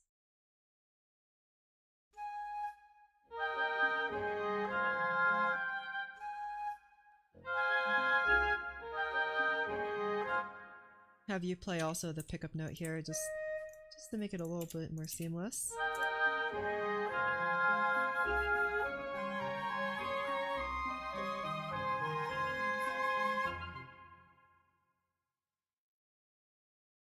From the top.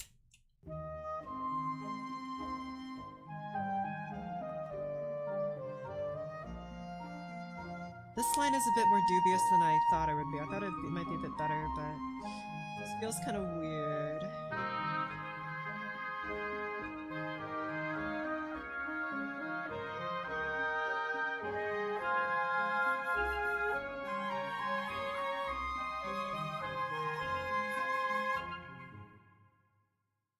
These are too loud.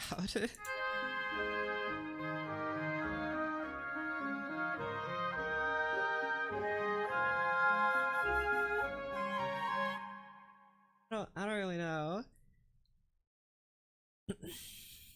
Is it really, because adding the extra rhythm in the cello here has made this super, and also here has made this a lot faster than it feels, because here, very relaxed here in the original, very laid back. But here now there's like panic. Not really here, but I think maybe I can kind of resolve this problem if I slow down the tempo even more. So it is going to be kind of drastic, but let's begin in 98 here, see what that feels like. But it still feels laid back, but doesn't feel rushed. Kind of gives it more room, you know?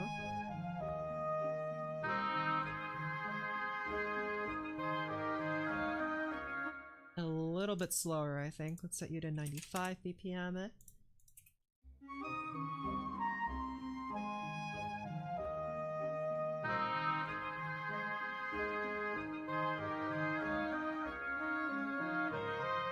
Okay, it's a little too slow, but I think we're getting some. I'm gonna boost it to like that. 96.5.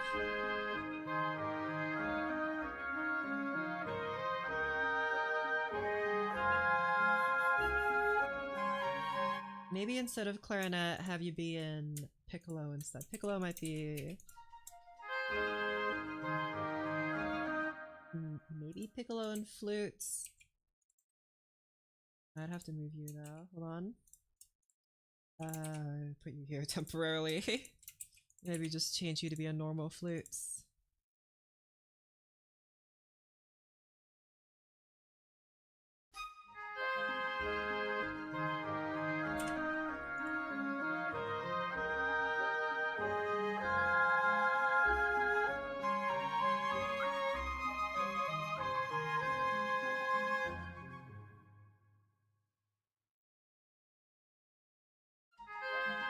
I think if I have the flutes play this part, then the dynamic should be a bit more even between the notes. That wasn't really the case with the clarinets. The clarinets had super loud high notes and super quiet lower notes. With the flutes, the dynamics are a bit more... they're more even throughout the range, right? So...